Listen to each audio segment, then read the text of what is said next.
Leaders from some of the world's richest nations will meet in Germany today for the annual G7 summit. Good morning. It's 6 o'clock on Sunday, the 26th of June. This is Breakfast on GB News with Stephen and Anne. We're live, of course, on your TV, your radio and online. So wherever you are, whatever you're up to, you can take us out and about with you today. These are the headlines. Germany is hosting the G7 summit later this morning as leaders from the world's biggest economies fly to Munich. The war in Ukraine and green energy are expected to be the main focus of discussion. The Sunday Times and the Mail on Sunday both report Prince Charles accepted €1 million in a suitcase from a Qatari sheikh. Clarence House says the money was passed immediately to one of the prince's charities. A defiant Boris Johnson says he will be the Conservative leader that will win the next general election. And he told journalists in Rwanda that he is actively thinking about a third term. However, the PM did admit that he had messed up on a number of issues. Meanwhile, Labour have challenged the Tories to call an early election. Sir Keir Starmer telling Boris Johnson, bring it on. And Paul McCartney has become the oldest star to headline the Glastonbury Music Festival. At 80 years of age, the former Beatle performed last night with a virtual set alongside his former bandmate John Lennon. Here's how fans reacted. Played I've Just Seen a Face, which is my all-time favourite Beatles song. And from then, for about an hour, I cried. The whole time I cried. And also, it was the lad's 80th birthday this week, and isn't that great? We love him. As one happy fan. Yeah. As ever, anything you want to talk about, we want to hear from you today. gbviews@gbnews.uk.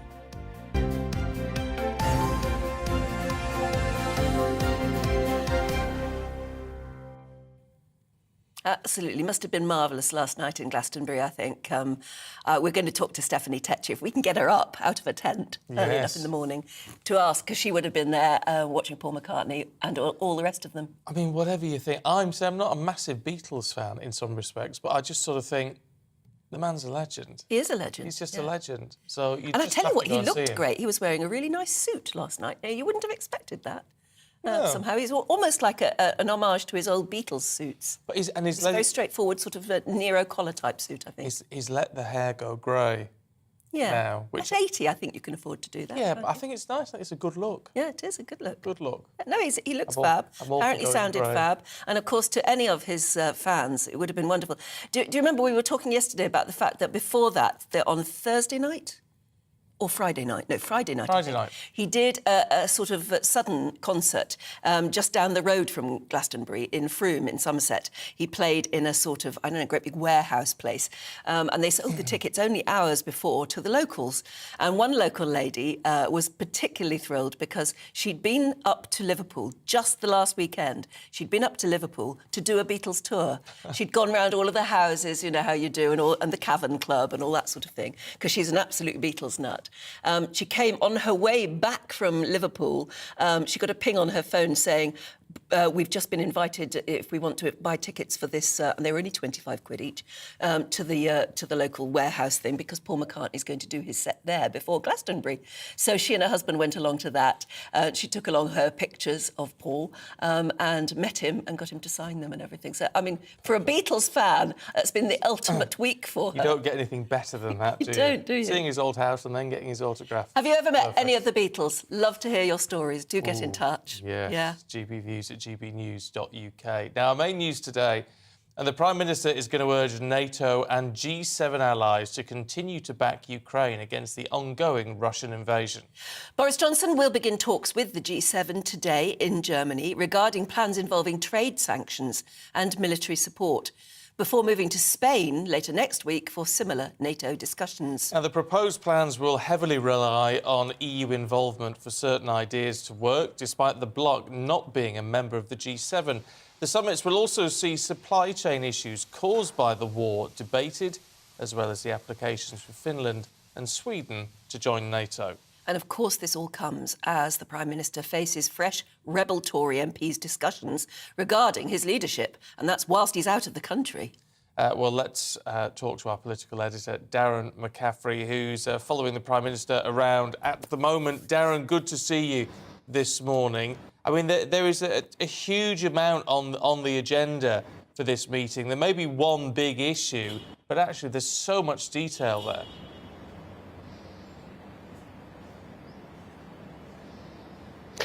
Yeah, there really is. And as you say, Boris Johnson wants to focus on those big global geopolitical issues, primarily, it must be said, based, of course, around the war in Ukraine, which is having all sorts of consequences for the defence here in Europe, for the future of NATO, but also for food supplies, for example, in sub-Saharan Africa, beyond Rwanda. He wants to focus on those issues, and that is what he's talking to G7 leaders about, as you say, later on today in Germany at that NATO summit in Madrid, is what he's been talking to Commonwealth leaders here in Rwanda for the last couple of days. But frankly, lots of the political agenda domestically back home, and he cannot get away from this, is square about his leadership. It is about the loss of those 2 by-elections, the resignation of Oliver Dowden, and we've heard from some Conservative MPs in the last couple of days suggesting they want to see the rules of the Conservative Party changed so that he could face another leadership challenge in the future. Now, having won that vote a couple of weeks ago, in theory he is safe for another year, but they are electing a new executive of the Conservative Party, the 1922 committee, and there are suggestions that they may well get rid of that year cap. And it comes as a bit of controversy overnight here as well from Rwanda. Boris Johnson was speaking to me and other journalists yesterday, in which he seemed to suggest he wants to carry on well into the 2030s, into a third term. He told us that at the moment I'm actively thinking about the third term and what could happen then, but I'll review that when I get into it. He certainly suggested that he thought the levelling up agenda would take 2 full terms. This was following a question which he was asked whether he would do 2 full terms. Many, as I say, Conservatives pretty uneasy about that this morning, suggesting he may be a bit tone deaf, given the fact his leadership seems under threat at the moment. To suggest he's going to carry on for more than a decade, they would say seems laughable. Now, Downing Street insist the Prime Minister was saying this somewhat in jest, but frankly it adds again, I think, to this sense that irrespective of what Boris Johnson wants to talk about, and these are really big important issues and he is doing it on the world stage, let's be frank about this, his party back home is thinking very much about his future, and that is unlikely to change in the week ahead. And as you say, he's not due back in London until much later on this week. Yes, it's interesting, and there's a long delay between us, again, I'm afraid, Darren, for which I apologise to everybody watching. But it is interesting that you can look at Boris Johnson and take him individually. However, the G7 is this incredible meeting of very, very influential leaders, the most powerful, if you like, well, certainly the richest. Is it any more than a talking shop? I mean, does anything ever really come out of G7 that makes a difference to the world?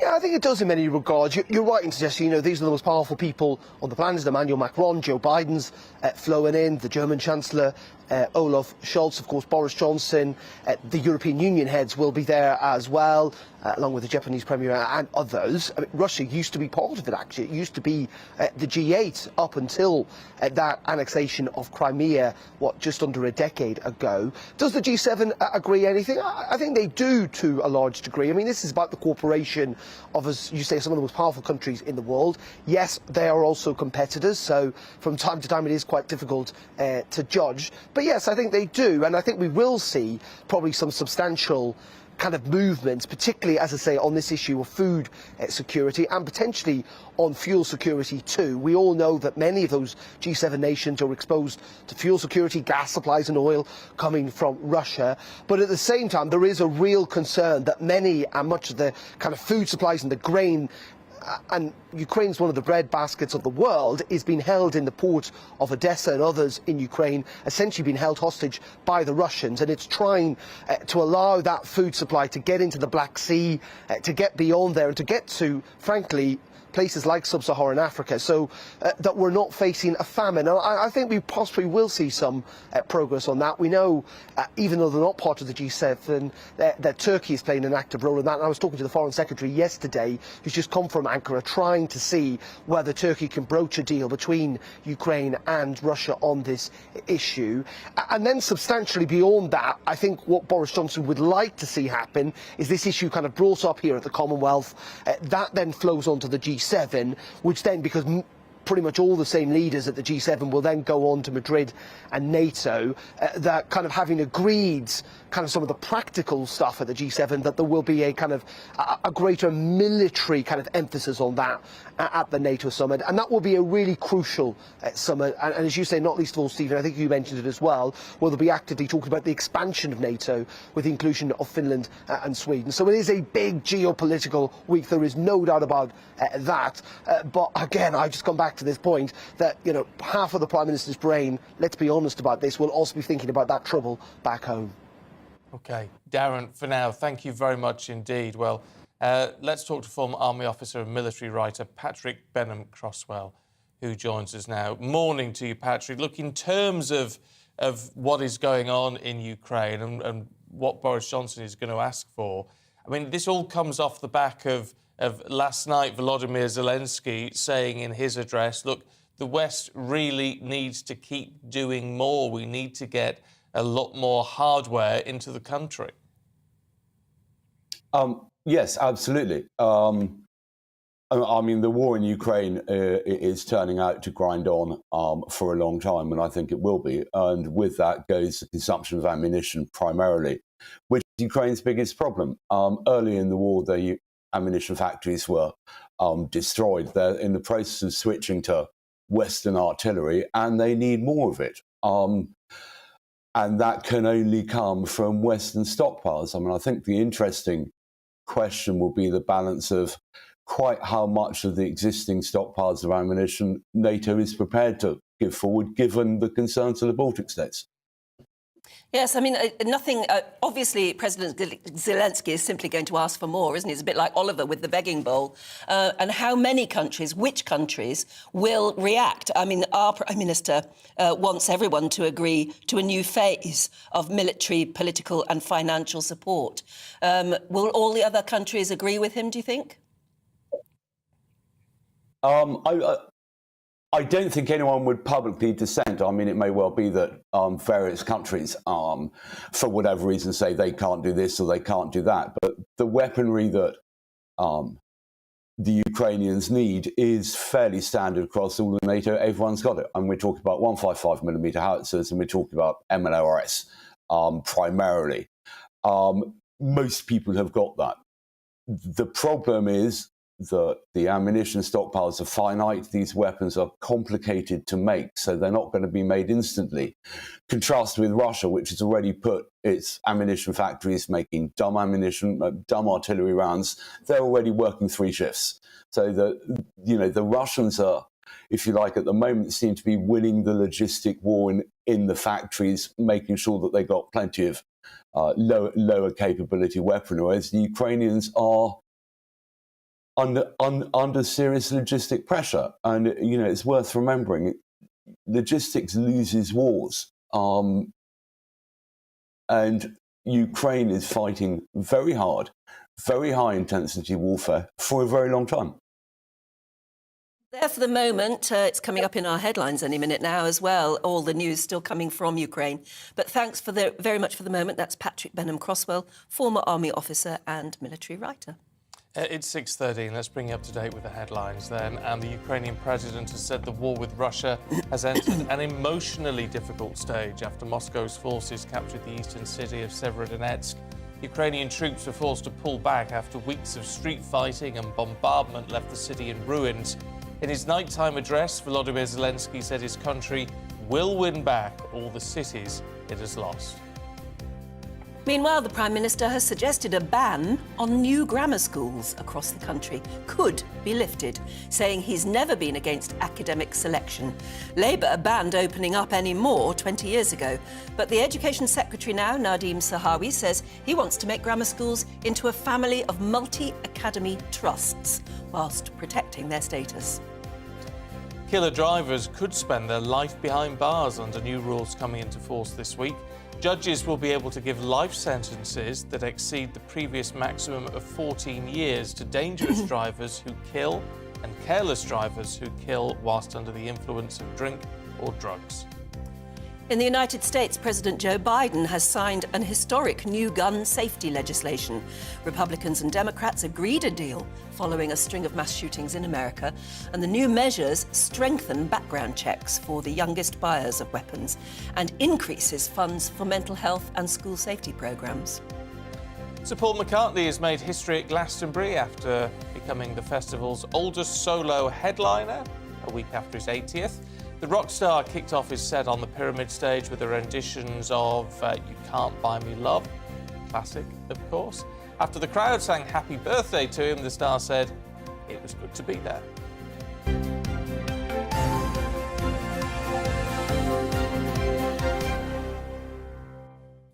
I did hear that sort of crowd singing happy birthday. Not great. Only because it's such a big crowd. Oh, you mean they just weren't... You just can't get it. There wasn't a conductor. No, you need conducting for something like that. I bet he felt the mood, though, up on that stage. I mean, it must have been electric. Yes, it would have been. And it is great that it should, end the night with such a legend. He is a legend. He's 80 and he's a legend. And how many people don't know almost every Beatles song still, I guess? It's interesting because, I mean, how long is it since the Beatles broke up? 60s. It was in the 60s, wasn't it? Wasn't it 69? Something like that. Yeah.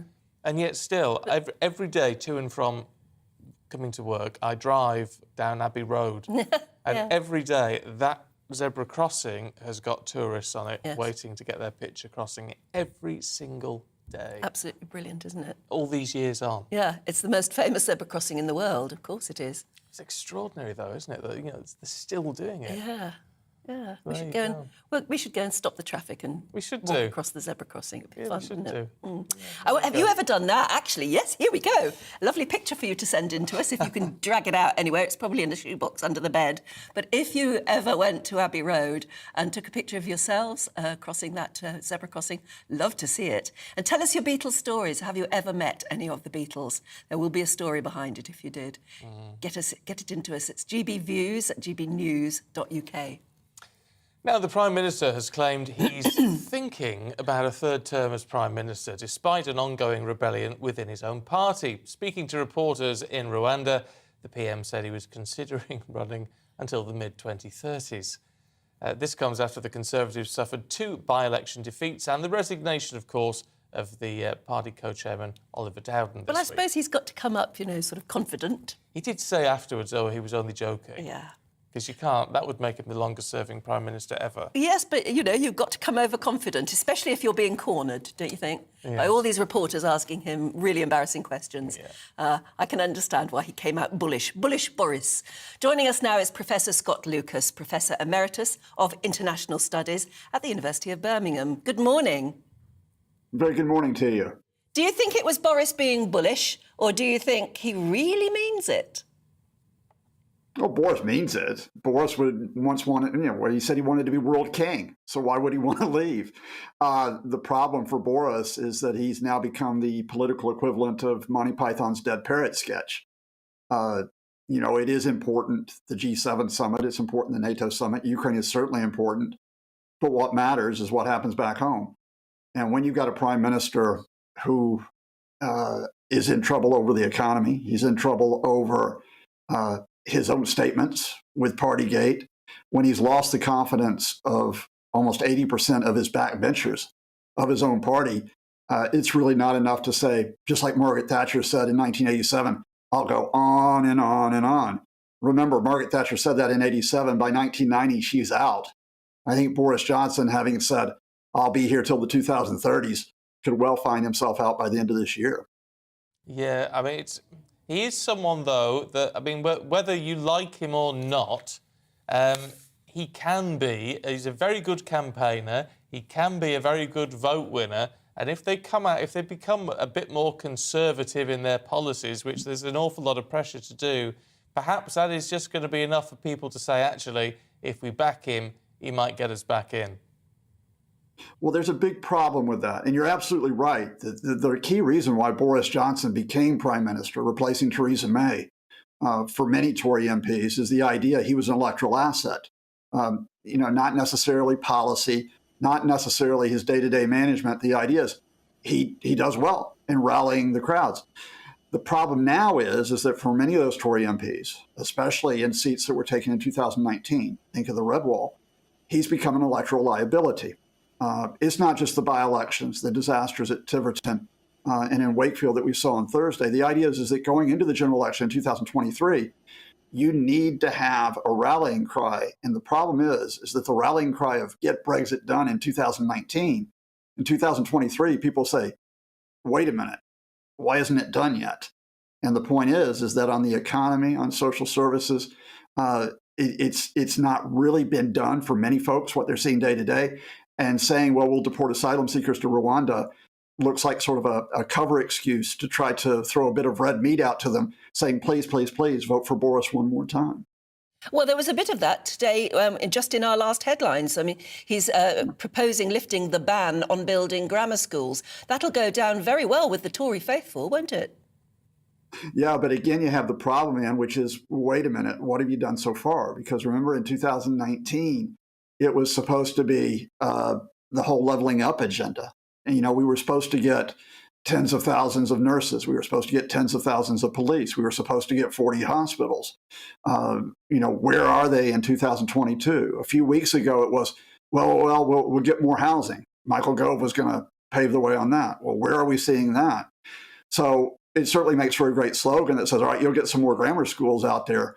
But it's one thing to throw out a slogan, and it's another thing to implement it. And the problem is that Boris Johnson simply is a prime minister who cheerleads, but then he doesn't necessarily implement and follow up. And there's only so often that a medicine man can basically make his pitch to the crowd without delivering the medicine. Yeah, forgive me, though. Is that a bit unfair in the sense that, yes, he made all these promises that haven't been delivered on, but then we had 2 years of a pandemic. Now, whatever you think of the pandemic and how it was handled, clearly priorities had to very swiftly change. Except that Boris never said to us, look, I'm changing the priorities because of the pandemic. And you're quite right. The pandemic forced a lot of an economic realignment. And to be honest with you, the economic steps that were taken, such as the furlough, again, the problem for Boris is a lot of credit went to Rishi Sunak. Now, the big problem for Boris is we're out of the pandemic, at least the worst of the pandemic. And people in 2022 are saying, well, you told us we were going to get back to normal.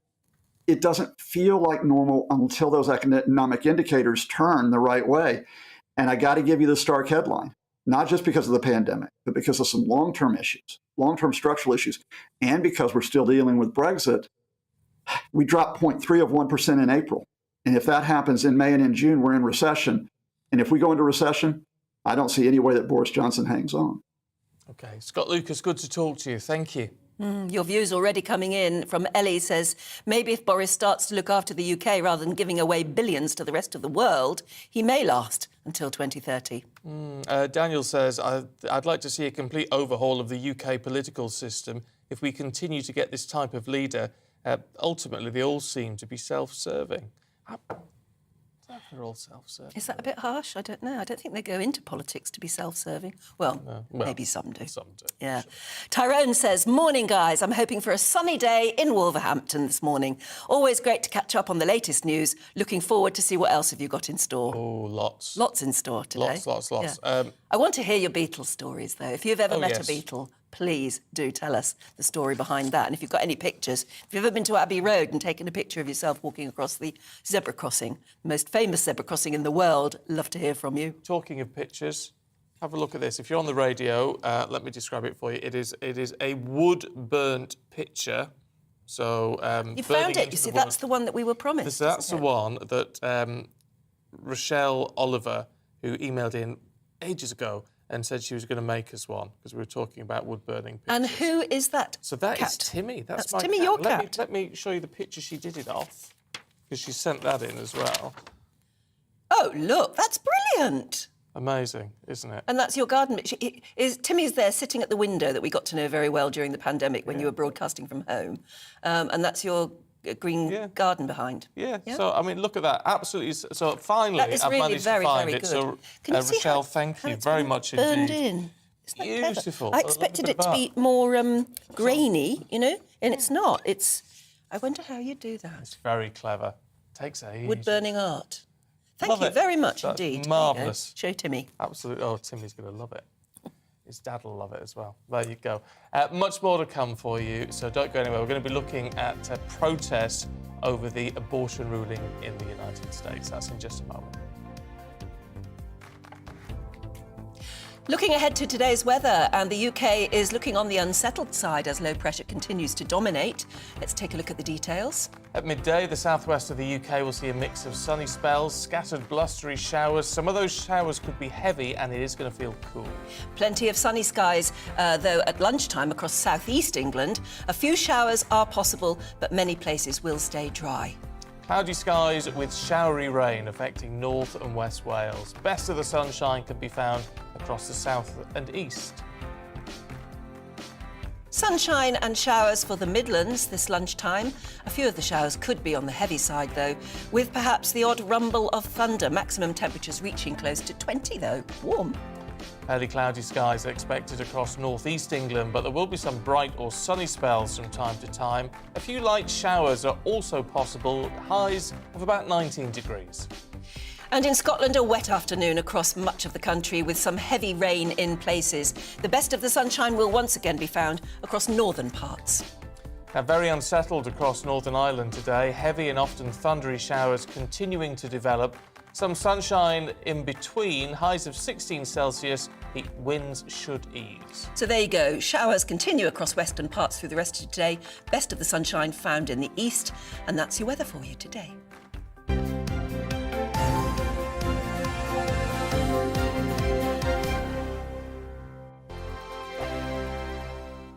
We are GB News. We're right across this great nation. On TV, On radio, on digital. Absolutely everywhere. We don't talk down to you. We embrace all voices. With honest and civilised conversation. We're not part of the establishment. We're one of you. And we're only getting started. Join us on GB News, The People's Channel. Britain's news channel. Every morning from 6 o'clock, we'll wake you up with GB News Breakfast with all the stories you didn't know from the night before. So whether it's serious news, entertainment, or your own views from all over our great nation, we're here to kick off your day with a smile. The national media should be reflecting and reporting what's happening here. You will notice the northwestern accents. Whether you're with us on TV, radio, or online, every morning, it's breakfast from 6 a.m. Hope you can join us.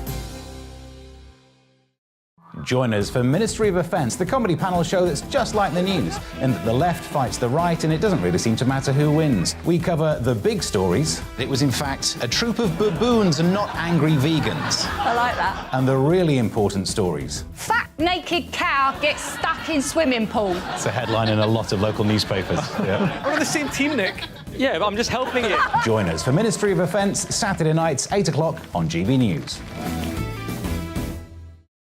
I'm Dan Wootton. Join me Monday to Thursday from 9 to 11 for the feistiest and most fun news debate on TV, where free speech reigns. I'll bring you a sharp take on the day's biggest stories, bombshell newsmaker interviews, and A-list guests.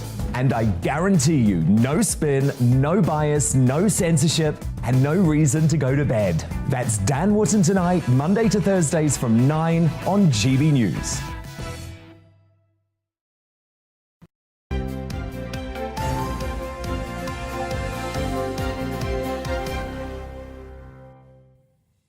Welcome back. It is 6:28. This is Breakfast with Stephen and Anne on your TV, on your radio and online.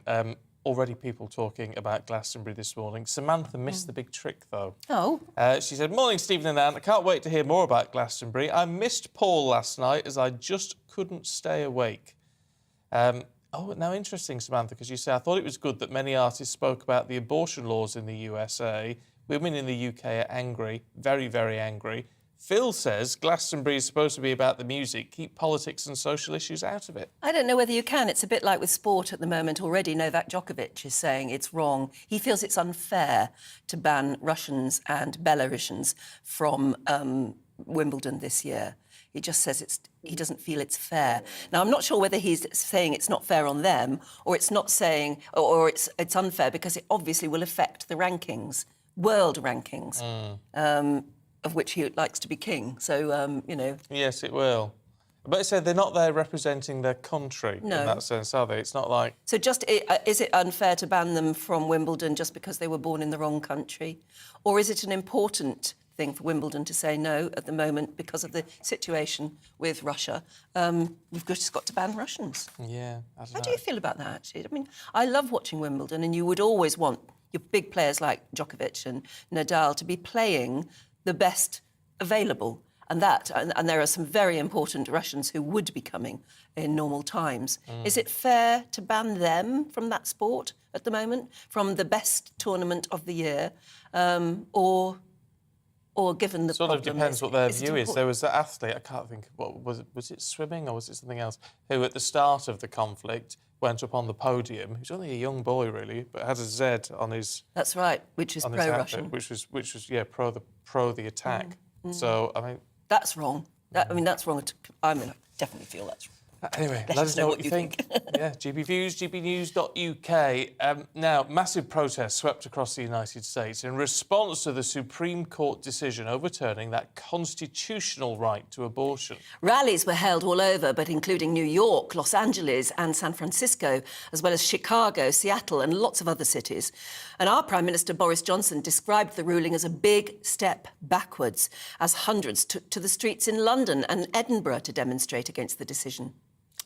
Well, Steve Gill joins us now from Las Vegas. Morning to you, Steve. Look, in all of this, I mean, clearly there is an awful lot of anger building up here.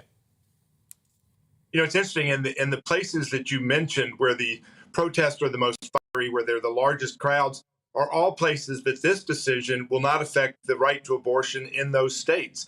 This Supreme Court decision was dealing with a Mississippi law that actually allowed abortion up to 15 weeks. About 3 weeks longer than the first trimester set forth in Roe versus Wade.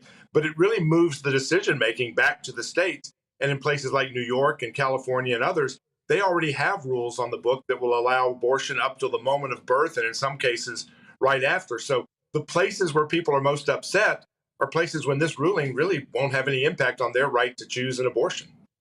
Nevertheless, what it is showing is a strength of feeling from particularly women.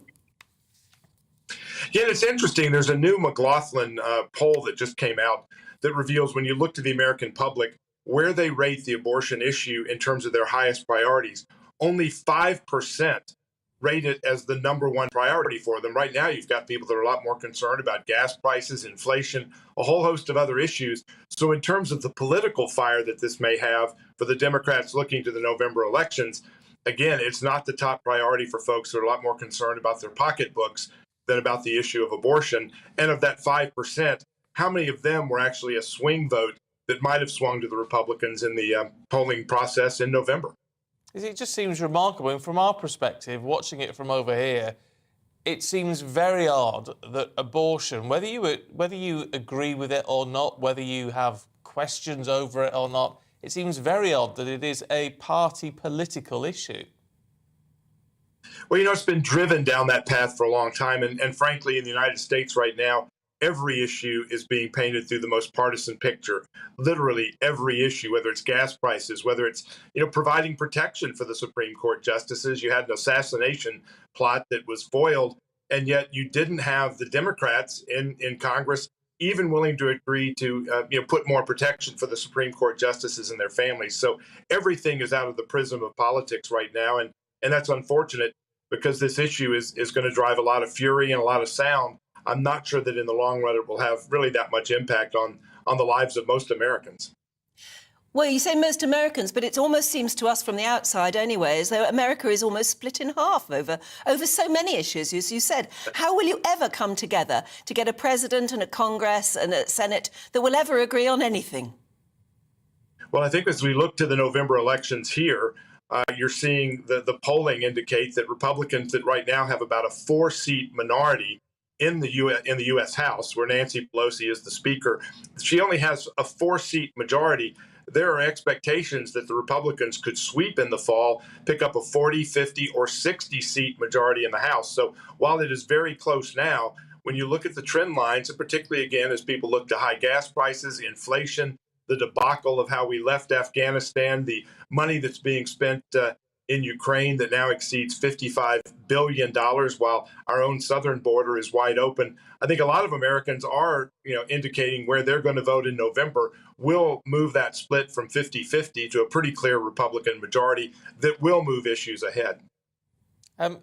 This may seem a bit obtuse to you, Steve, as someone who sort of lives and breathes US politics, but why is it that when it comes to America, everything seems to be so black or white? Over here, there is a lot more shades of grey when it comes to political issues. In America, people are either for it or they're against it, and that seems to be it. I think there are more shades of gray when you actually talk to people. I've got a lot of friends who are Democrats, frankly, and are not as conservative as I am. And I think what I find is that we tend to agree on the result we're seeking. We want good schools. We want safe streets. We want a lot of freedom. We want the same things. The question is how you get there. How do you get to an economically strong country? Do you do it by giving people stuff, or do you give it the opportunity to earn stuff? So I think on most of these issues, the real divide is not the results we want, it's how you get there. And that, I think, is a real different path for what liberals and conservatives see. Okay. I guess we find each other's politics really difficult to understand, but we try. Yeah. Thanks very much indeed. Yours are certainly fascinating to us as well. Yeah, Really? Especially at the minute. Yeah. Steve, thank you. Don't go anywhere. We've got plenty more still to come for you, including, is it the end of the road for the old bangers?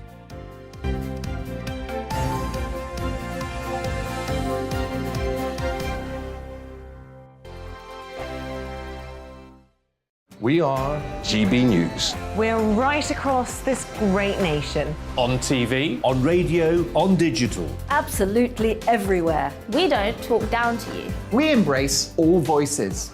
With honest and civilised conversation. We're not part of the establishment. We're one of you. And we're only getting started. Join us on GB News, The People's Channel. Britain's news channel. Every morning from 6 o'clock, we'll wake you up with GB News Breakfast with all the stories you didn't know from the night before. So whether it's serious news, entertainment, or your own views from all over our great nation, we're here to kick off your day with a smile. The national media should be reflecting and reporting what's happening here. You will notice the northwestern accents. Whether you're with us on TV, radio, or online, every morning, it's breakfast from 6 a.m. Hope you can join us. Join us for Ministry of Defence, the comedy panel show that's just like the news, in that the left fights the right and it doesn't really seem to matter who wins. We cover the big stories. It was in fact a troop of baboons and not angry vegans. I like that. And the really important stories. Fat naked cow gets stuck in swimming pool. It's a headline in a lot of local newspapers. Yeah. We're on the same team, Nick. Yeah, but I'm just helping you. Join us for Ministry of Defence, Saturday nights, 8 o'clock on GB News. I'm Dan Wootton. Join me Monday to Thursday from 9 to 11 for the feistiest and most fun news debate on TV, where free speech reigns. I'll bring you a sharp take on the day's biggest stories, bombshell newsmaker interviews, and A-list guests. And I guarantee you, no spin, no bias, no censorship, and no reason to go to bed. That's Dan Wootton tonight, Monday to Thursdays from 9 on GB News.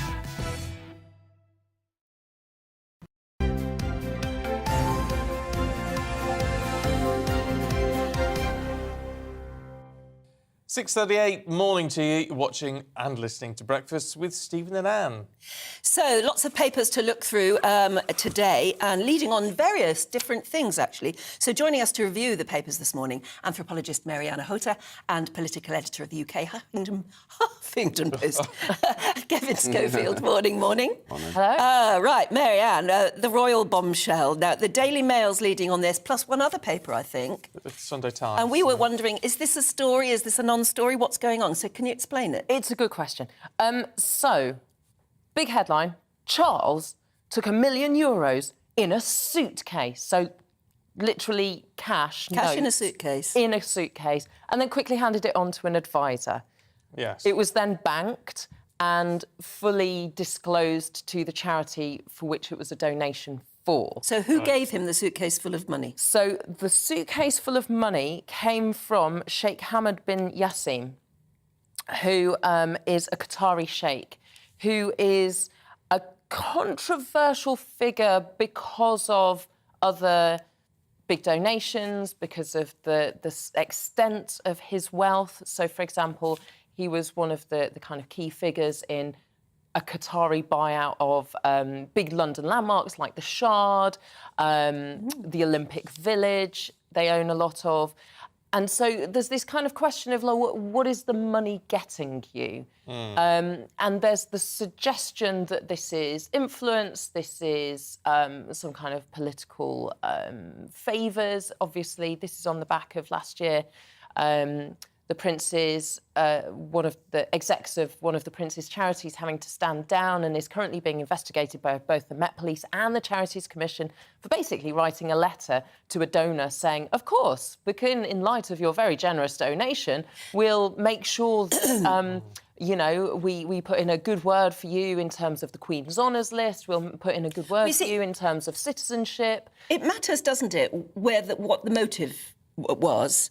And yeah, of when course. Prince Charles actually accepted the suitcase of cash, those are the two front pages that we could just see there.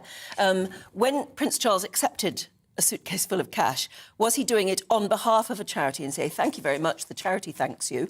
Or was he just accepting it and then deciding to give it to a charity? It was, I think the suggestion, and I don't believe the Mail on Sunday is suggesting anything otherwise, it was intentionally and explicitly a donation for the charity. So is there anything wrong in that? The royals have a very clear policy that no money ought to be accepted on behalf of charities. No cash ought to be accepted on behalf of charities. So you can accept a cheque, but not a bag of or suitcase full of cash. So if you'd been given a cheque, this wouldn't be a story? No, because cheques are inherently more traceable than banknotes. But that said, no one is suggesting any of the money has gone missing. No one is suggesting that any of the money is illegal. It's not being laundered. It's just the fact that it's it icky just seems because a bit it's icky because it was a bag of cash and that. It was one of three as well. He's had another two, so it's €3 million in total. This one was in a suitcase. There was another one was in a Fortnum and Mason bag. You know, why can't I meet these people? It's weird. I mean, have they not got electronic banking? You know, it's like, why is it even cash? Don't you think if you are a Qatari sheikh worth that much money, it's almost back pocket money, isn't it? It's like putting a tenner in the collection fund outside Asda. Maybe, yeah, I guess. So it's kind of funny. I mean, I do wonder whether the Mail on Sunday had some other scoop, or they were hoping that this story was going to actually be a bit secretly a bit more interesting. They went, oh God, we can't really say that much because it's icky, but it's not illegal. And if he handed it straight to an aid and it had been accepted for a charity, it's for the Prince's charity. It's for his own charity. It is, but charities operate as their own entities. Yeah. So even though it's his charity, again, the charity would declare any large donations. There's no, you know, they have anonymous donor policies. He's not anonymous. It's just not a great look, is it, for the heir to the throne to be receiving big bundles of cash? No, it's the optics, but it's just he's done nothing wrong. No. I just find it odd making a fuss about it. If it had been a cheque, we wouldn't even be talking about it this morning. Yeah. But because it's cash, and I can imagine to a Qatari sheikh, cash is cash. So it's Fortnum and Mason hamper or a suitcase. I just want someone to give me £1 million in a bag. Yeah, I'd accept a suitcase. What would you do for it, though? There's the question. I'd spend a month happily counting the notes. That's right, to make sure every one of them was there. Yeah. Oh, that'd be great. Can you imagine? Oh, dear. Dream on. Kevin, in The Observer, the PM's under pressure. I mean, they're saying that his plans for a third term are delusional. It's a joke, isn't it? I mean, it's been made clear he was joking. Right. Well, I mean, it's certainly been taken seriously by my colleagues in the lobby. So yeah, it is. It's a classic Boris Johnson throwaway remark. He was asked if he would lead the party into the next election. That's in a couple of years' time. And he said, a bit of a throwaway remark. Said, "Oh, I'm thinking about the one after that." And so it gives the travelling press pack a headline, but at the same time, it doesn't do him any favours with his backbenchers who are already unhappy, who are already looking for some seriousness from him, like proper, just effective government. And so even though it is a joke, it's only going to serve to get under the skin of people who already wanting rid of him. But if he's asked that question, what's the alternative reply? Well, of course I don't really know. I mean, that wouldn't be a good look either. No, that's true. Well, he could say, yeah, of course I'm going to leave into next election. He doesn't then have to add on, by the way, I'm going to serve a third term as well, I think it's another Sunday morning headline, isn't it? His advisors would probably say, look, try to tone down the language a little bit. Why shouldn't he come out feeling bullish and confident? Because they've just lost 2 by-elections. Well, I know, but... He's narrowly won a vote of confidence. Yeah, but if he some acknowledged people that aren't publicly... having breakfast this morning because they can't afford it. No, honestly, I mean, that's the reality of it. And he's, dollying about, I was going to use different words then, and being narcissistic and making the story about him. People seem to like him for that. Yeah. I think that's changing, right? The polls would suggest not. Certainly the by-election. It reminds me of Margaret Thatcher. Do you remember when the European passports came out? Yes. I don't know who the Europe minister was at the time. It's a long time ago. And he had the first passport, and so the number on his passport was 000000001. And someone said, well, if you've got number 1, what's the Prime Minister going to have? And he said, all of her numbers will be 0 because that suggests infinity. Oh, can you imagine what her backbenchers felt when they heard that? Yeah, I can't remember who that was now, but I remember watching that as a kid and thinking that was clever. That's quite a clever line, yeah. There are red Tories in the Sunday Telegraph. Marianne? Well, yeah, speaking of the Prime Minister and things that he wants us to talk about and things that he might not want us to talk about, one of those things that we might have forgotten, except we haven't. Christopher Geit, the ethics advisor, the Prime Minister's own ethics advisor that he appointed just last year, quit recently because he was put in, quote, an odious position of being asked to give permission for the Prime Minister's plans which would breach international law. So he was consulted, though, wasn't he? He was consulted. He said, no, you wouldn't be allowed to do that because that would be in breach of international law, breaking international law.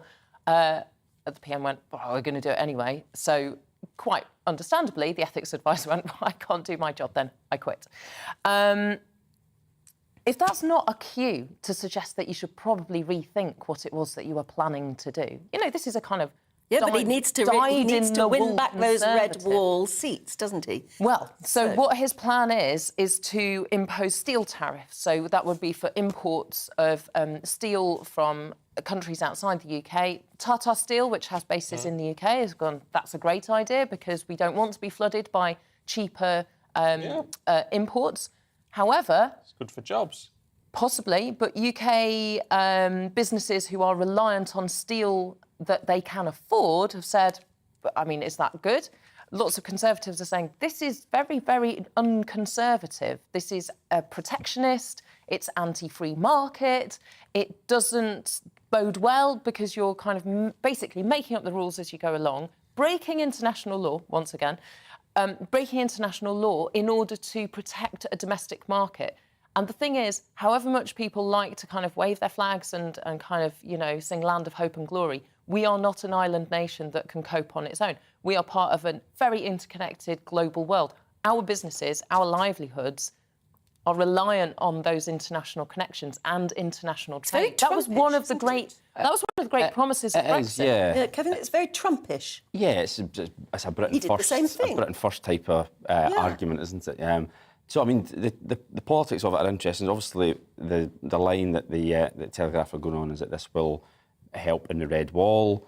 I suppose up to a point, I mean, it'll help if you work in the steel industry or your business relies on British steel, you know what I mean? It'll help you in that regard. The other interesting thing is Labour, it puts them in a tricky spot because they can't really criticise it because they've been calling for this to be continued. So normally they would leap on this saying, the Prime Minister's going to break international law, he's a disgrace, he should resign. But they can't because he's only doing what they've called for him to do in the past as well. So it puts them in a bit of a tricky spot. Whether it'll be enough to win back red wall voters, I'm not sure. I think people are still pretty annoyed about Partygate, really. Yeah. Oh, well, it's an interesting one. I think British steel isn't a big enough industry that... It used to be sort of like an icon of heavy industry, of, Britain being a making nation. But I think the conversation has shifted now. Has it? Maybe we can bring it back to that. You never know. You never know. Let us know what you think. GBviews@gbnews.uk. Marianne, Kevin, got to leave it there.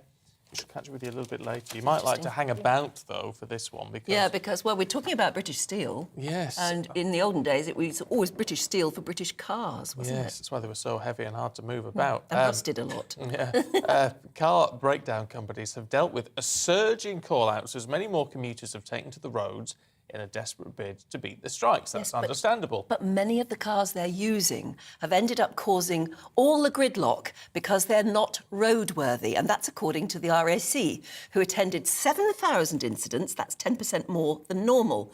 And it's because, basically, we're using old bangers. Motoring journalist Martin Gurdon tells us more. Hello there, Martin. Have you seen this yourself, that people are turning back, that they're unlocking the cobweb padlock on the garage and getting out an old banger and using that? I'm not sure that they're using old bangers per se, although, I mean, I drive around in a 15-year-old Honda Jazz that my dad bought new, and I have to say, for the last 2 years, my mileage has dropped substantially. And I know your viewers will be fascinated by this, but I've had binding back brakes because the car hasn't been used so much, which means, of course, I've been using more fuel. So, personally speaking, yes, I can see that. I think we've been using cars less, and any piece of machinery, if you don't use it, it tends to sort of ossify and get sort of mechanical rheumatics. Yeah, I mean, this is the thing, is that we don't look after our vehicles properly, especially if they're locked away for a while, but we're not the greatest nation for servicing our cars and keeping them ticking over. I think that it also, cars have become generically more reliable. I mean, you were talking about the 1970s with things like Austin Allegros and Morris Marinas that you had to fix with a pair of pliers and a screwdriver. Modern cars are sort of sealed units, and we send them away to get them fixed. And of course, if they've not been used, they've been missing servicing, and things go wrong. Yes, it's interesting, isn't it, that both the AA and the RAC have noticed that there are more, well, they've called them old bangers, but certainly maybe much-loved older vehicles on the roads, and and they're breaking down. Well, yeah, I think that, you find people who go on longer journeys with a car that's sat on the drive for months and months, and the tyres haven't been inflated properly, and you get a puncture. If you haven't been using your car so much, you might not know where the spare wheel lock is and things like that. And as I say, any piece of machinery that doesn't get used, you can get things like your battery can get tired. So, I mean, we had a hospital appointment not long ago, a COVID jab, and I drove my wife to the hospital, sat in the car with the side lights on, and it flattened the battery because the car hadn't been used for 6 months. It's interesting, though, because when you think about old cars, people who have a classic car where they are looked after, they just seem to run forever. Yes, well, I mean, I think that's sort of the hobbyist end, and you're really looking at a few thousand people. I think also the broader used car market, there's been such a pent-up demand because it's difficult buying new cars, that more people are hanging on to older vehicles and making them last a bit longer. Yes, I think we're all doing that as well because of the cost of living crisis, where you might have normally been thinking now is the time of year thinking of buying a new car. You think, no, I'll keep the old one going for a bit longer just to try and save a bit of money. And if I'm thinking that, if you've happened upon that, it's probably happening all over the country, isn't it? Well, it probably is, and also you simply cannot buy new cars. There's this chip shortage going on. I mean, Volkswagen, if you wanted to buy a new electric Volkswagen, you couldn't. I think there's an 18-month waiting list simply because they can't build them. And that's also applying to modern petrol and diesel cars. And we've had the rather peculiar situation that used car values have risen, that some nearly new used vehicles are actually worth more in list price terms than brand new ones because they're available and the new ones aren't.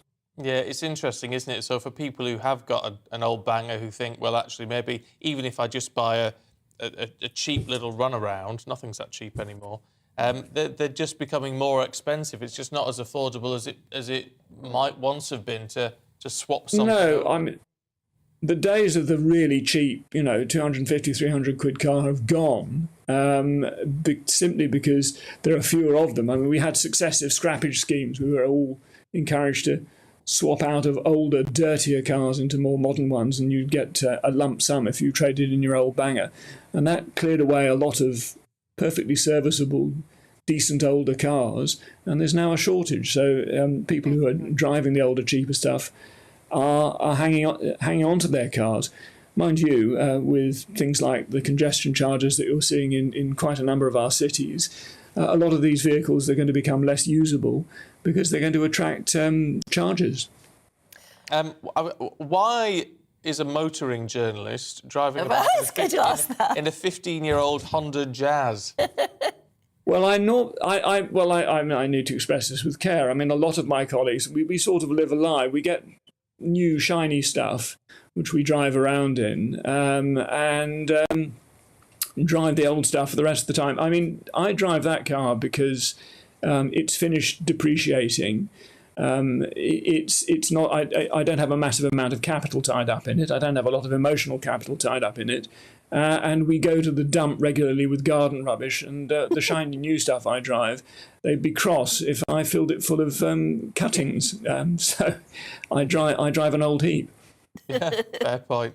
Martin Gifford, good to talk to you this morning. Thank you very much. Thank you. That's exactly what occurred to me. I thought, why is he driving that? Yeah, you do expect these motoring journalists who know the back end of everything about all these fancy new cars that they will be. But it's like you go to a scientist's home or an engineer's home and everything's falling off, Yeah. Nothing's done because you just don't do it at home. Why are so many male barbers bald? That's true. It all falls into that sort of category. Yeah, weird. Go to barbers, they're always bald. Very confusing. It's do as I do professionally, not as I do at home. Yes. Anyway, look, that's it for this hour, but we're back in a couple of minutes. Don't go anywhere. Looking ahead to today's weather, and the UK is looking on the unsettled side as low pressure continues to dominate. Let's take a look at the details. At midday, the southwest of the UK will see a mix of sunny spells, scattered blustery showers. Some of those showers could be heavy, and it is going to feel cool. Plenty of sunny skies, though at lunchtime across southeast England. A few showers are possible, but many places will stay dry. Cloudy skies with showery rain affecting North and West Wales. Best of the sunshine can be found across the south and east. Sunshine and showers for the Midlands this lunchtime. A few of the showers could be on the heavy side, though, with perhaps the odd rumble of thunder. Maximum temperatures reaching close to 20, though. Warm. Fairly cloudy skies are expected across northeast England, but there will be some bright or sunny spells from time to time. A few light showers are also possible, highs of about 19 degrees. And in Scotland, a wet afternoon across much of the country with some heavy rain in places. The best of the sunshine will once again be found across northern parts. Now, very unsettled across Northern Ireland today. Heavy and often thundery showers continuing to develop. Some sunshine in between, highs of 16 Celsius. The winds should ease. So there you go. Showers continue across western parts through the rest of today. Best of the sunshine found in the east. And that's your weather for you today.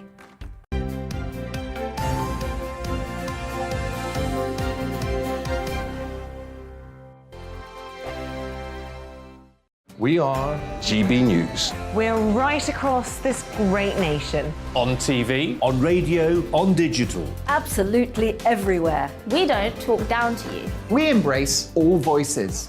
With honest and civilised conversation. We're not part of the establishment. We're one of you. And we're only getting started. Join us on GB News, The People's Channel. Britain's news channel.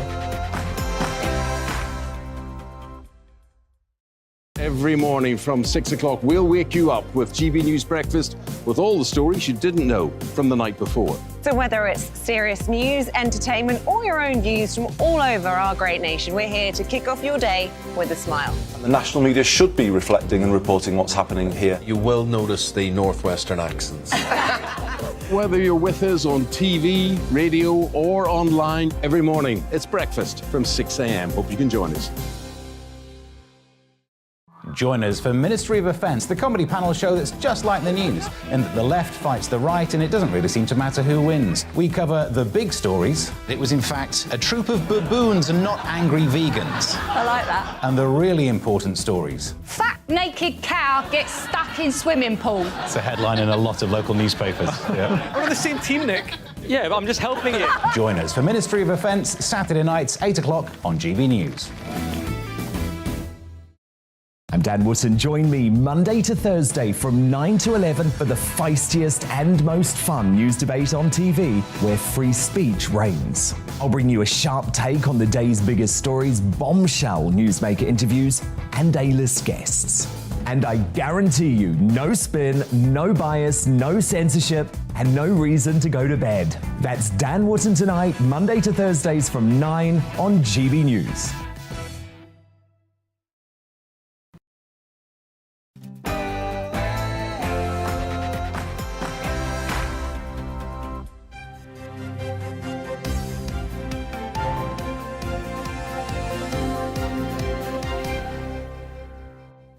Leaders from some of the world's richest nations are going to meet in Germany today for the G7 summit.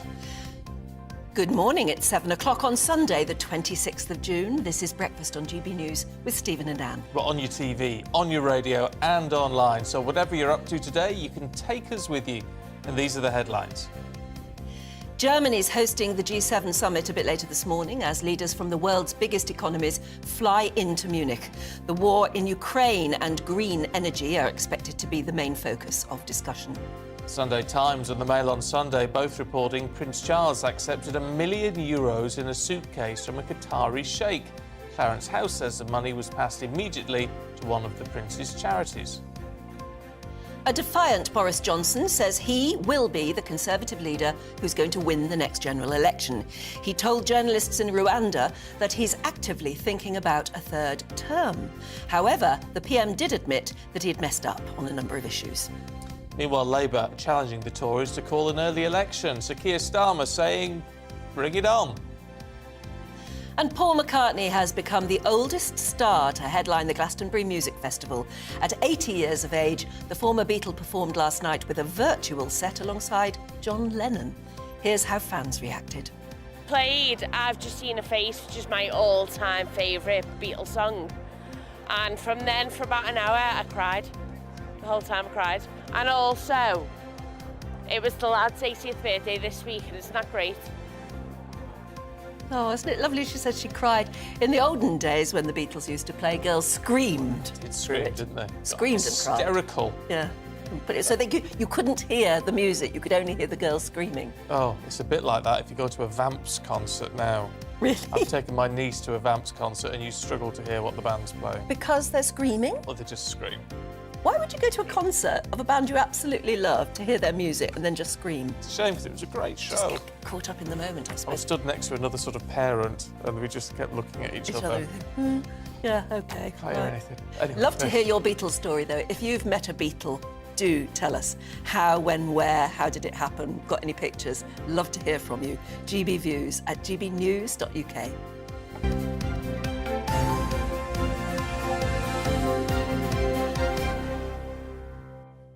Actually, funnily enough, I was going to say we've got a few views coming in from people saying, why would you go to Glastonbury now? Because it's become a political rally, not a music festival. Yeah. Because most of the big acts did say something particularly about the abortion issue in the United States.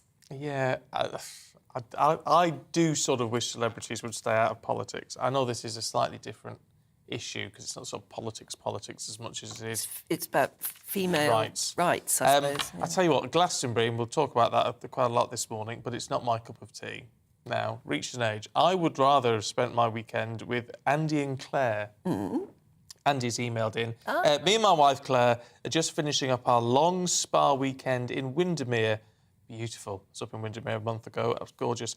Just prepping the car to go back to Ulverston, which, of course, is the birthplace of Stan Laurel. Oh, yes. Of course, lovely Ulverston. Oh, there's a great vegetarian tea room called Gillam's in Ulverston. I love it. I go every time I'm back home, I go to Gillam's. Vegetarian tea room. Yeah, you just have, the food's fantastic. Just like proper homemade sort of stuff. Anyway, Andy and Claire said we have you on in the background. Love every second. Great job to you and GB News. I bet you've had let us know, Andy, where you had your spa. In Windermere. Oh, yes, it'd be nice to know a good one. Tory says it's been fantastic having Glastonbury for the weekend. Sometimes there is so much bad news going on, you just want to dance and sing and forget the bad times. I can't see what anyone would have to complain about. I loved watching Billie Eilish on Friday night, and I can't wait for Kendrick Lamar today. You're a big fan of Kendrick Lamar? Tory is. Tory. I've never... I'm so sorry, I really haven't. But there you go, I haven't heard of them. Doesn't mean they're not good, though. I've got a friend of mine who's a music journalist, but specialises in sort of rap and hip-hop and all that sort of thing. Just my cup of tea. And he's always telling me, oh, I've just interviewed such and such, and I've just talked to such a... And I nod and smile. Nod and smile. Yeah. No idea. Not a clue who they are. No, I know. But they're big. Shows you're getting old, doesn't it, really? You get old, yes. Yeah. Anyway, keep your thoughts coming through. GBViews at gbnews.uk. Now, the Prime Minister is going to urge his NATO and G7 allies to continue to back Ukraine against the ongoing Russian invasion. Yeah, Boris Johnson is beginning talks with the G7 today in Germany regarding plans involving military support and trade sanctions against Moscow. Before then, he's going to go to Spain later next week for similar NATO talks. Now, the discussions heavily rely on EU involvement for certain plans to work, despite the bloc not being a member of the G7. The summits will also see supply chain issues caused by the war debated, as well as the applications for Finland and Sweden to join NATO. And, of course, this is all happening while Boris Johnson himself faces fresh rebel Tory MPs who are discussing his leadership and ways to get rid of him, basically, whilst he's out of the country. Well, let's talk to Paul Hawkins, who's in Germany for us this morning. I mean, look, with what is going on the world stage at the moment, Paul, I mean, this G7 is particularly important, isn't it? Yeah, that's absolutely right, Stephen. The big issues are going to be things that have been discussed amongst the G7 members in phone calls, etc., throughout the year. So you're talking about the Russia-Ukraine conflict, also food security and energy security and climate change. But this is where they get together for a couple of days. This time, Germany holding the presidency of the G7. So they'll be getting around the table here in the Alps. Security, as you can imagine, very, very tight. We've pretty much seen police officers everywhere with roads blocked off around the mountains. But the heads of state are flying in today. We know Boris Johnson has already landed in Germany this morning. They're going to be talking about the world economy at lunchtime when they all gather around the table after they've had those very choreographed photographs and walks up to Schloss El Mau, which is a castle and a five-star hotel resort. And then this evening they're going to be discussing foreign policy. Very difficult. Personally, you've already mentioned Boris Johnson under pressure back home with those two by-election results. But don't forget, Joe Biden, very, very low approval ratings at the moment. Emmanuel Macron coming in off the back of a very disappointing set of results in the French Assembly elections. Effectively, he's lost control of the French Assembly, like our equivalent of the French Parliament. So very difficult for them coming into this. And then also Boris Johnson very much pushing for the other 6 members of the G7 to carry on contributing to Ukraine's fight against Russia in that conflict. There are some people who are talking in countries like France and Italy and Germany that perhaps it's time to start thinking, or at least making a move towards Ukraine ceding some territory to Russia and trying to bring an end to the conflict, so that the world economy can recover, so that grain supplies can increase, so that we can get a little bit more security when it comes to things like food and fuel. But Boris Johnson is sticking to the line that, look, no, we need to hold the corner. We need to continue funding arms to Ukraine. We need to keep backing Ukraine in this war, and that we can't just give in to Vladimir Putin. But the other world leaders, and Boris Johnson himself, has to be said, all the world leaders, they're under pressure to try and find a way through this, to try and increase the supply of food, generally speaking, around the world, so that the economies can recover, and also to reduce the reliance on Russian energy. Well, we'll be waiting for pictures of the arrivals as they come, and we'll get back to you, Paul. Thanks very much indeed for joining us there from Munich as they get ready for the G7. Let's talk to the Outreach Director for the political think tank, the Pinsker Centre, Tom Close-Pritchard, who joins us now. Good to see you, Tom. Look, there's There's no doubt that whatever is going on at home, and there are plenty of problems afoot for the Prime Minister, I mean, he's still taking, pretty much centre stage on the world stage, isn't he? Oh, that's very much the case. Boris Johnson has been leading the West's response to Russia's illegal and immoral invasion of Ukraine. He's been doing a lot more politically than many of the other leaders across the world, including the President of the United States, including all of the other G7 leaders as well, including the NATO leaders too. So, yes, this is very much Boris's issue to own. It's interesting, isn't it, as well, that President Zelensky is apparently going to address the G7. Boris, we know, is a great, they're great friends at the moment, aren't they? Because Boris does seem to listen to and respond to President Zelensky. It's not the same, actually, with the other world leaders. In fact, we had those very embarrassing pictures of President Macron going to embrace President Zelensky and him being almost rebuffed. So one wonders what President Zelensky is going to ask for and what he might get in response. Well, what President Zelensky is likely to be asking for is pretty much a continuation of what's been going on for the last couple of months, really. We're talking military hardware, we're talking strategic intelligence support, particularly from the United Kingdom and the United States. This is what he's going to be asking for. Money as well, things like food supplies, medical supplies and so forth, particularly coming from Europe. So those are the main things I expect that he will be asking his fellow world leaders for in the coming days. I mean, is there a danger that there is going to be a loss of momentum, if you like, the longer this drags on? No, I don't think so. The message to President Putin is very, very clear. We are standing up to you, Mr. Putin, and we're not going to back down. In terms of the NATO summit, which is obviously going to take place in a few days from now, what is the likelihood there in terms of this sort of NATO accession for Finland and Sweden? Because obviously that's so closely, absolutely tied in with the Russia situation and the threats they feel. Absolutely. As I was discussing a couple of weeks ago when I was on your show, this is a hugely important issue. Turkey has been really holding up accession for Finland and Sweden to NATO, and there were talks a couple of days ago rather, on how we can find a way forward. I think what will have to happen is that various Kurdish groups will have to be recognised by Finland and Sweden as terrorist organisations, as they are by the EU, in the United Kingdom, the United States too. They will just have to make that concession in order for Turkey to stop holding them up. If they make that concession, Turkey won't have a political leg to stand on. So that would be my advice to Finland and Sweden. It's a whole new political minefield to meander through, I suppose, but that's in the coming months. Thanks very much indeed for joining us. Thank you. Thank you. It is 12 minutes past 7. Let's bring you up to date with some of the top stories then. And the Ukrainian president has said the war with Russia has entered an emotionally difficult stage after Moscow's forces captured the eastern city of Severodonetsk. Ukrainian troops were forced to pull back after weeks of fighting, and bombardment left the city in ruins. In his address last night, Volodymyr Zelensky said his country will win back all of the cities that it's lost. In the United States, President Joe Biden has signed an historic new gun safety legislation. Republicans and Democrats have agreed a deal following a string of mass shootings in America. The new measures apparently strengthen background checks for the youngest buyers of weapons and increase funds for mental health and school safety programs.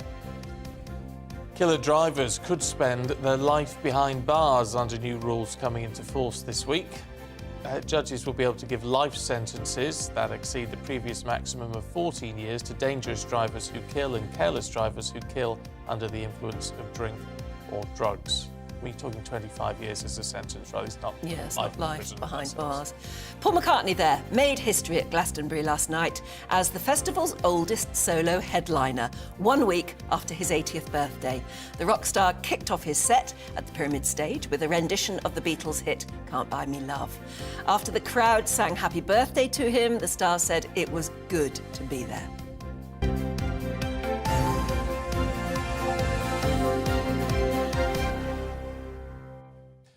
OK, well, what a week it's been in terms of politics this week. 2 by-election losses for the Conservative Party, the loss of their co-chairman in all this, but Boris Johnson saying he's going to go for a 3rd term. Yeah, Melanie says, good morning, Melanie. Good for Boris. Hope he wins. Been too long since we had a confident Prime Minister. Compared to what's out there, I'd vote Boris every time. Let's talk to political commentator Albie Amankona. Good to see you this morning. Good morning. It's interesting. There may be people who listen to... I've forgotten the name now already. Melanie. Melanie's. What Melanie said and said, what's she talking about? I just noticed in the Sun's got an opinion poll this morning. Tories on 34%, unchanged. Labour on 37%, +1. That's too close to call if there's a general election. That is a very interesting poll, and I actually saw it as well, because the polls seem to be so close that actually the Conservatives and Labour are within a rounding error of each other. And really, after the by-election results that we saw last week, you might expect the polls to be further apart. But I think one thing which is important to consider, which is if you add up all of the left-wing votes in the polls, you actually get to 60% for the Greens, the Lib Dems and Labour versus, the rest for the Conservatives. So if people were going to be tactically voting, like they did in Tiverton and Honiton and in Wakefield, that might be a problem for the Conservative Party. But it's also, this poll coming out, it's in the midterms. Yes, it's after 2 disastrous by-elections, but it is still midterm. And the government would never usually expect to be that high in the opinion ratings midterm, would they? No, and that is certainly a line which the Conservative Party has been using to justify, I think, every single by-election loss of the last year, and there have been 4 of them. And also the May local elections as well. But there also comes to a point where we have to start thinking about the next general election. A lot of Tory MPs are concerned that maybe we won't win a majority of the next general election with Boris Johnson as Prime Minister. Yeah, but it's who they would get that would beat him. I mean, even at the moment, with everything that is going against the Prime Minister, and there is a lot, you look at who would make the best Prime Minister. Boris Johnson holds a 1-point lead over Sir Keir Starmer. I mean, everything's playing in Sir Keir Starmer's favour here. He's still not making headway. He's not cutting through as a potential Prime Minister. It is surprising that with all of the trouble that the Conservative Party are in, Keir Starmer can't seem to cut through to the British public. If we think back to the 1990s when it was John Major versus Tony Blair was making mincemeat of Tory Prime Minister who was failing, and Keir Starmer's simply not able to do that. And Keir Starmer is calling for an election now, really, in the earlier than having to wait for the ultimate time. Of course, I suppose he would, wouldn't he? There's nothing much else he can do. But do you wonder whether there are any maybe backbench or the loyal backbench Tory MPs who may be becoming more and more disloyal? Do you think maybe an early election, would be a good idea? Let's test the waters. A good idea for who? I think that's... Well, that's what I'm wondering, yeah. Who would benefit? I'm not sure that the Conservative Party would benefit from an early general election, just given where we are in the polls today. Yes, OK, not very far behind Labour, but given the electoral results of the last year, none of them have been good. So if anyone's thinking we should do a general election in the autumn, I do not personally think that would be a good idea. No, what about... Sorry. What about a reshuffle? Yes, I think a reshuffle is coming. I think there's one set for July. There will have to be a reshuffle now because Oliver Dowden stood down from the co-chairmanship of the Conservative Party. Some people are saying perhaps he might move the Home Secretary, Priti Patel, to that position because of her connections to the party grassroots. It's just fascinating, though, in all of this. I do wonder if there is a temptation by Number 10, and we know Boris does not always behave in the way you would expect, that perhaps he's just going to say, blow it. Let's have a general election. Let's test all this. The backbenchers aren't happy. The Labour Party want an election. Let's just do it. I would wish the Prime Minister well if that's what he wanted to do. But as I said before, I do not think that would be a good idea. What the Prime Minister needs to be focusing on is setting out an economic plan for this country. Apparently, we're hearing one might be coming in July. Is focusing on the cost of living crisis and focusing on solving the situation in Ukraine.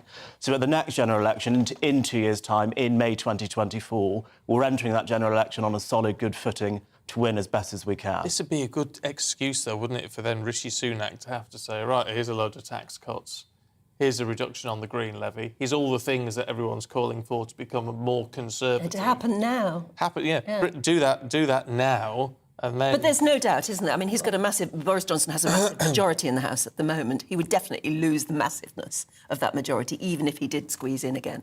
Precisely. You speak about the massive majority that Boris Johnson has now. All of those things, Stephen, that you just mentioned, there's nothing stopping the Conservative Party from doing that now. We just need to get on with it and do it.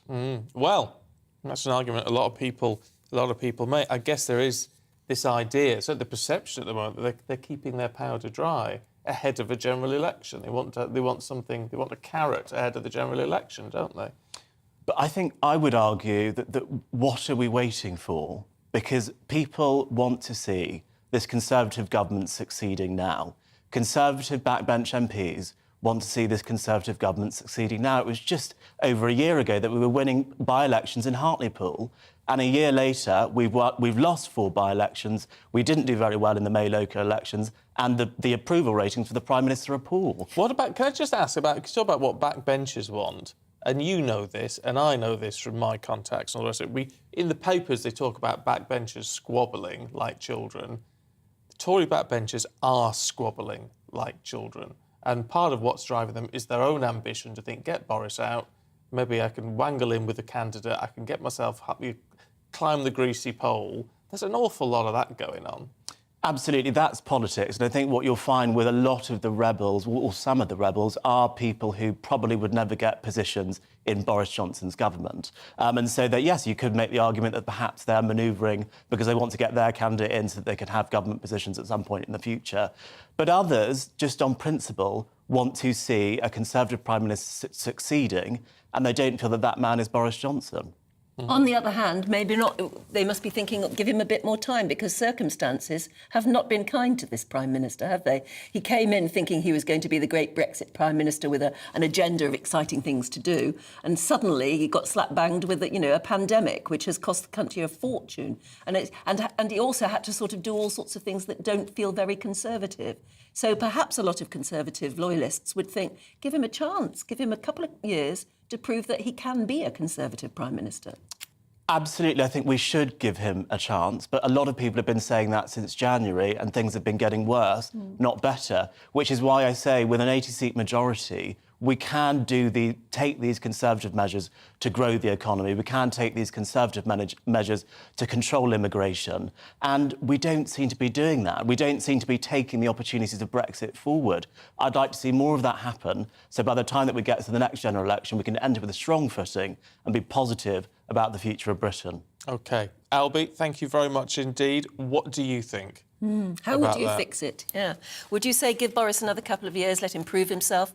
Or have we absolutely had enough, given that everybody's so worried about the cost of living crisis? Do you know what? I'm increasingly being drawn to the idea of calling everybody's bluff and having a general election. They've got too much to lose. They know they would lose quite a lot of seats. Yeah, but they know that. But do you remember when this very similar situation happened when Gordon Brown was Prime Minister? He wouldn't have an election. They called him Bottle of Brown, if you remember. Now, if he'd have had that election at that point, he probably would have won. He would have won a majority. Yeah. As it was, he held off and he lost. Yes, that's true. So call the bluff. You mean call the bluff of all of the naysayers? Naysayers. And Boris say, OK, let's call an election. Let's see. I bet you he'd get back Let's see who can win an election. And then he would be able to say, look, I've done it again. Yeah, give me the chance to do what I want. But also, maybe then that would bring forward tax cuts, green levy, the cost of living stuff, all that sort of thing, and then say, right, I want a new term where I can start and look and concentrate on properly sorting out Brexit, Northern Ireland Protocol, cost of living crisis. Do our own poll, if you like. Get in touch with us, GBViews at gbnews.uk. Should he have the guts to call the country's bluff or to call the bluff of the naysayers and actually just call a snap general election? Should he do that? What do you Be a think? lot in it. Keep us busy for a It few would weeks. keep us talking. Be interesting, Plenty though, to wouldn't talk it? Anyway, look, there's much more to come for you. Aidan's got all the sport in just a couple of minutes. Looking ahead to today's weather, and the UK is looking on the unsettled side as low pressure continues to dominate. Let's take a look at the details. At midday, the southwest of the UK will see a mix of sunny spells, scattered blustery showers. Some of those showers could be heavy, and it is going to feel cool. Plenty of sunny skies, though at lunchtime across southeast England. A few showers are possible, but many places will stay dry. Cloudy skies with showery rain affecting North and West Wales. Best of the sunshine can be found across the south and east. Sunshine and showers for the Midlands this lunchtime. A few of the showers could be on the heavy side, though, with perhaps the odd rumble of thunder. Maximum temperatures reaching close to 20, though. Warm. Fairly cloudy skies are expected across northeast England, but there will be some bright or sunny spells from time to time. A few light showers are also possible, highs of about 19 degrees. And in Scotland, a wet afternoon across much of the country with some heavy rain in places. The best of the sunshine will once again be found across northern parts. Now, very unsettled across Northern Ireland today. Heavy and often thundery showers continuing to develop.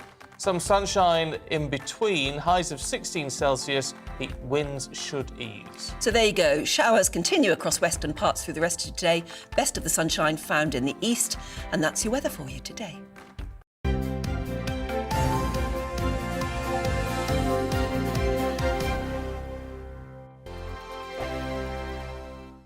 We are GB News. We're right across this great nation. On TV, On radio, on digital. Absolutely everywhere. We don't talk down to you. We embrace all voices.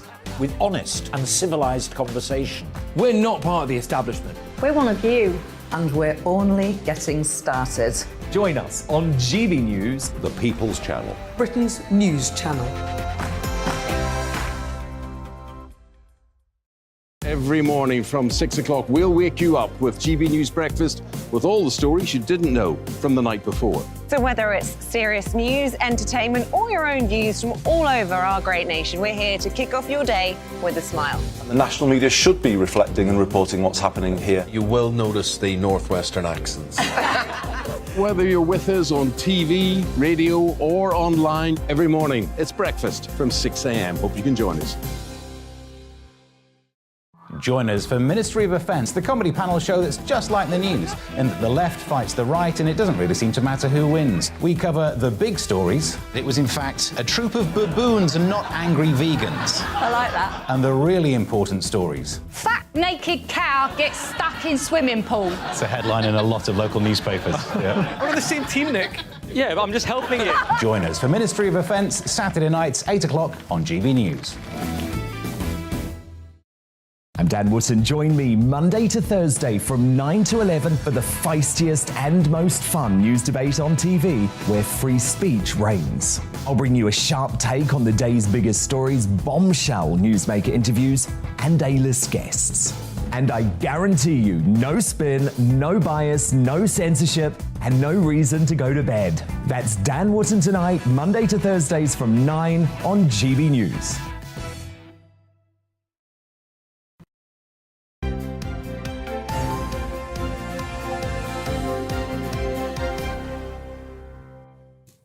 .27, morning to you. This is Breakfast with Stephen and Anne. And Aidan McGee has joined us. Plenty of sport to talk about.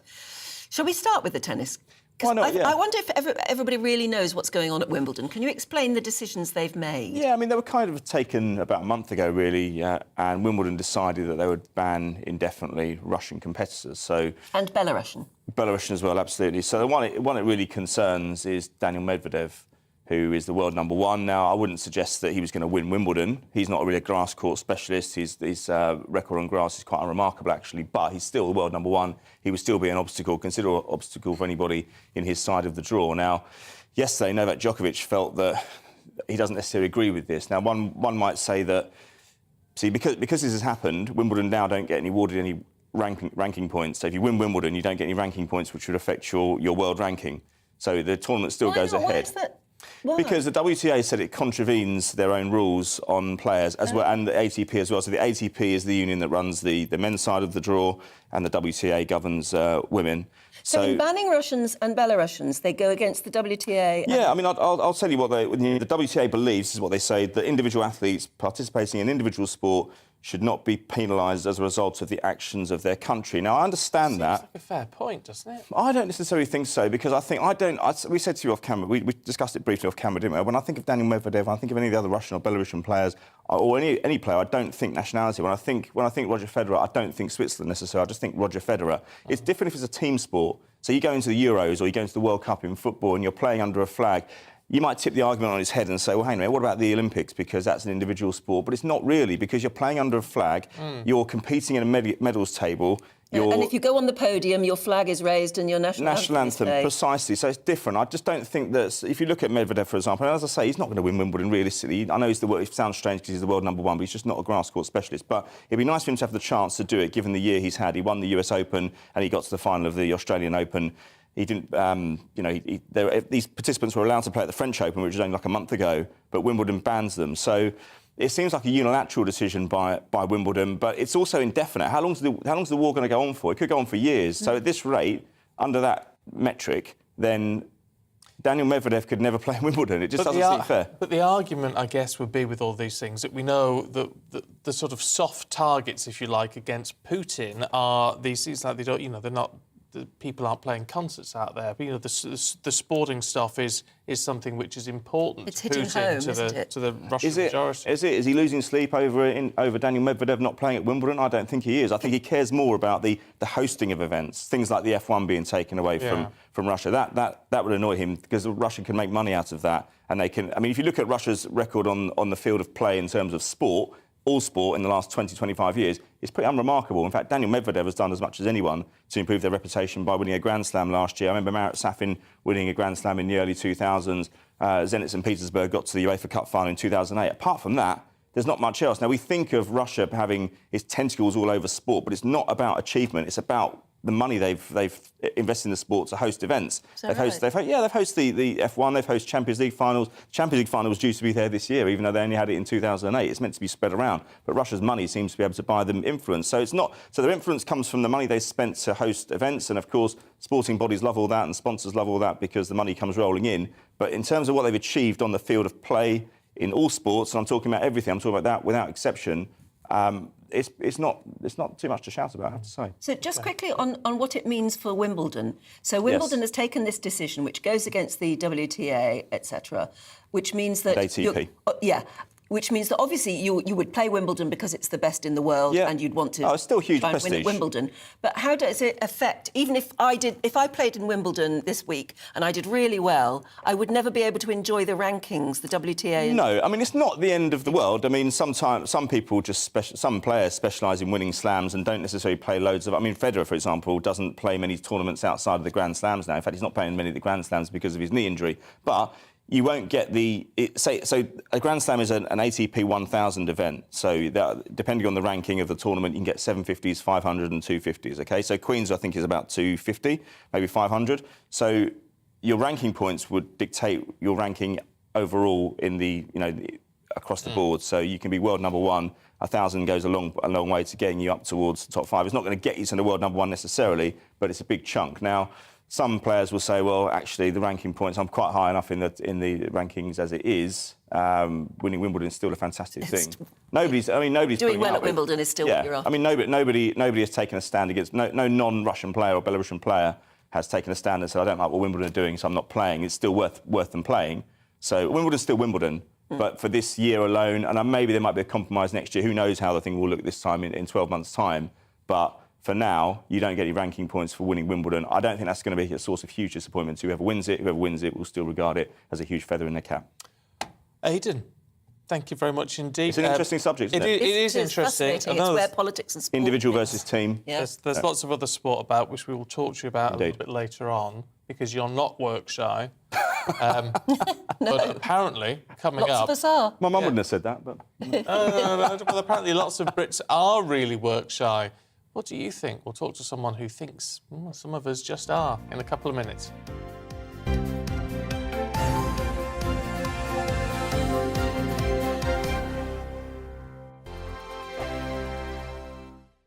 We are GB News. We're right across this great nation. On TV, on radio, on digital. Absolutely everywhere. We don't talk down to you. We embrace all voices. With honest and civilised conversation. we're not part of the establishment. We're one of you. And we're only getting started. Join us on GB News, The People's Channel. Britain's news channel.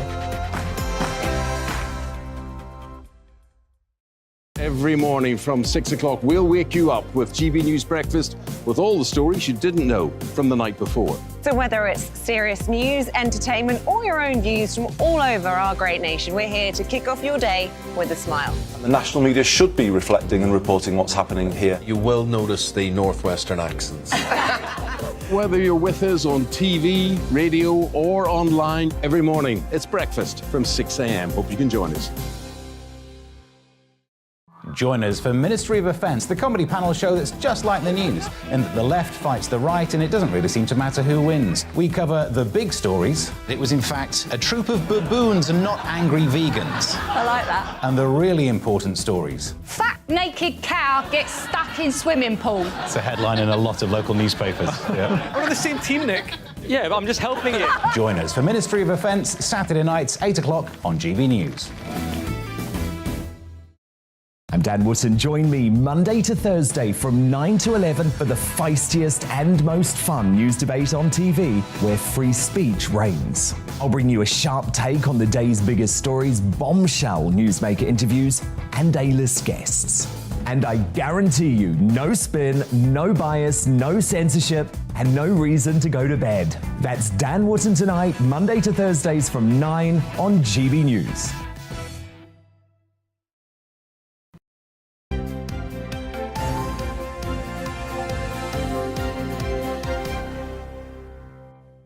It's 25 to 8 morning to you. This is Breakfast with Stephen and Anne. So should we take a look at today's newspaper front pages? The Observer calls the Prime Minister's intentions to run for a third term delusional.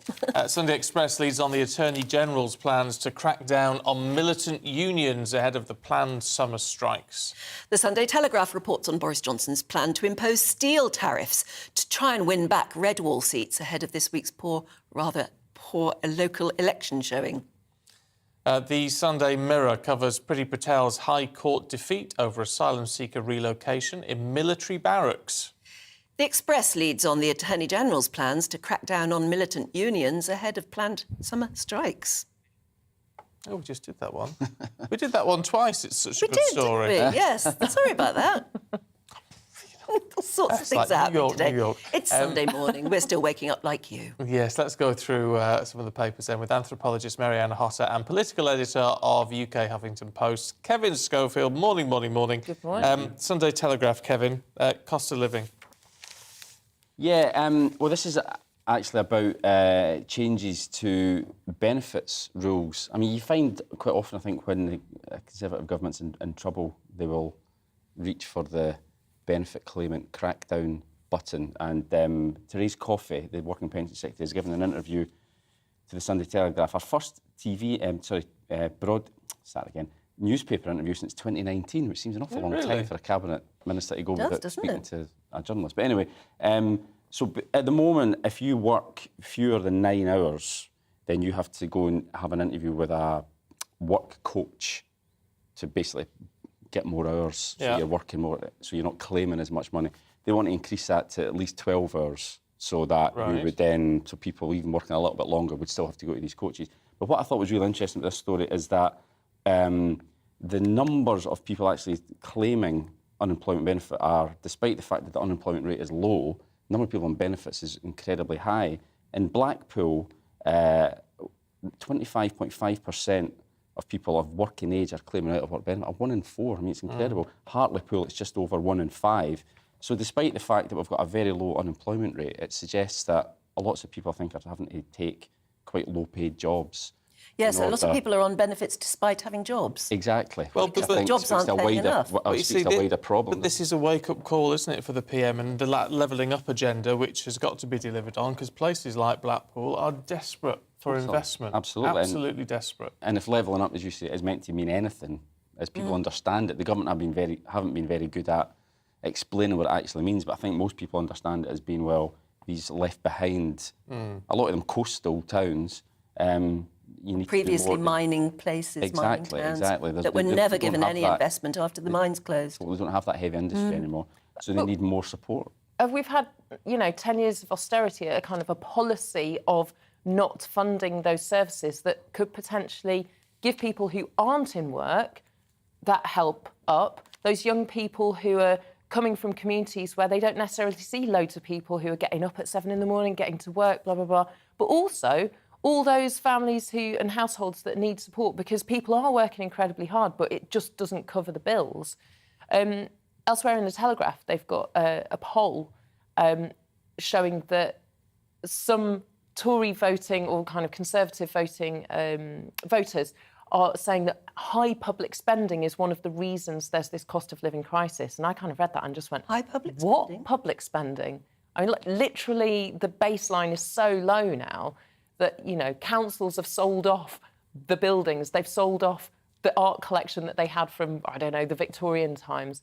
The other day I got a survey through from my council saying, which of these services would you like us to cut next?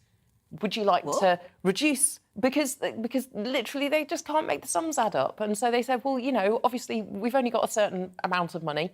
And so what we would need to probably do is either reduce spending on older people, reduce spending on, young families and children, or reduce spending on things like your bin. And I was like, well, you only empty my bin once every fortnight already. Was this a sarcastic flyer or was it serious? No, it was serious. Well, good. I sort of think good. It's about what time. What do you mean good? It's about time. Look, which bit is good? No, I say good because it's Stephen. Because when times are tough, you see more and more local councils just spending money on, or let's twin with another city, which costs a fortune, or let's buy a piece of artwork, let's do an arts community project. Good, cut down on some of these ridiculous expenses. Brilliant. Wait, hang on. And I don't think there are any councils buying pieces of artwork. Yes, there are. The councils there's stuff at the moment going on with people buying these art things. And you and I have had conversations previously. We've got form on this about you going, the arts? No, you don't need the arts. You don't need history. No. What you need we probably don't need libraries and things anymore. Libraries. Yes, that was it. That was it. Yeah, you don't need libraries. You don't need libraries? You are absolutely off your trolley. You've got kids. Why did you... a while since I've been to a library, I will admit that. But just because I've not been in a while doesn't mean to say you have to... Have you been to a library recently? Not recently. No, neither have I. I. But I did when I had children. I used to go all the time. Yes, but how long ago is that? So long ago. Times have there are mothers changed. and children around now. I sat in our community cafe the other day and a lady came and sat down next to me and we were both having a little cup of coffee on the way back from the shops and she said, oh, I've just been to the library. And I said, oh, yeah. Just, got chatting with a kind of random stranger, as you do. And she said, my phone isn't working and I can't afford to replace it at the moment, so I went to the library to use the internet. And you get an hour a day for free, and you can read the newspapers. And I'm getting ready for... Great, lovely, we're paying for that. Yeah, absolutely. And she said, I've got to prepare for some job interviews.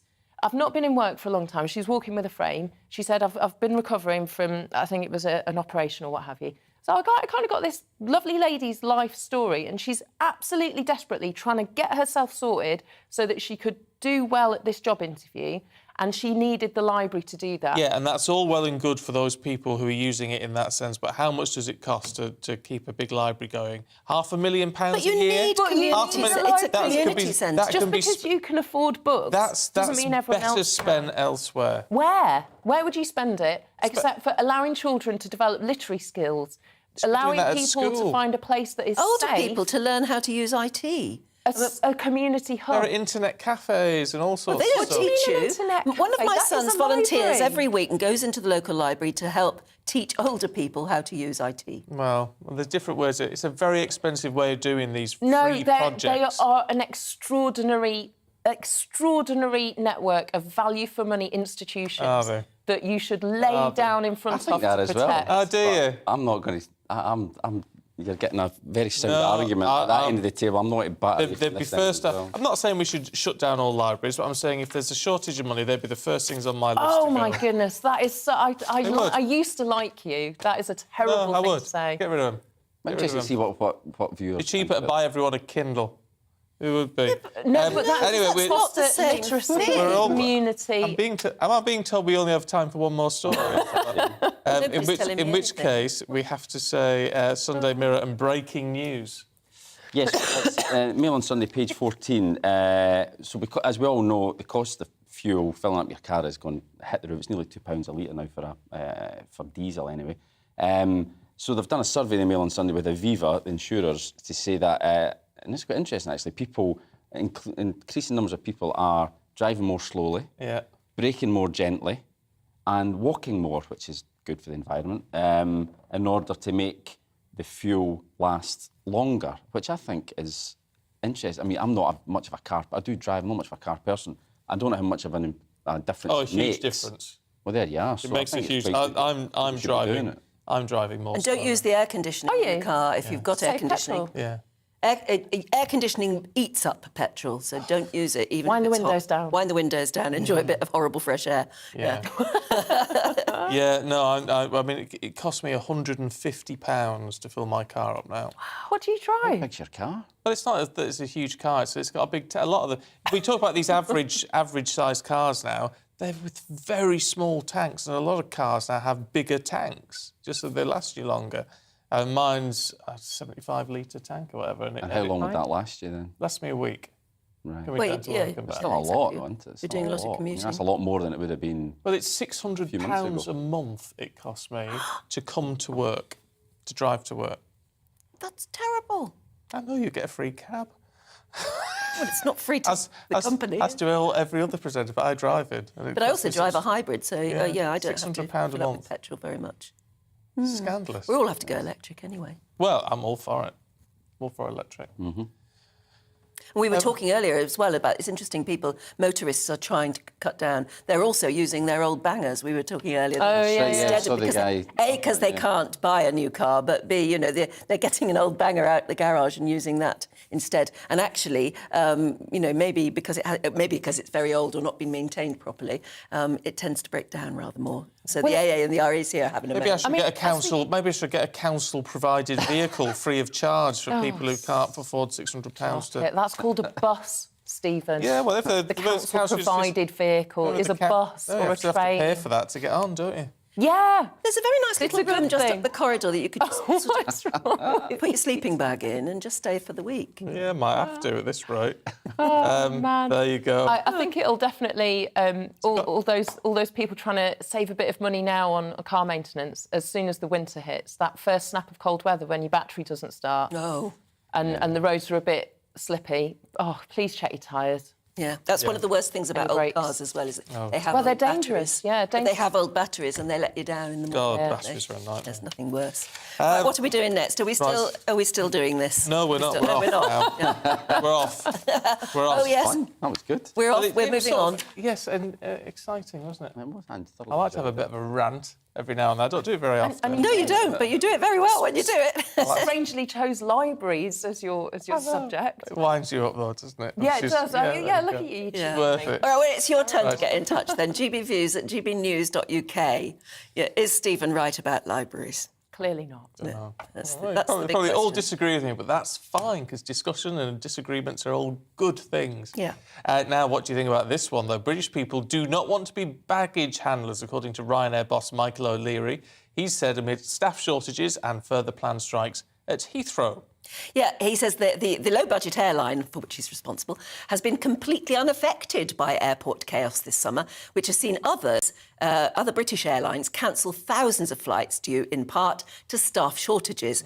Well, one business founder has claimed that some Brits simply don't want to go back to the office or work hard. Yes, that's Charlie Mullins, founder of Pimlico Plumbers, who says it's time people got it into their heads that it's time to get back to the office. Charlie joins us now. Morning to you, Charlie. I mean, you're effectively saying that a lot of Brits are work shy, are they? Yeah, I don't think it's just the Brits. I think in general, because of the pandemic, we've all got used to, or many people have got used to staying at home and become very work shy, lying in late, out spending more time with the children. And people just are no longer interested in doing a fair day's work for a fair day's money. I think a lot of people watching the programme at the moment would probably agree with you. We hear it time and again because we're always saying that at the moment the airlines can't recruit staff or the airports can't recruit staff. We've been saying it for so many weeks that by now they should have recruited some and trained them up. But you think it's probably because we Brits just don't fancy those sort of jobs? Well, yeah, exactly. I think, you know, they want to work or they want to work less and get the same money, and you just can't do that no more. And I think people have just become too comfortable with the working from home situation, or think that they sort of in control of it and can tell the employer, you know, when they want to come to work, when they don't want to come to work. I mean, you know, the excuses that people are just coming up with these days, you know, if the cat's not drinking their milk, they don't want to come to work. I mean, it's just crazy. So, is this, Charlie, is this, because I've heard this from other people before, and it's going to sound a bit provocative, but is this millennials? Is this what, sorry? Millennials. Well, I think, yes, I'd say it's more so the newer type of person that's in the workplace. But you have got a lot of older people that have never been, you know, overworking. You know, they charge for 5 days and they probably only do 3 days anyhow. But now they're down to like wanting to do 1 or 2 days a week, and they don't want to stay late. They don't want to help out on any situations. And you know, I think if you're going to do less work, then you've got to expect less money. I actually believe that you should be paying people that work from home who could go to work in the workplace. I think you should be paying them 50% less, because I believe they do 50% less. Except that you believe they actually do 50, because I was going to say, except they're doing it at home, which means they're having to heat the house, they're having to feed themselves, all the rest of it, they're having to use their own telephones and everything. Maybe there's an argument for paying them more. Well, that's right. You would expect that they would want more money with the rising costs. But, you know, I just think that many people, not everybody, because obviously I'm going to get all the work from home brigade coming on saying, you know, I work harder, I'm more productive. And I'm sure probably 10 or 20% of people are. But majority of people are definitely not working harder from home, definitely don't want to work, yet they still want the same amount of money. I mean, you've got, you know, they're trying to now say do 5 days work in 4 days. It's impossible. It's nonsense. I mean, if you're doing 4 days work, 5 days work in 4 days, then you was never doing 5 days work in the first place. Oh, you see, do you know what? I think a lot of people would agree with that. But then is your perspective changed, Charlie, by the fact, you know, you run a plumbing business, whereas, you know, it's what you do and what is produced and what your workers are doing is very obvious, it's very apparent. In a lot of these industries where people can work from home, of course, it's a bit more sort of think time, if you like, and it's not... The metrics for how you measure productivity are not quite as simple. Yeah, well, as you say, there's many people that can't work from home. And if we all had, like, the teachers and police, fire and frontline nurses working from home, we'd be in a complete mess. I think it's very disrespectful that the people that don't want to go to work, when you think that many of these frontline workers kept the economy going, they don't get a fortune, and you've got all these other people belly aching that, you know, I don't want to go in the office, I don't want to work late, I want to have more time at home. Well, have more time at home, but don't expect to be paid for it. Or even better still, let's give all the jobs out to India for a quarter of the price and then stay at home and do nothing, which is what they want to do.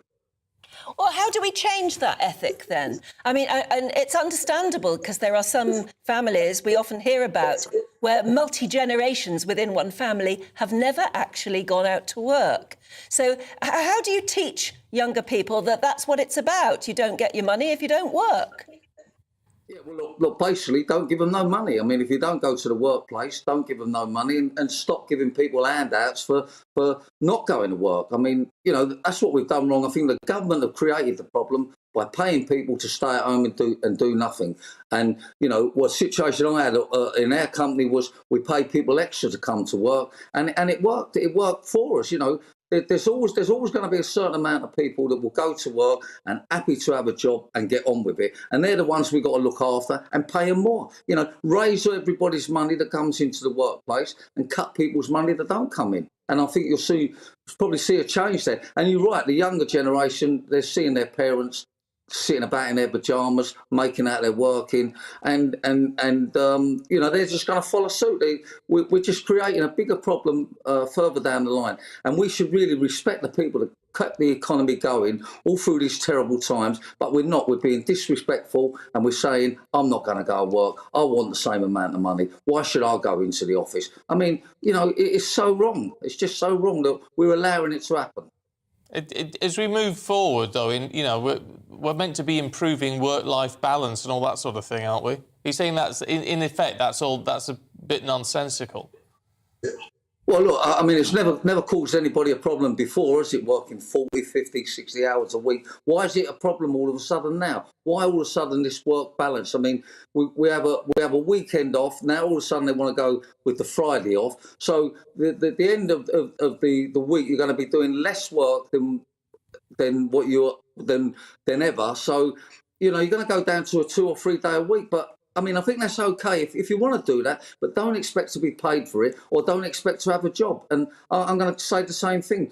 Pay the people that go to work in the office and frontline workers and people that have to go to work, and the people that don't want to go into the office, pay them 50% less. Let's increase the wages. We're going to have an influx of people that will definitely want the work when we raise the wages. How did you start your business? I mean, did you work, 12, 14 hours a day to get things going? For sure, 7 days a week, that's for sure, middle of the night and everything. And, you know, you're never going to get a situation that you can do less hours and do more work. It's never going to happen. And look, even if you just want to sort of hold your head above the water, you've got to go into work every day. Most people need to go to work for the money. So why are they expecting to be paid and not go to work? And you're right. Of course, I've done many hours, like many other people are still doing many, many hours, because we're having to pay for these people that don't want to go to work and not contributing enough to society. Charlie, good to talk to you this morning. Thank you. I'm sure that's going to get a few of you emailing in this morning, some of you are going to really stridently agree with that, some disagree. I think there's a lot to do with attitude on that. I mean, I'm very fortunate that I've never been in the position where I've never had a day in my adult life of being unemployed. I was freelance for a while, which meant you'd get some days where you're not working, but I've been freelance all my life. I've never been I don't unemployed. go into work, I don't get paid. Yeah, but I have always been acutely aware, and it's because of the way I was brought up when my father was made redundant donkey's years ago. If I got made redundant and had to, didn't have a job, I would go and get a job in Find something. B&Q or Sainsbury's or Tesco's or whatever it was, whilst I was looking for another job. I wouldn't sit at home and go, well, I'm just going to hang about and wait. And no. I would go and do the job. It's what we call the old-fashioned work ethic. Do we still have it? Do the millennials still have it? I wonder. They would hate even being asked the question, wouldn't they? But do let us know what you think on that. Is it the fact that too many Brits are just work shy? Yeah, it's an interesting point. Let us know, GBViews, GBnews.uk. That's going to be a fascinating talking point this morning. And we'll bring you all the very latest headlines in just a moment. Looking ahead to today's weather, and the UK is looking on the unsettled side as low pressure continues to dominate. Let's take a look at the details. At midday, the southwest of the UK will see a mix of sunny spells, scattered blustery showers. Some of those showers could be heavy, and it is going to feel cool. Plenty of sunny skies, though, at lunchtime across southeast England. A few showers are possible, but many places will stay dry. Cloudy skies with showery rain affecting North and West Wales. Best of the sunshine can be found across the south and east. Sunshine and showers for the Midlands this lunchtime. A few of the showers could be on the heavy side, though, with perhaps the odd rumble of thunder. Maximum temperatures reaching close to 20, though. Warm. Fairly cloudy skies are expected across northeast England, but there will be some bright or sunny spells from time to time. A few light showers are also possible, highs of about 19 degrees. And in Scotland, a wet afternoon across much of the country with some heavy rain in places. The best of the sunshine will once again be found across northern parts. Now, very unsettled across Northern Ireland today. Heavy and often thundery showers continuing to develop. Some sunshine in between, highs of 16 Celsius. The winds should ease. So there you go. Showers continue across western parts through the rest of today. Best of the sunshine found in the east. And that's your weather for you today.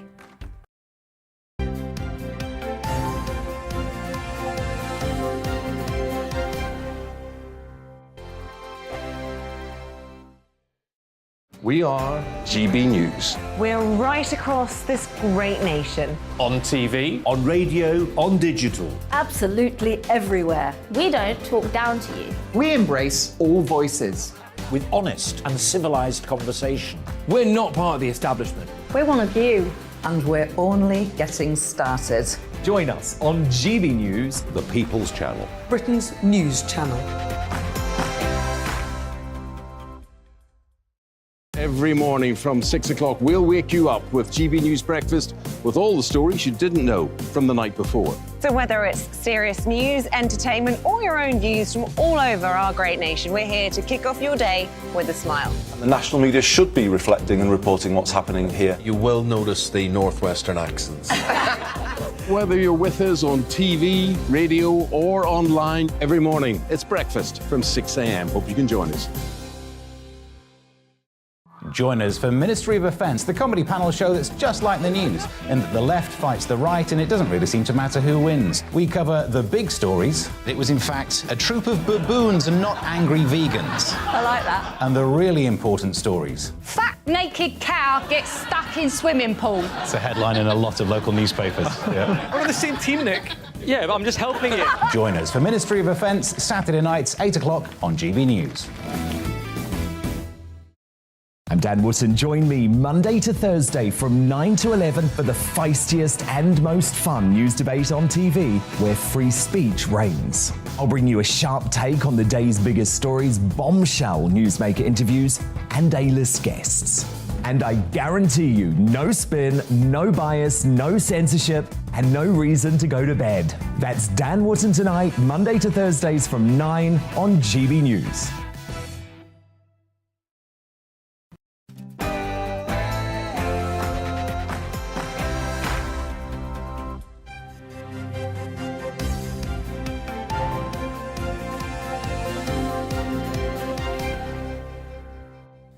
Leaders from some of the world's richest nations will meet in Germany this morning for the annual G7 summit.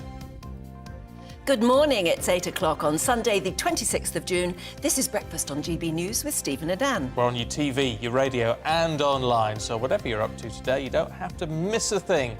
These are the headlines for you. Germany is hosting the G7 summit later this morning as leaders from the world's biggest economies fly into Munich. The war in Ukraine and green energy are expected to be the main focus of discussion. The Sunday Times and the Mail on Sunday both reporting that Prince Charles accepted €1 million in a suitcase from a Qatari sheikh. Clarence House says the money was immediately passed on to one of the prince's charities. A defiant Boris Johnson says he will be the Conservative leader that will win the next general election, and he told journalists in Rwanda that he is actively thinking about a third term. However, the Prime Minister did admit that he had sort of messed up on a number of issues. Meanwhile, Labour have challenged the Prime Minister to call an early election. Keir Starmer saying, bring it on. And Paul McCartney has become the oldest star to headline the Glastonbury Music Festival. At 80 years of age, the former Beatle performed last night with a virtual set alongside John Lennon. Here's how fans reacted. Played I've Just Seen a Face, which is my all-time favourite Beatles song. And from then, for about an hour, I cried. The whole time I cried. And also, it was the lad's 80th birthday this week, and isn't that great? We love him. We love him. We love him. Yeah, you love him too. We've had lots and lots of views about your memories of going to Beatles concerts and things like that. Keep them coming in, won't you? gbviews@gbnews.uk.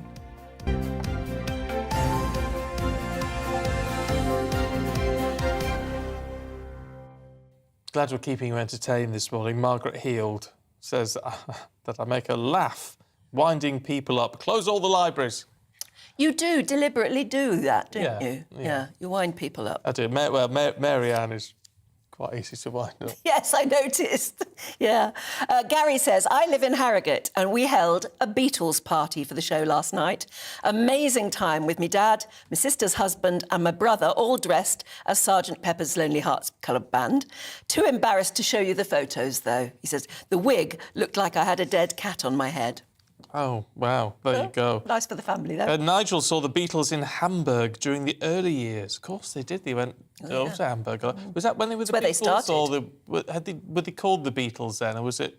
They were changing from the something men, weren't they? Quarrymen. Quarrymen. They changed to the Beatles. I think they did play Hamburg as the Beatles, yeah. I grew up in Woolton, not too far from where Paul and John grew up. It's always been a great sense of pride to share this great area in the city with the greatest cultural songwriter ever. Well, you know, I think a lot of people would agree with you, Nigel. It's interesting, but obviously the Scouser link, in that even Zach, one of our producers, who's a Scouser, who is, 20? Young. 23, 24, young. And of course, he's mad about the Beatles. You know, well, it's that whole cultural link. It is. I absolutely feel the same about as you. I think Paul is one of the best songwriters ever, certainly from that cultural point of view. And all of their songs, the Lennon-McCartney songs, I mean, so many of them are so memorable. And we all know so many of them without knowing you know them, if you see what I mean. Yeah. Scott says it was a great show last night. I wonder whether Paul will be able to manage marathons like that in the future. At his age, doing a show at 10:30 p.m. until 1 a.m. is unbelievable. I'm 62 and I could barely stay awake. Yeah, I know what you feel. And he looked good too, didn't he? He doesn't look 80, I'll give him that. No, he really doesn't. No, that's quite something. Mind you, but people are getting younger, aren't they? I mean, you only have to look at the Queen. Not that I want to really compare the Queen to Paul McCartney, but you know what I mean? The Queen's 96, and you wouldn't believe She doesn't look 96, does she? No. The only thing about that is that there is such a pressure on people now not to look old. You know, they set the bar so high, some of these people, and certainly Paul. But Paul McCartney's always had a baby face, hasn't he?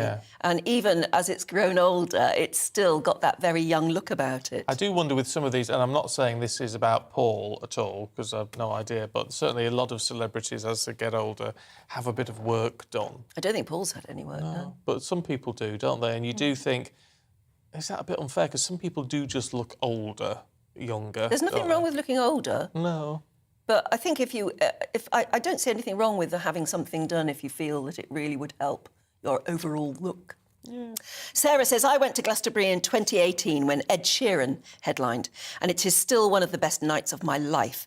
But Paul McCartney is different gravy. What a legend, doing it into his 80s. That's a great turn of phrase. I love that. He is different gravy. Yeah. Quite right, too. It really is something. Keep your thoughts coming through on that and anything else we're talking about. If any of the Beatles, want to hear about it, or if you went to any of their early concerts or anything like that, we would love to hear your stories. Do get in touch. gbviews@gbnews.uk. What about work-shy people as well? Alan says, getting a job isn't that easy nowadays, Stephen. I remember same as you, leaving a job, getting into another one, but it's just not that easy now. It is if you're into coding, I think. Elaine says, I disagree with the guy from Pimlico Plumbers. I work from home sometimes and I start 7:30 and finish at 6 p.m. I put more than enough hours in working from home and I actually earn my pay 10 times over. Not everybody is lazy. No, you see, and I do think that when we're talking about maybe being able to do 5 days' work in 4 days, it depends on your job, but clearly some people could. You just work very much longer days. I mean, for instance, we were talking to the guy there from Pimlico Plumbers. If you were a plumber, and I'm not saying it's easy work, because I know it's not, but instead of working a 9 to 5 day, you could choose to work at least a couple of nights, taking in those extra hours and giving yourself the Friday off. Yeah, potentially. The only trouble with that is it'd be difficult to get a plumber. If they all did that and got Fridays off. Well, if everyone had Friday off, yeah. It's always difficult to get a plumber now. I know, it is. It's funny with those sort of jobs, though, isn't it? Plumbers and electricians and things, whereas perhaps, you know, at one stage it was looked down on a little bit because it was a manual job, when at the time when, you know, that Tony Blair was saying everybody needs to go to university, everyone needs a degree, it's all about intellectuals and all the rest of it. Yeah, he was so wrong there. What we needed was apprenticeships. Yeah, apprenticeships. People like plumbers, they make a fortune. Yeah. Plasterers do. I mean, have you ever watched a plasterer at work? Oh, it's art, I mean, talk about a skill, yes, exactly. We were taught some of the wrong things in school, and I do think that Tony Blair was wrong there in insisting that everybody must go to university and get a degree in something before you actually get out into the real world and actually have to earn your money. It's a paid apprenticeship, far more valuable, frankly, and that's what I did. I never went to university. I was on a paid apprenticeship. Yeah. In those days, the journalism courses were basically paid apprenticeships. I thought you were going to tell me you were a plasterer then. No, I'd love to. I've tried being a plasterer. I had a bathroom once that I decided I would take all the tiles down myself. Managed to get the tiles off the wall. And then you know what it's like when you knock the tiles off the wall, you get left with this absolute, you can't face it. And I thought, well, I'll just plaster over that. Yeah. You ought to have seen it. I had to get in a team of workmen later to destroy everything I'd done and then do it properly. Yeah, it's stuff like that. You know how workmen then join in and say, who did this? Yes. Don't know. It was here when I got here, sort of thing. Did you really say that? No. Well, they got it out of me in the end that it was my fair work. Love it. It was awful. Love it. I mean, even grouting tiles is a nightmare. Totally difficult, really, really difficult. It should be really... You have to get in an expert. You watch them do it and it looks really easy. Yeah. Anyway. But it's not. Anyway, if you've got any funny stories about doing DIY and then having to be ashamed of it, do get in touch. Make me feel better anyway. That'll be everyone emailing in with a story like that. Let's run you through the main news today because we've waffled on for 8 minutes. The Prime Minister will urge his NATO and G7 allies to continue to back Ukraine against the ongoing Russian invasion. Boris Johnson will begin talks with the G7 today in Germany regarding plans involving trade sanctions and military support before moving to Spain later on next week for similar NATO talks. Now, the discussions will heavily rely on EU involvement for certain plans to work, despite the bloc not being a member of the G7. The summits will also see supply chain issues caused by the war debated, as well as the applications for Finland and Sweden to join NATO. And this, of course, comes while Boris Johnson faces fresh rebel Tory MPs discussing his leadership whilst he's out of the country. Well, let's talk to Paul Hawkins, who's in Germany for us this morning. Morning, Paul. Look, I mean, there's a lot on everybody's plates here. Yeah, absolutely. Yeah, there's a lot on his plate. There's a lot on everyone's plate who's meeting here. These 7 countries, so the UK, the USA, France, Germany, Italy, Japan and Canada, they regularly invite the EU along as well. Also notable to note who Germany, who have the rotating presidency of the G7. That's why we're in Germany for this summit meeting. They've invited India, Indonesia, Argentina, Senegal and South Africa, because the German Chancellor Olaf Scholz keen to say that, look, we're not just going to talk about the Ukrainian-Russian conflict, we also want to talk about issues that are affecting other parts of the world and what we can do for those countries in other parts of the world that counters China's influence and Russia's influence. Both of them have major influence when it comes to, as we know, energy exports, but also arms exports.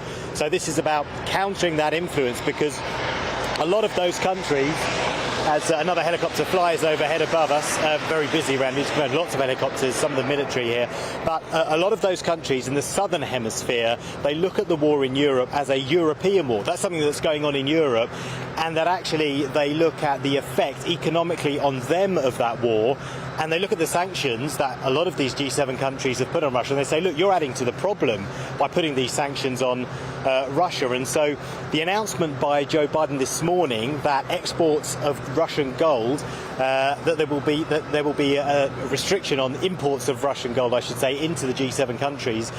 A lot of those countries in the southern hemisphere will see that as a major setback, that it's harming the world economy, and that actually this war in Ukraine needs to end, and that maybe a peace deal where Ukraine cedes some territory to Russia in order to get the conflict closed and help the world economy get on track. Maybe that's what we have to do. Of course, Boris Johnson countering that narrative, saying no. We need to increase arms to Ukraine. We need to keep backing the Ukrainians in their war against Russia, and that we mustn't cave in just so we can try and help restart the world economy. We can do that by other means. So these countries that are being invited, the point of that is to counter Russia and China's influence. So some competing narratives here around the table, but there are some really meaty issues for the G7 world leaders to get stuck into. Yes, and one person who is coming to the table as well, albeit remotely, is President Zelensky himself, who I presume is just going to ask for more help, more aid, more weaponry. Who is going to be the most sympathetic ear there? Yeah, well, it would have to be Boris Johnson. I mean, he's effectively backing Zelensky's corner. Excuse me. He'll be joining the meeting by Zoom. There was talk that he might be turning up here in person, but he's going to be joining it via video call. And yeah, he'll be asking for all those things. And Boris Johnson, Joe Biden will be his biggest backers. But there are voices in places like France and Germany, listening to voices in the Southern Hemisphere, people like South Africa, Brazil. Brazil won't be here, but Brazil and Indonesia and India, who remain neutral on the Russia-Ukraine war. They haven't come out and criticised Vladimir Putin.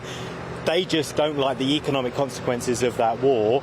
But so in terms of appealing to that audience, they'll be saying, look, we can help you out with aid, with economic aid, with energy security, but very much the backers of Zelensky will be the USA, will be the UK, and saying that we need to keep supplying arms and money to Ukraine, and we mustn't give in to Russia. We mustn't cede territory or back a deal that would mean Ukraine cedes territory in order to try and bring an early conclusion to the war. We have to back Ukraine all the way on this. OK, Paul, thanks very much. Catch up with you later. Let's talk to journalist for the New European newspaper, Paul Connew, who joins us now. Good to see you this morning, Paul. I mean, when it comes to the pressure that Zelensky is going to continue to pile on to the G7 plus Europe, plus the EU on all of this, I mean, the EU's really sort of underperformed, hasn't it, in being supportive? Some would argue that, and there are signs of division. This is a very important G7, probably the most important G7 ever, because liberal Western democracies are fighting against, the growth of autocracies, and this is vital that we remain united. But there are signs of, of a breakaway here, that France and Germany are rumoured to be trying to put pressure on President Zelensky, who will be following up his starring Zoom role, at a certain pop festival, with an appearance at the G7, and he will indeed, as your correspondent was saying, be asking for more money, greater sanctions, bigger weapons, and Boris Johnson, of course, will be supporting him. And Boris Johnson, of course, is counting on being at the G7 to counter his domestic problems. I don't think it's going to actually deflect from his domestic problems, but he'll certainly be hoping so. And it'll be interesting to see how the other leaders react to Boris, even body language wise, whether they see him essentially as a dead man walking politically, which I think he is. Mind you, you could also say that, or at least try and say that about several other leaders there. Joe Biden, very, very low popularity. Popularity, thank you. Right, popularity. His rating Macron. is better than Donald Trump's were at the same period in his presidency. Yeah, Macron, though, also has only just scraped in. I mean, they're not doing that well either. So surely Boris Johnson is very much a hero, too, of President Zelensky's. He is. I mean, personally, I sometimes find his faux Churchillian rhetoric grating, but he has made the right noises. I'm no fan of Boris Johnson. In fact, I co-authored a book shortly after he became Tory leader. I've known Boris over many years. That he was never fit to be Prime Minister, and I predicted that his leadership would probably end in either personal scandal, political disaster, or a combination of both, and I put a modest wager on that, and I haven't changed my mind. But he has been right on Ukraine, although let's not forget that back in the EU referendum campaign in 2016, Boris mitigated Putin's invasion of Crimea and partly blamed it on the EU, which had him dubbed a Putin apologist by critics on both the left and the right. So his record on Ukraine isn't without a few flaws. Yeah, it's interesting you say that, though. I mean, the EU, whatever the EU said at the time about that, I mean, it's the EU now that is not pulling its weight when it comes to what Zelensky wants. It's not pulling its weight against Russia.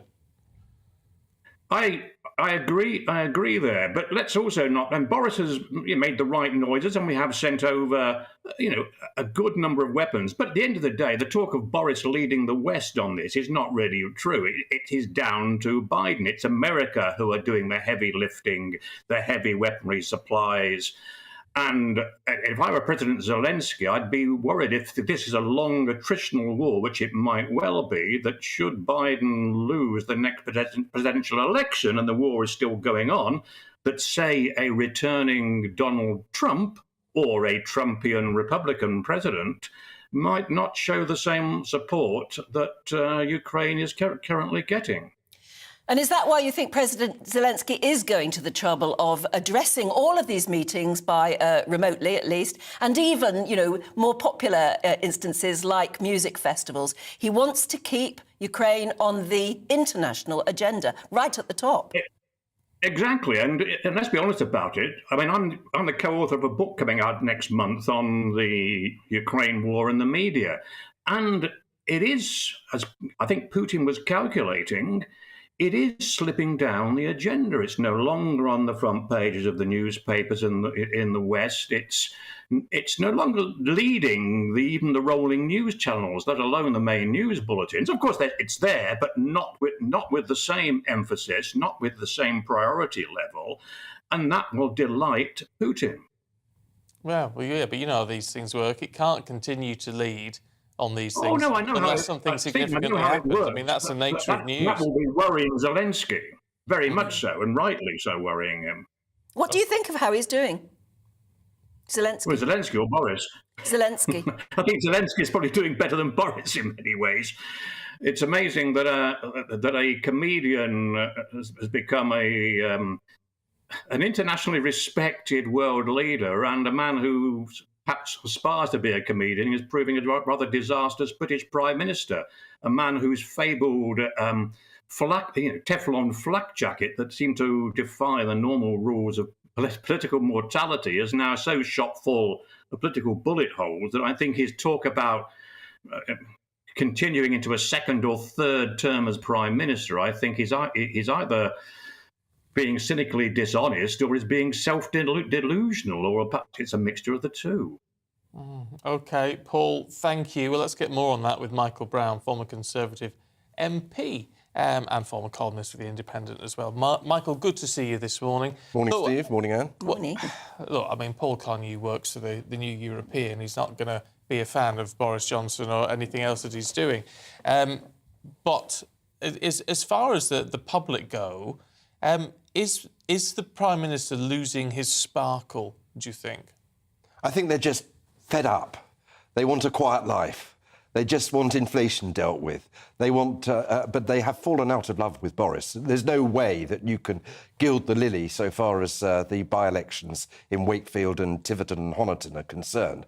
They are dramatic, and they're not any old by-election. I mean, I can remember in my first term in Parliament the Crosby by-election when Shirley Williams overturned a massive Tory majority for the newly founded SDP.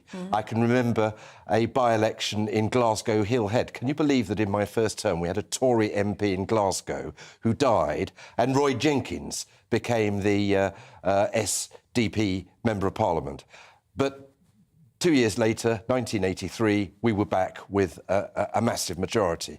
But this is of a different order. I'm afraid there's no way that you can just say this is just by-election territory. And yet this every really morning is we a discuss Boris, we get so many people calling in saying, give the man a chance. He's had a very difficult time. You know, just let him get on with the job. Allowances can be made, but I think that the Tory party patience is running out. Can I ask you about that, though? The way this is handled by backbenchers, because you know how this works. I've got my contacts. I know how this works. This isn't just about MPs saying, oh, well, we don't really think he's doing the right thing. We don't think he's heading in the right direction. This is about people trying to climb the greasy pole. No, you're wrong.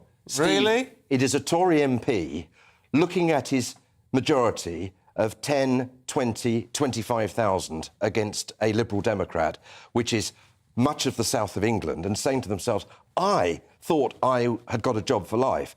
Jesus Christ, I am going to be losing my... I'm sorry. Yeah. on a Sunday. It is a Sunday, I do yeah. apologise. I think that they know that they are facing unemployment. I remember my own circumstances between 1992, when I surprisingly managed to cling on to my seat in Brigg and Cleethorpes against all expectations. I thought I was going to lose my seat then, but I didn't. But I was on death row from 1992 to 1997. And when I saw Rob Hayward, now Lord Hayward, lose the Christchurch by-election with a massive 30% swing to the Liberal Democrats, I knew from that moment in 1993 that I was on death row. So Tory MPs aren't thinking about becoming ministers. They're thinking about what they're going to do if they lose their seats in 2 years' time. What about telling them to go and work hard for it in your own constituency? That's what the Lib Dems do. Every time they are challenged, they go back to the constituency and they work really hard Now, to be fair there. to Tory MPs, they're doing that, Anne. They spent the Platinum Jubilee up in their constituencies. They were out and about talking to their party workers, attending local functions, and they simply got very, very gruesome feedback from their party workers who were saying to them, it's hell out there on the doorstep, Mr. Member of Parliament, Mrs. Member of Parliament. We simply are not able to go out without getting abused on the doorstep. About Boris or about other things? About Boris and the Tory party and inflation and all the Partygate and everything. No, it's self-interest. At the end of the day, a Member of Parliament is ruled not by whether they're going to be promoted to Under Secretary of State for paperclips. They're motivated by the fact that, crikey, I'm not in a marginal seat, but I can see myself going the way that Michael Brown did in 1997. I would hope they were a bit more altruistic than that and actually thought it's not just about me personally not being an MP anymore, it's about this constituency not being served by a Tory. But Anne, they do have the interests of their constituents at heart. They are concerned about Partygate. They are concerned that their government, against the election manifesto upon which they stood a couple of years ago, where they pledged to reduce taxes, is increasing taxes. I mean, quite frankly, we've got a Labour government in all but name in terms of its economic policy, the highest tax burden since Clement Attlee's government of 70 years ago. Why isn't the government doing anything about it? Why aren't they? I mean, I know Rishi Sunak's sort of saying, oh, well, we could reduce taxes before the next election, basically, as a dangling Wouldn't it be carrot. nice if he did it Why don't now? we do stuff now? Whereas with the Thatcher government, you had a creative tension between number 10 and number 11. Here, you've got number 11 agreeing to what number 10 says. Number 11, the Chancellor of the Exchequer, knows that he can't be spending the money that he's being ordered to spend by Boris just to save Boris's own short-term skin. I'm sure that if Rishi Sunak didn't have to take any notice of the Prime Minister's constant demands to shower printed money, this is printed money, he's got to find the Chancellor of the Exchequer £58 billion this year simply in interest payments on the government debt, because of all the money that doesn't exist, that's not being taken from the taxpayer, although there are increased taxes. It's all funny money. It's quantitative easing. I didn't know what quantitative easing was until Lord Forsyth explained it to me and said, Michael, it's like Jim Callaghan and Harold Wilson's government when they printed money, created inflation that doubled prices in 4 years. And by the way, 11% inflation. This government is doing nothing to address that. We're going to have 15% inflation next year, if you listen to your colleague Liam Halligan and Lord Forsyth, who chairs the House of Lords Economics Select Committee. And I fear that MPs are actually doing their job. They are going out on the doorstep. They are taking back the messages to their leadership in the form of Boris and the Cabinet and saying, look, our people are deserting us. It's going to be very difficult, though, isn't it? I mean, if these backbenchers got what they wanted and got rid of the Prime Minister, and you've got somebody new in place, heaven knows who, it's going to be very difficult, isn't it, to, in effect, totally reinvent the government. Yes. But for the next election. And that is an argument in favour of the case for Boris staying. I can see nobody who is likely to do any better than Boris. And it is interesting that the Liberal Democrats and the Labour Party are constantly calling for Boris's head. Be careful what you wish for, because he might just be the least worst option, because I can't think of a single alternative candidate that could do any better than Boris, but that still doesn't prevent members of Parliament thinking, well, let's give somebody else a chance. Now, the argument for keeping Boris is if you give somebody else a chance, they become an unelected Prime Minister. They're not going to be able to... I mean, I'm afraid I think the die is cast. I'm not saying that the Labour Party are going to win the next election, but they will be able to form some kind of minority government in association with the Liberal Democrats and the SNP. But I am saying that there is no chance, in my view, that the Conservative Party can win the election. Really? OK. Well, interesting stuff. Michael, thank you very much indeed. It's always good to talk to you. Pleasure. Thank you very much. Thank you. Well, let us know what you think of that. Do you think it is inevitable that we'll probably see some sort of Labour government after the next general election? Get in touch. Yeah. gbviews@gbnews.uk. And we're going to be taking you to Glastonbury and Stephanie Tecci in a couple of minutes.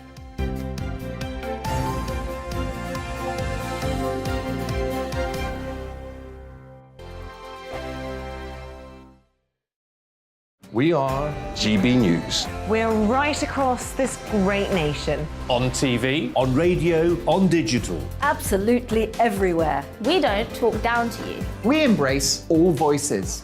With honest and civilised conversation. we're not part of the establishment. We're one of you. And we're only getting started. Join us on GB News, The People's Channel. Britain's news channel. Every morning from 6 o'clock, we'll wake you up with GB News Breakfast with all the stories you didn't know from the night before. So whether it's serious news, entertainment, or your own views from all over our great nation, we're here to kick off your day with a smile. The national media should be reflecting and reporting what's happening here. You will notice the northwestern accents. Whether you're with us on TV, radio, or online, every morning, it's breakfast from 6 a.m. Hope you can join us. Join us for Ministry of Defence, the comedy panel show that's just like the news, in that the left fights the right and it doesn't really seem to matter who wins. We cover the big stories. It was in fact a troop of baboons and not angry vegans. I like that. And the really important stories. Fat naked cow gets stuck in swimming pool. It's a headline in a lot of local newspapers. Yeah. We're on the same team, Nick. Yeah, but I'm just helping you. Join us for Ministry of Defence, Saturday nights, 8 o'clock on GB News. I'm Dan Wootton. Join me Monday to Thursday from 9 to 11 for the feistiest and most fun news debate on TV, where free speech reigns. I'll bring you a sharp take on the day's biggest stories, bombshell newsmaker interviews, and A-list guests. And I guarantee you, no spin, no bias, no censorship, and no reason to go to bed. That's Dan Wootton tonight, Monday to Thursdays from 9 on GB News.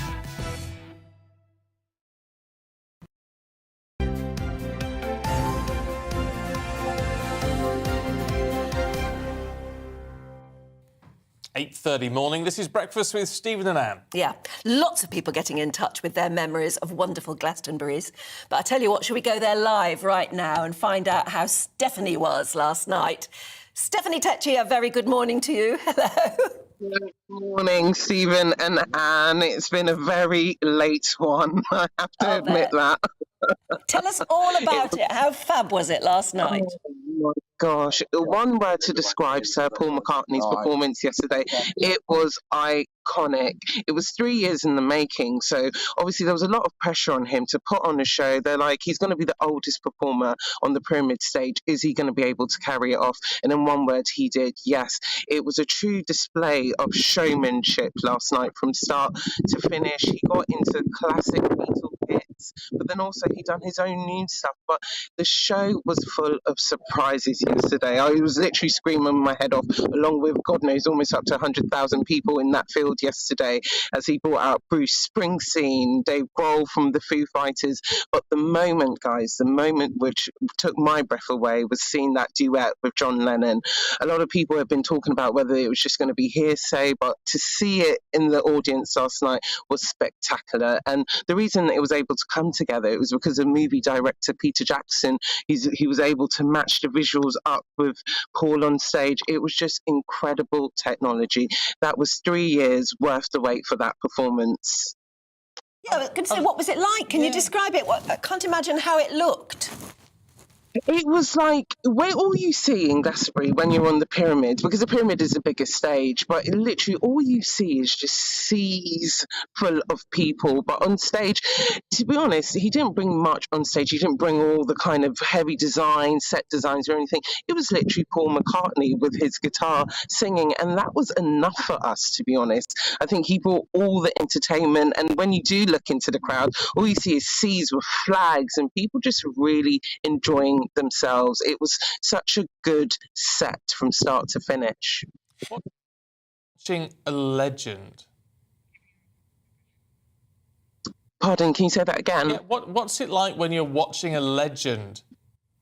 You know, what I find with, I know people always like to talk about people's age when they're older and stuff, but I just feel like they're true professionals on stage from start to finish. He was quite entertaining.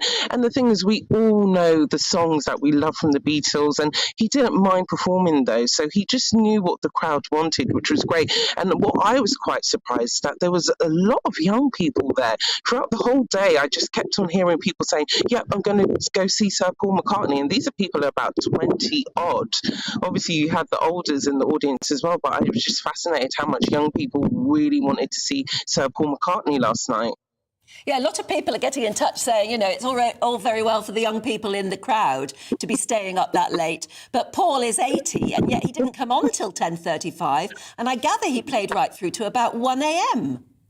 He did. Literally, you could just hear that field still rocking, like literally almost something to one. I was looking at his set time. I think he was supposed to finish around about 11:45, and he just kept going on and on. There was one moment I just looked around and I could just hear everyone just singing, "Hey Jude." Oh, it was just a really great moment. He done us justice, and you wouldn't even think he was 80. You would think he was about 60. Talking of older performers. Yeah. Now I've got to forget the name. Diana Ross. What was Diana Ross like yesterday? Yeah, guys, there was a muddle up. Diana Ross is going to be performing today, so it's going to get better and better. So she's going to be doing the Legend set, which is going to be 4:15 on the Pyramid stage, and I think she's just going to be another great headliner to watch. I literally cannot wait. I've got my glow sticks ready. Yeah, I bet. Isn't it funny that I mean, there's amazing new talent and Billie Eilish and all that who absolutely tore the roof off the place, if you like, if it had a roof. But it's some of these older performers who are legends, who everyone absolutely gets behind. Yeah, and you know what, Stephen, like, if I'm being honest, like, Billie Eilish was good on Friday, but I'm going to be a bit controversial and say I don't know if she brought a very overwhelming show or a very kind of entertaining show. I feel like almost that she got that stage a bit too soon in her career, because when you watch the older performers, you can see that they know how to interact with the audience from start to finish. They just know how to be good showman people. I'm not saying younger people can't do that, but you know, to be on the Pyramid, I think you've got to have earned your spot. And someone like Paul McCartney, who's done it for almost 6 decades, you cannot fault him at all. And he can connect across so many generations, both younger and older. I'm all for the older performers at Glastonbury, unfortunately. And Stephanie, what about the people going? I mean, there are lovely pictures. There's a lovely picture on the front page of the Telegraph today with a couple there who are dressed up in Sergeant Pepper uniforms. I mean, what sort of garb are people wearing? Is it just T-shirts and shorts with the weather, or do they actually go to some trouble of looking outrageous? What are they dressed up like? I love it. It's been a fashion spectacle. It's like literally been glitters, it's been feathers, it's been diamonds, you name it. Anything that's elaborate and flamboyant, you feel like you can get away with it in Glastonbury. I've seen men walking around in pink tights and pink rah-rah skirts, and no one's battering an eyelid, because in Glastonbury you're free to be who you are. I literally feel like a hippie every time I come into Glastonbury, because I've been on my own, but you make friends every corner you go to, because everyone's just in this good mood, especially as it's been away for 3 years. I honestly can say there is no place like Glastonbury. There really isn't. It's going to be very hard leaving Worthy Farm tomorrow. Oh, yeah, we'll make the most of the rest of today and we'll catch up with you in about an hour. Stephanie, thank you. Oh, she does. I mean, I must say, I'd like to put on the feathers in your hair and go a bit, put your bell-bottom jeans on and go a bit mad. You could do with a day ticket, though, couldn't you? Well, I'd like to helicopter in and out. Yes, that's how I'd really like to do it. Not staying in a tent. But I suppose you have to put that effort in, don't you, if you want to enjoy the atmosphere. It does look like a terrific atmosphere. Once you got into it, it might be fine. Might be all right once you got your head around the fact you're staying in a tent for 3 days. I do like the idea, though, as one of our viewers was saying earlier, about having your own party at home to go along with it. It was Gary. Morning, Gary, if you're still with us. Who held a Beatles party last night, so they enjoyed watching it on the telly and doing their own thing at home as well. Yeah, that's rather good. Fun. Anyway, look, if you have enjoyed Glastonbury watching it, at least from a distance so far, because I can't imagine anyone else apart from Stephanie there is going to have their TV on this morning. No. Then get in touch, gbviews@gbnews.uk, and don't go anywhere because we've got all the papers heading your way in a couple of minutes.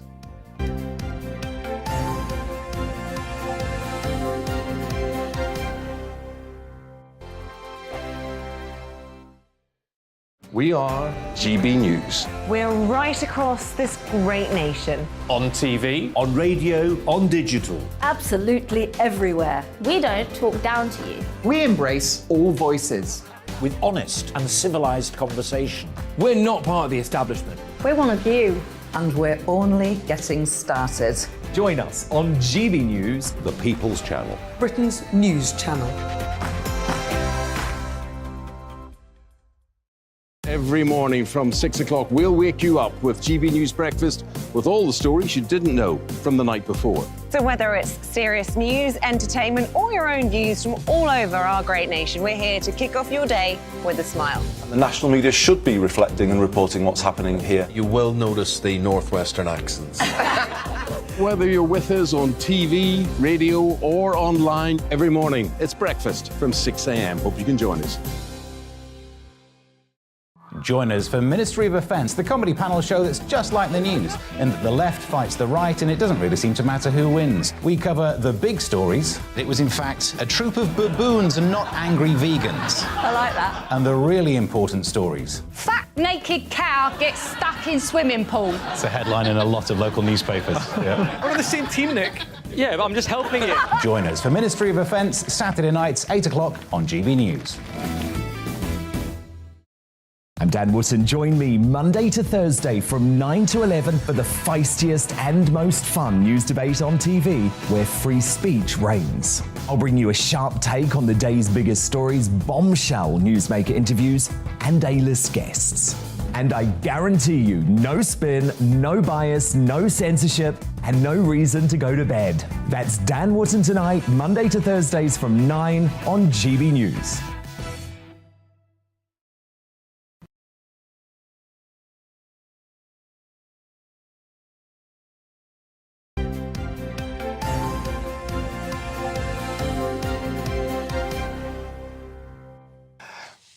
Morning again, welcome back. You're watching and listening to Breakfast with Anne and a very weird Stephen this morning, because I think he's very cheeky this morning. Mariana Hotter has just said under her breath, he's a wrong un.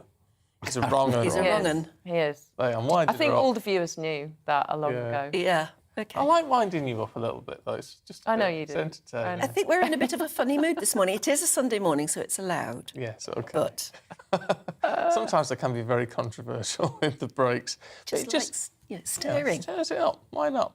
Let's have Buy you a wooden spoon for Christmas now, I know you. Oh, I know. It's terrible, isn't it? The Observer in the papers this morning calling the Prime Minister's intentions to run for a third term delusional.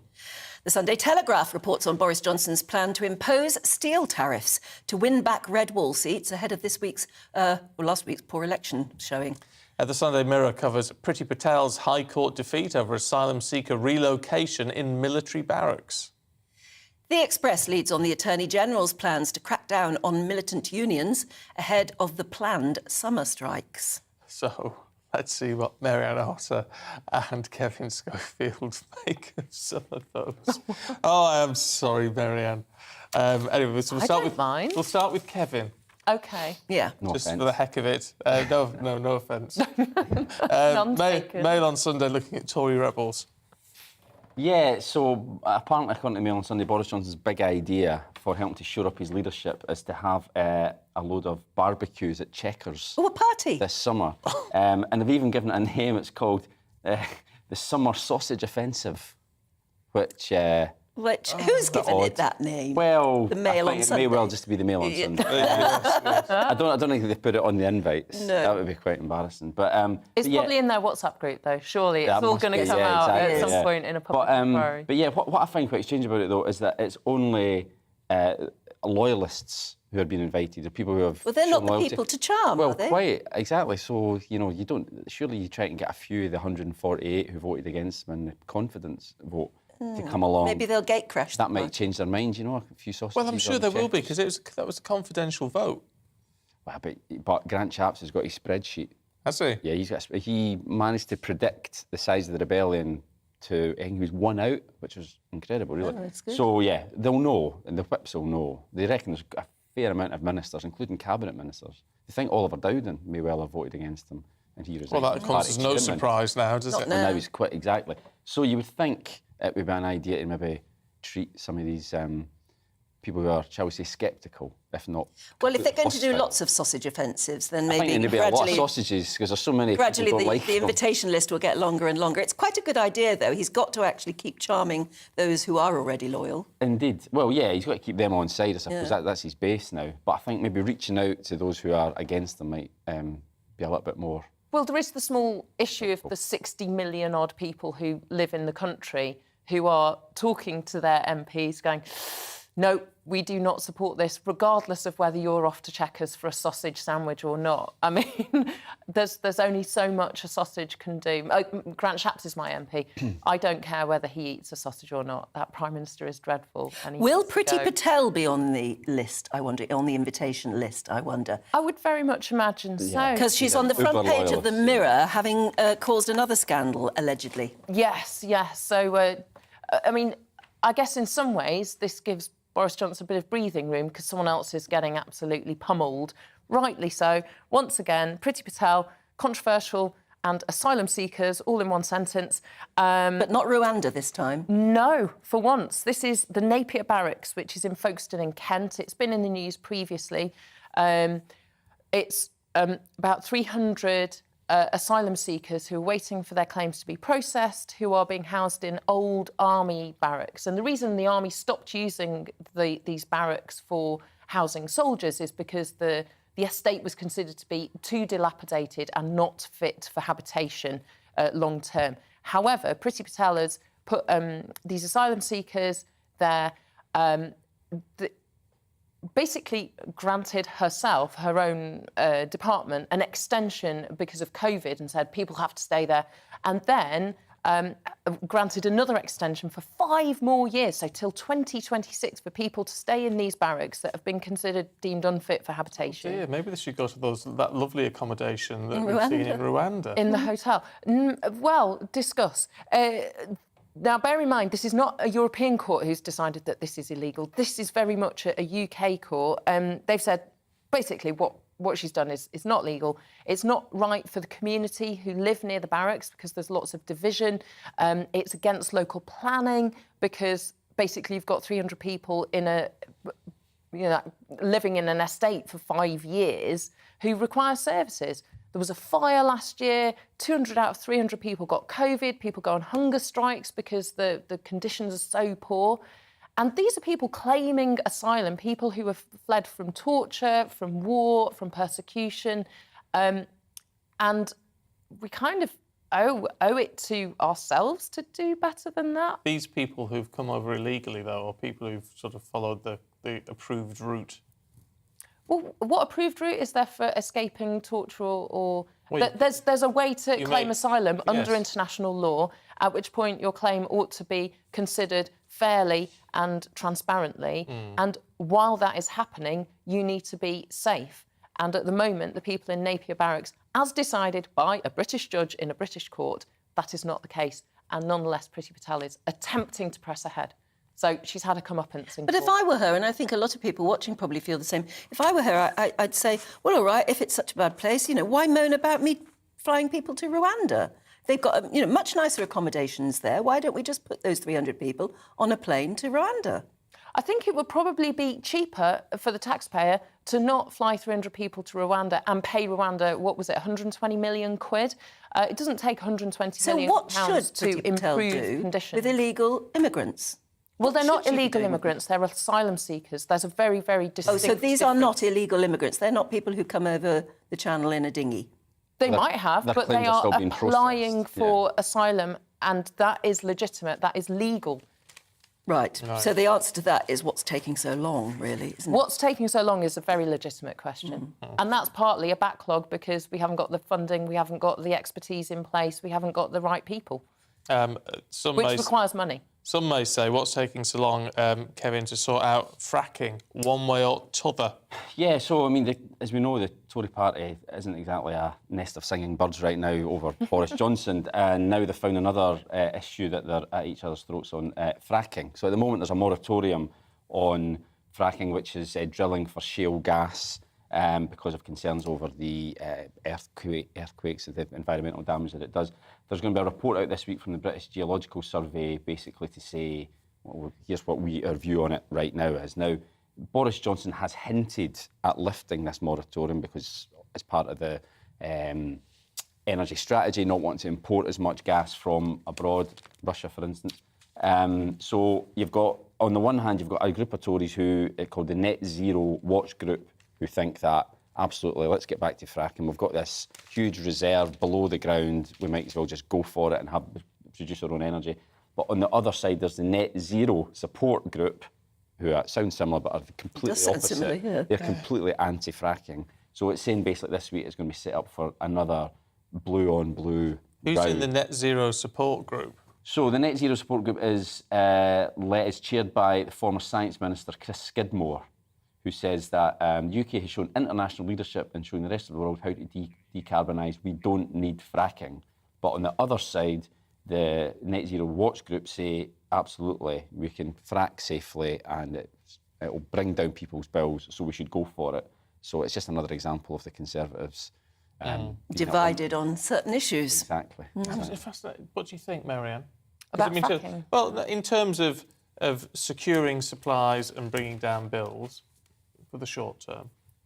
Well, I think investing in something like fracking isn't very good at addressing short-term energy crisis and cost issues. It's investment in a new energy industry that is kind of a backward retrograde step. If we've got that money to invest, let's invest it in the stuff that will make Britain great again, that will enable us to export technology and expertise to the world, which is seeking to decarbonise. But this would happen faster. Not very much faster, and I think it's like investing in horses and carts in order to reduce car pollution.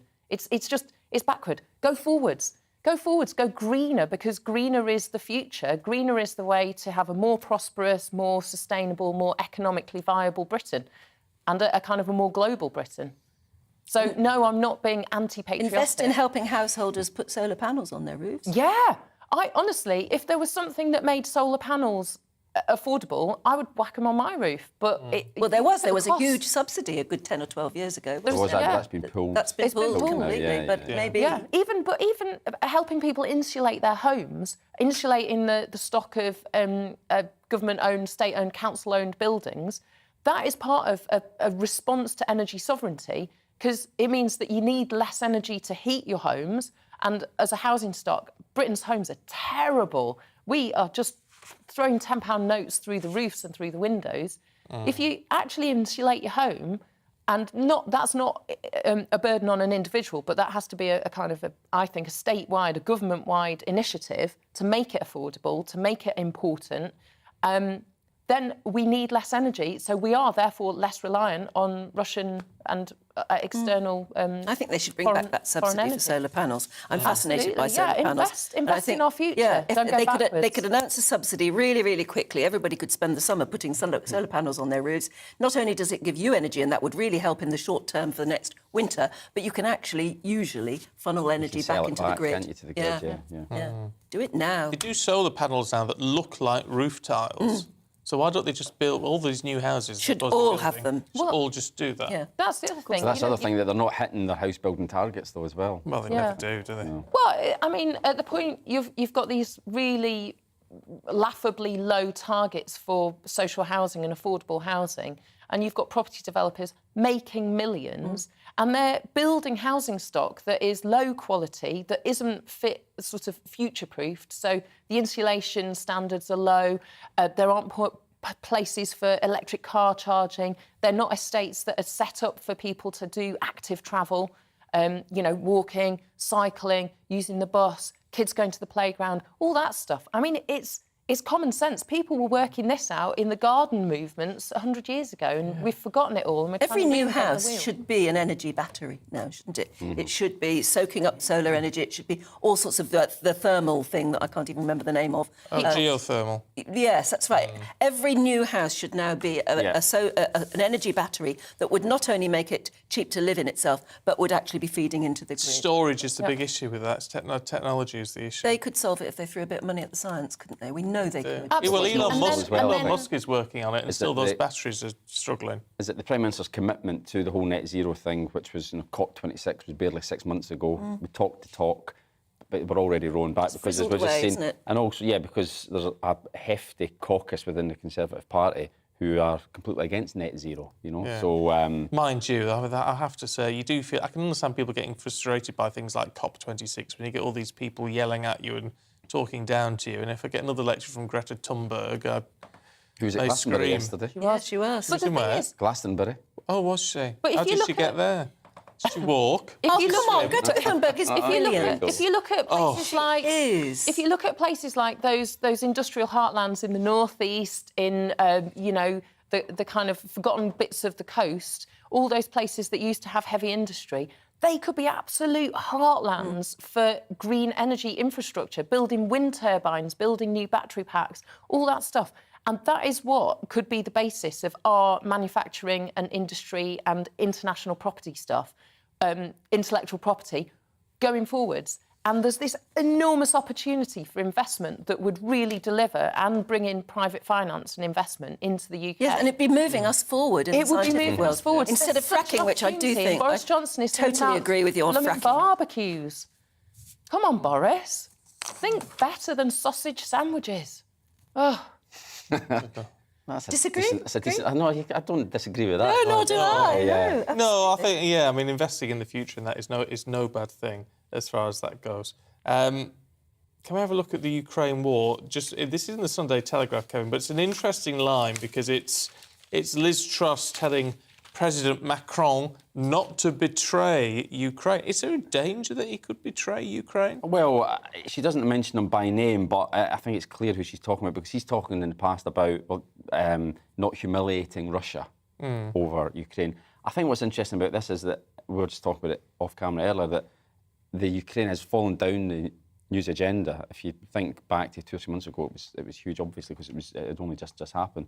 But the UK government clearly want to be seen as the world leader on Ukraine. We see Boris Johnson going over to Kiev, speaking to Zelensky on the phone every other day. But there's, I think, a concern in government that other European countries in particular are starting to backslide a little bit, and they're talking about, well, surely there should be some kind of peace deal. But the UK government's position as well, any peace deal would naturally involve Ukraine having to concede territory to Russia, which sets an terribly bad precedent. It's almost like rewarding Russia for their aggression. Yes. So Liz Truss is saying, look, we've got to hold the line here. Boris Johnson's been very strong on it as well. I just wonder, though, other countries are starting to roll back a bit on it. Interesting point. Kevin, Mary-Anne, thank you both very much indeed. Thank you. It's been fun. Any word for the work-shy Britons that Charlie Mullins was talking about earlier, just in 5 seconds? Work smarter, work harder, but that doesn't necessarily mean work longer hours. Oh, right. There you go. There you go.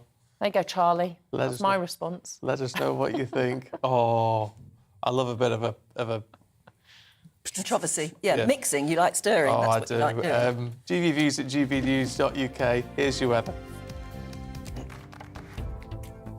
Looking ahead to today's weather, and the UK is looking on the unsettled side as low pressure continues to dominate. Let's take a look at the details. At midday, the southwest of the UK will see a mix of sunny spells, scattered blustery showers. Some of those showers could be heavy and it is going to feel cool. Plenty of sunny skies, though at lunchtime across southeast England. A few showers are possible, but many places will stay dry. Cloudy skies with showery rain affecting North and West Wales. Best of the sunshine can be found across the south and east. Sunshine and showers for the Midlands this lunchtime. A few of the showers could be on the heavy side, though, with perhaps the odd rumble of thunder. Maximum temperatures reaching close to 20, though. Warm. Fairly cloudy skies are expected across northeast England, but there will be some bright or sunny spells from time to time. A few light showers are also possible, highs of about 19 degrees. And in Scotland, a wet afternoon across much of the country with some heavy rain in places. The best of the sunshine will once again be found across northern parts. Now, very unsettled across Northern Ireland today. Heavy and often thundery showers continuing to develop. Some sunshine in between, highs of 16 Celsius. The winds should ease. So there you go. Showers continue across western parts through the rest of today. Best of the sunshine found in the east. And that's your weather for you today.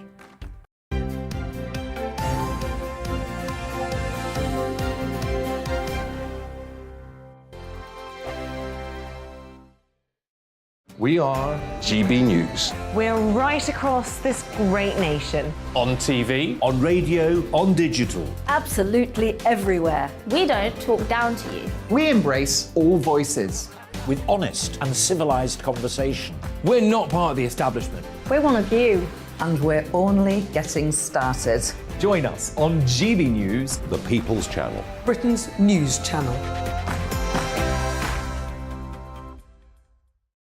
Every morning from 6 o'clock, we'll wake you up with GB News Breakfast with all the stories you didn't know from the night before. So whether it's serious news, entertainment, or your own views from all over our great nation, we're here to kick off your day with a smile. The national media should be reflecting and reporting what's happening here. You will notice the northwestern accents. Whether you're with us on TV, radio, or online, every morning, it's breakfast from 6 a.m. Hope you can join us. Join us for Ministry of Defence, the comedy panel show that's just like the news, in that the left fights the right and it doesn't really seem to matter who wins. We cover the big stories. It was in fact a troop of baboons and not angry vegans. I like that. And the really important stories. Fat naked cow gets stuck in swimming pool. It's a headline in a lot of local newspapers. Yeah. We're on the same team, Nick. Yeah, but I'm just helping you. Join us for Ministry of Defence, Saturday nights, 8 o'clock on GB News. I'm Dan Wootton. Join me Monday to Thursday from 9 to 11 for the feistiest and most fun news debate on TV, where free speech reigns. I'll bring you a sharp take on the day's biggest stories, bombshell newsmaker interviews, and A-list guests. And I guarantee you, no spin, no bias, no censorship, and no reason to go to bed. That's Dan Wootton tonight, Monday to Thursdays from 9 on GB News.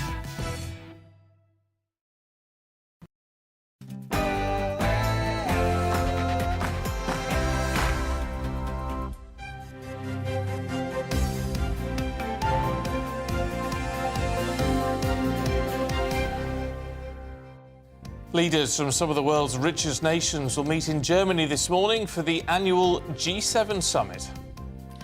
Good morning. It's 9 o'clock on Sunday, the 26th of June. This is Breakfast on GB News with Stephen and Anne. We're live on your TV, your radio and online, so whatever you're up to, you can take us out and about with you today. And these are your headlines. Germany is hosting the G7 summit later this morning as leaders from the world's biggest economies fly to Munich. The war in Ukraine and green energy are expected to be the main focus of discussion. The Sunday Times and the Mail on Sunday reporting Prince Charles accepted €1 million in a suitcase from a Qatari sheikh. Clarence House says the money was passed immediately onto one of the prince's charities. A defiant Boris Johnson says he will be the Conservative leader that will win the next general election. He told journalists in Rwanda that he is actively thinking about a third term. However, the PM did admit that he had messed up on a couple of occasions. Meanwhile, Labour have challenged the Tories to call an early election. Keir Starmer telling Mr Johnson, bring it on. And Paul McCartney has become the oldest star to headline the Glastonbury Music Festival. At 80 years of age, the former Beatle performed last night with a virtual set alongside John Lennon. Here's how fans reacted. Played I've Just Seen a Face, which is my all-time favourite Beatles song. And from then, for about an hour, I cried.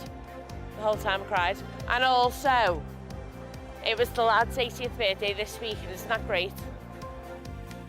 Anything you want to talk about, we would love to hear from you this morning. As always, gbviews@gbnews.uk.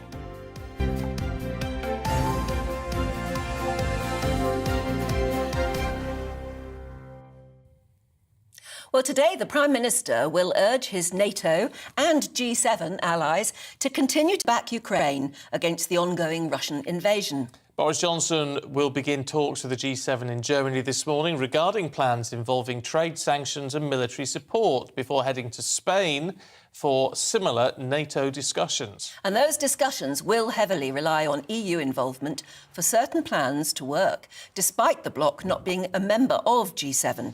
The summits will also see supply chain issues caused by the war debated as well as the applications for Finland and Sweden to join NATO. All this coming as the Prime Minister faces more rebel Tory MPs as they talk about his leadership whilst he's out of the country. Well, we're now joined by Secretary of State for Northern Ireland, Brandon Lewis. A very good morning. And I just wonder if I can point you towards the front page of The Observer today, which says the Prime Minister talking about his plans for a third term as leader. Well, he's delusional. What do you think? Well, I haven't seen The Observer today. It's not the first newspaper I pick up on a Sunday, I have to say. But look, I think we've got in our Prime Minister is somebody who has been very much looking at the long term. We often get criticised in politics and in government around looking at the next election, the next week, the next few years at most. Having somebody who's looking at that long-term benefit, long-term development of our country, I think is a good thing. And the enthusiasm and the drive and the energy that the Prime Minister's got for that and the determination around that, I think is a really positive thing. But interestingly, of course, Brandon, he doesn't stand a hope of getting even a second term unless he starts delivering what are considered more conservative policies. You know, looking at the green agenda, crucially reducing tax levels for an awful lot of people. These are the issues that people want to see happen. Look, we absolutely need to be delivering. First of all, Stephen, I would say, of course, we've got a Prime Minister who people said couldn't win the London election in the run-up to 2012, back in 2011, and he did. And even in 2019, in the run-up to that general election, people were writing us off and writing him off, and we obviously had that overwhelming mandate with the big majority that we now have the benefit of being able to deliver on. So, but you're right, I do think people want to see us getting on with those key things. The Chancellor has been putting in place huge support for people through the challenges of the global inflation pressures. As we go forward, as somebody who is as a Conservative, I believe in a low tax economy, we want to be able to deliver that for people. So people have more money in their pockets, more ability to make their own decisions about how they spend that, whilst having a good, strong foundation to our economy. And that's what we've got to deliver. So we can show people, absolutely rightly, at the next general election, not only have we delivered both on Brexit, through COVID, on what is this atrocious war in Ukraine, but also on our domestic issues for people, and that we've got plans for the next Parliament as well. Yeah, but the difference between, say, the London mayoral election and even the election in 2019 is that now it's backbenchers on your own party who are vitriolic towards the Prime Minister. People like, I don't know, Will Wragg, just to pick a quick example. They're so vitriolic about the Prime Minister. Now, unless he can calm those tensions at the backbenches, they're not going to stop pushing for change, are they? And look, I can remember in the period from 2010 to 2015 when we were consistently 10 to 15 points behind in the polls, whereas there was a poll just a couple of days ago showing only a 2-point gap, 3-point gaps at the moment. I can remember the pressure even then on David Cameron and people talking about challenges to David. And obviously we went on to win the 2015 general election.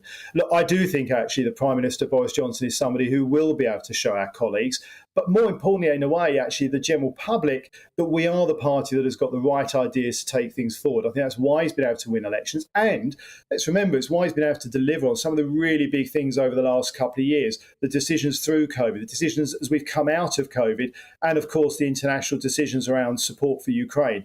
we also want to make sure that we're delivering on what we're doing domestically, whether it's the investment in the railways, the investment in supporting people through some of the challenges they're seeing with cost of living, and growing our economy to create more jobs, sustainable, high-skilled jobs for the future, to mean that we are globally competitive and indeed leading the way around the world. I think that's the kind of thing that people want to see and that will deliver us this victory at the next general election as well. Well, there's no doubt it is the thing that people want to see, but what we want to know is when we're going to get it. You've just lost, very badly lost, 2 by-elections, and our Prime Minister is strutting around on the world stage looking like a hero, but he doesn't feel like a hero at home, does he? Well, I think it's right that he's out at the CHOGM meeting, the Commonwealth Heads of Government meeting, and obviously NATO and the G7, because that's where some of these big global issues are being dealt with. And there's no bones about it. The pressure we're seeing on the cost of living is predominantly coming from that global pressure, the global challenge of inflation. The countries need to work together on that, not least of all, actually, some of the challenges we're seeing, particularly with food prices, because of Putin's invasion of Ukraine. So I think it is right. And as a country, if we want to punch above our weight and have that strength in the world, globally, we need to be at those events. So it's absolutely right the Prime Minister is there. But yes, Anne, you are right. We want to make sure we're delivering domestically as well. The Chancellor's put £37 billion of support in for people to deal with the issues around the cost of living. Just next month, people will see that reduction, the reduction in tax through the increase in the threshold on national insurance, meaning people effectively have a tax cut. In July, we've got more money that people benefit from to help with fuel costs coming in October. So these decisions are already in place and are coming through the system. And of course, we want to do more. That's what some of the legislation we're taking through Parliament right now will do as well. But there is this need for more urgent action, and that's what people tend to be calling for, is more urgent action. Things that, I mean, if you implement an actual tax cut, it would happen immediately. If you got rid of the green levy on fuel, that would happen pretty much immediately. There's got to be some pretty big rabbits that could be pulled out of the hat that just aren't at the moment.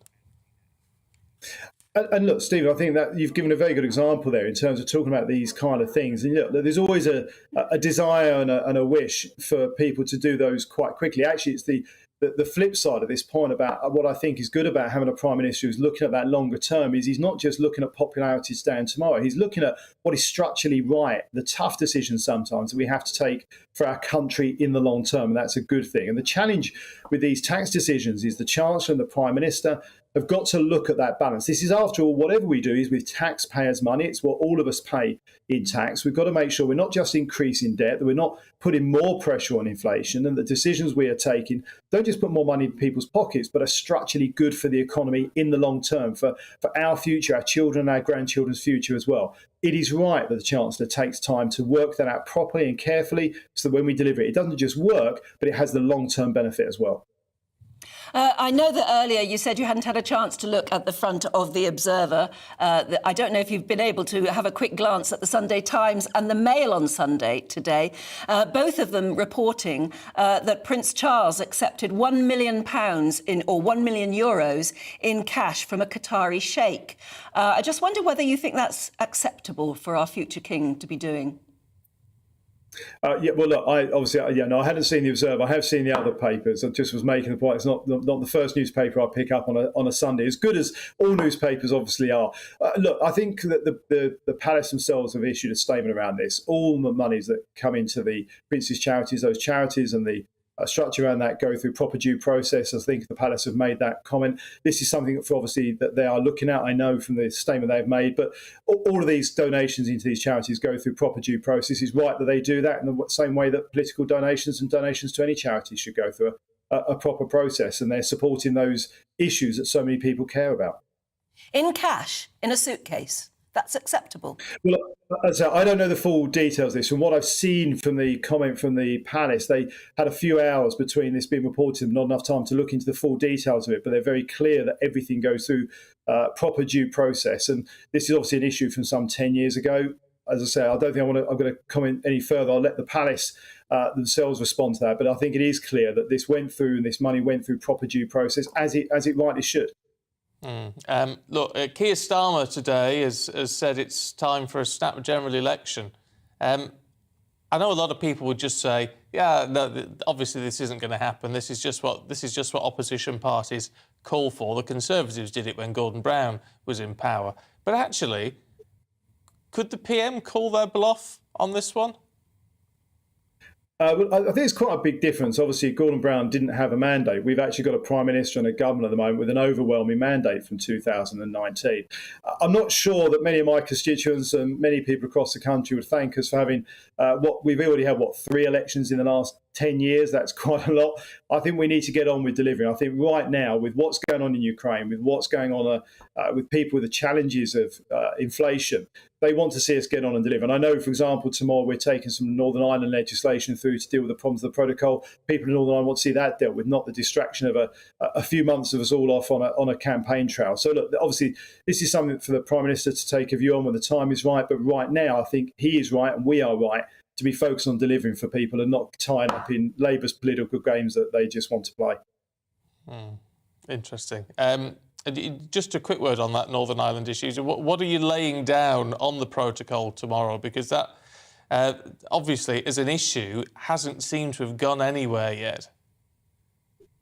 No, you're absolutely right. The EU just haven't properly engaged. They haven't shown any real flexibility around fixing the problems. In fact, they want to take us backwards from even where we are today, which is challenging enough. So what we are doing tomorrow is we're laying legislation, Northern Ireland Protocol Bill in Parliament. The Foreign Secretary and myself would lead on that work to rectify these problems that we are seeing, that's stopping Great Britain businesses moving goods to Northern Ireland. That means that people in Northern Ireland, businesses in Northern Ireland, are seeing the disruption of the Northern Ireland Protocol is causing in terms of its implementation. We're going to fix those issues to mean the goods can flow properly again so Northern Ireland can grow and prosper as an economy and create more jobs in the future.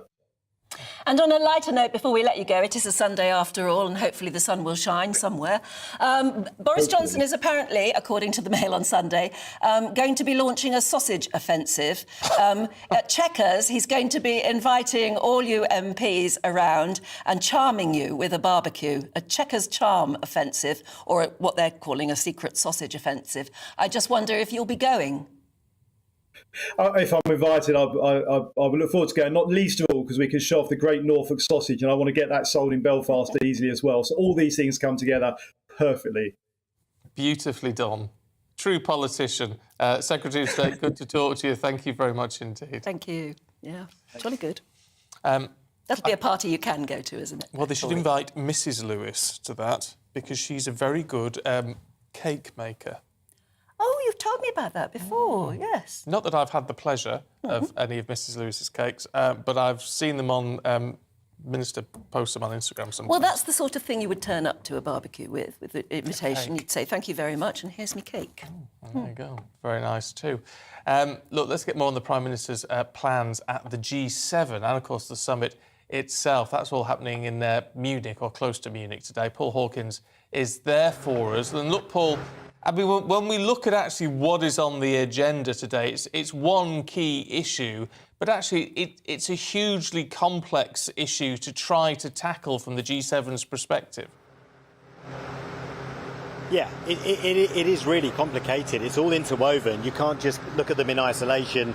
You've got energy security, you've got the war in Ukraine, you've got famine, you've got climate change. They're all interwoven. So, for example, we look at the war in Ukraine, and the Russian blockade of Ukrainian grain. That's driving up the price of grain, driving up the price of food. And the longer the war goes on, the longer the G7 countries, the West, continue to supply arms and finance to Ukraine, the longer the war drags on. And that's why some voices in countries like Germany and France are saying, look, maybe at some point, this can't go on forever. It's not the only reason that there is a possible world recession on the way, that the reason that inflation is so high around the world, but it's not helping. And at some point, maybe Volodymyr Zelensky is going to have to sit down, do a deal with the Russians, cede some territory, and we can bring this war to an end and try and at least get to grips with inflation and with famine, and also try to combat climate change, because weaning themselves off Russian energy means that there is a shortage of energy around the world, and that's why some countries like Germany, the Netherlands, etc., Austria, are looking at restarting their coal power plants. Indeed, in the UK, in a couple of weeks' time, we're expecting a decision on whether a new coal mine is to be opened in Cumbria. And Boris Johnson gave a big hint in the Commons during Prime Minister's question on Wednesday that could happen as well. So all these issues are interlinked, and it's not simply a case of saying, look, we just need to give more weapons and money to Ukraine. It's a much more complicated picture than that, but that is the message that Joe Biden, Boris Johnson will be saying here, and that's the message that Volodymyr Zelensky will also give when he joins them via video link. He'll be asking for more weapons and more money, and it should be said as well, there'll be a bit of pressure on Joe Biden as well to make sure that when he does make those big promises about money and about weapons, that they actually get to the front line, because there's been a little bit of criticism that he's saying it, but it's not actually getting to the front line fast enough, and that's why Russia has made significant gains in the Donbass region in Ukraine, and why they've taken Severodonetsk. OK, Paul, thanks very much indeed. In what looks like a very beautiful... Looks rather sunny and a bit glamorous. Gorgeous. Yeah, it does, doesn't it, near nice. Munich. Let's talk to Robert Fox, a defence editor at the Evening Standard, a man who knows it all when it comes to this sort of thing. I mean, it's fascinating, isn't it, Robert, that obviously Volodymyr Zelensky is really feeling at this time that he really needs to keep the pressure on the G7 and the EU when it comes to providing what he says he needs. Yes, we've got to be quite careful about what the Zelensky menu is. As we've just heard, he's in a very tight corner. It's the tightest of tight corners as we come up to this summit, because he's about to lose a very large part of the Donbass, and it's not quite clear, just looking at the military tactical map, where he is going to build his defensive line to save what he can of the Donbass, and I think that's not much left, and how he can start rebuilding, regenerating his forces to hold off the Russians. The point just raised is absolutely true, and it's a very strong point that Boris Johnson is making more than any of the others. Yes, at some point there will have to be peace talks with Russia. There will have to be negotiations for some kind of ceasefire, if not a treaty.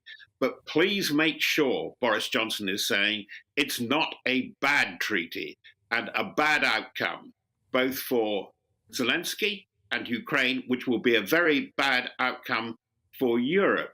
Just very quickly, that Henry Kissinger, now in his 100th year, has brought out a new book on leadership, and he has been giving broadcasts, and he has been stating he is all for a deal. This has been much quoted over Ukraine. It must be done.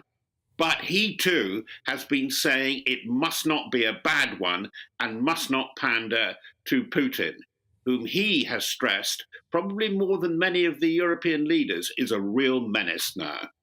And can you spell out, then, what would be the dangers of a bad deal? Well, it would probably leave a weak Ukraine, and which might not be able to sustain itself. And anyway, a bad deal, in essence, means it will fall apart in 5 seconds and the war would go on. By the way, that's what we've already had in Ukraine since 2014. We had the two parts of the Minsk agreements for a ceasefire over the initial war in Donbass, never got anywhere. OK. Look, Robert, we've got to leave it there. We're out of time, sadly, but really good to talk to you, as always. Thanks very much. Thank you. Thanks. Yeah. OK, look, we're going to take a short break, but we are getting... well, we're not getting divorced. But if you're getting divorced in later life... Why do it in later life? That's the question. Is it worth the hassle? You hear about people like Jerry Hall and Rupert Murdoch getting divorced now when everybody thought actually it was a pretty good marriage. Why bother getting divorced? Is it worth all the hassle? Why not just sort of separate? Oh, I don't know. Why go through the horror of a divorce in later life? Cut those legal ties. What do you think? We're going to be talking to an expert pretty soon. Looking ahead to today's weather, and the UK is looking on the unsettled side as low pressure continues to dominate. Let's take a look at the details. At midday, the southwest of the UK will see a mix of sunny spells, scattered blustery showers. Some of those showers could be heavy, and it is going to feel cool. Plenty of sunny skies, though at lunchtime across southeast England. A few showers are possible, but many places will stay dry.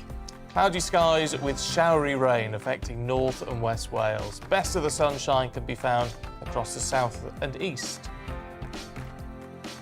Sunshine and showers for the Midlands this lunchtime. A few of the showers could be on the heavy side, though, with perhaps the odd rumble of thunder. Maximum temperatures reaching close to 20, though. Warm. Fairly cloudy skies expected across northeast England, but there will be some bright or sunny spells from time to time. A few light showers are also possible, highs of about 19 degrees. And in Scotland, a wet afternoon across much of the country with some heavy rain in places. The best of the sunshine will once again be found across northern parts. Now, very unsettled across Northern Ireland today. Heavy and often thundery showers continuing to develop. Some sunshine in between, highs of 16 Celsius. The winds should ease. So there you go. Showers continue across western parts through the rest of today. Best of the sunshine found in the east. And that's your weather for you today.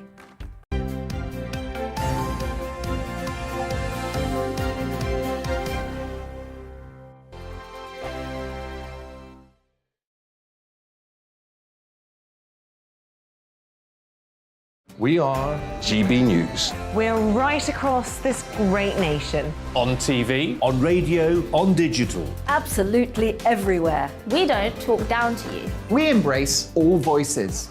With honest and civilised conversation. we're not part of the establishment. We're one of you. And we're only getting started. Join us on GB News, The People's Channel. Britain's news channel. Every morning from 6 o'clock, we'll wake you up with GB News Breakfast with all the stories you didn't know from the night before. So whether it's serious news, entertainment, or your own views from all over our great nation, we're here to kick off your day with a smile. The national media should be reflecting and reporting what's happening here. You will notice the northwestern accents. Whether you're with us on TV, radio, or online, every morning, it's breakfast from 6 a.m. Hope you can join us. Join us for Ministry of Defence, the comedy panel show that's just like the news, in that the left fights the right and it doesn't really seem to matter who wins. We cover the big stories. It was in fact a troop of baboons and not angry vegans. I like that. And the really important stories. Fat naked cow gets stuck in swimming pool. It's a headline in a lot of local newspapers. Yeah. We're on the same team, Nick. Yeah, but I'm just helping you. Join us for Ministry of Defence, Saturday nights, 8 o'clock on GB News. I'm Dan Wootton. Join me Monday to Thursday from 9 to 11 for the feistiest and most fun news debate on TV, where free speech reigns. I'll bring you a sharp take on the day's biggest stories, bombshell newsmaker interviews, and A-list guests. And I guarantee you, no spin, no bias, no censorship, and no reason to go to bed. That's Dan Wootton tonight, Monday to Thursdays from 9 on GB News.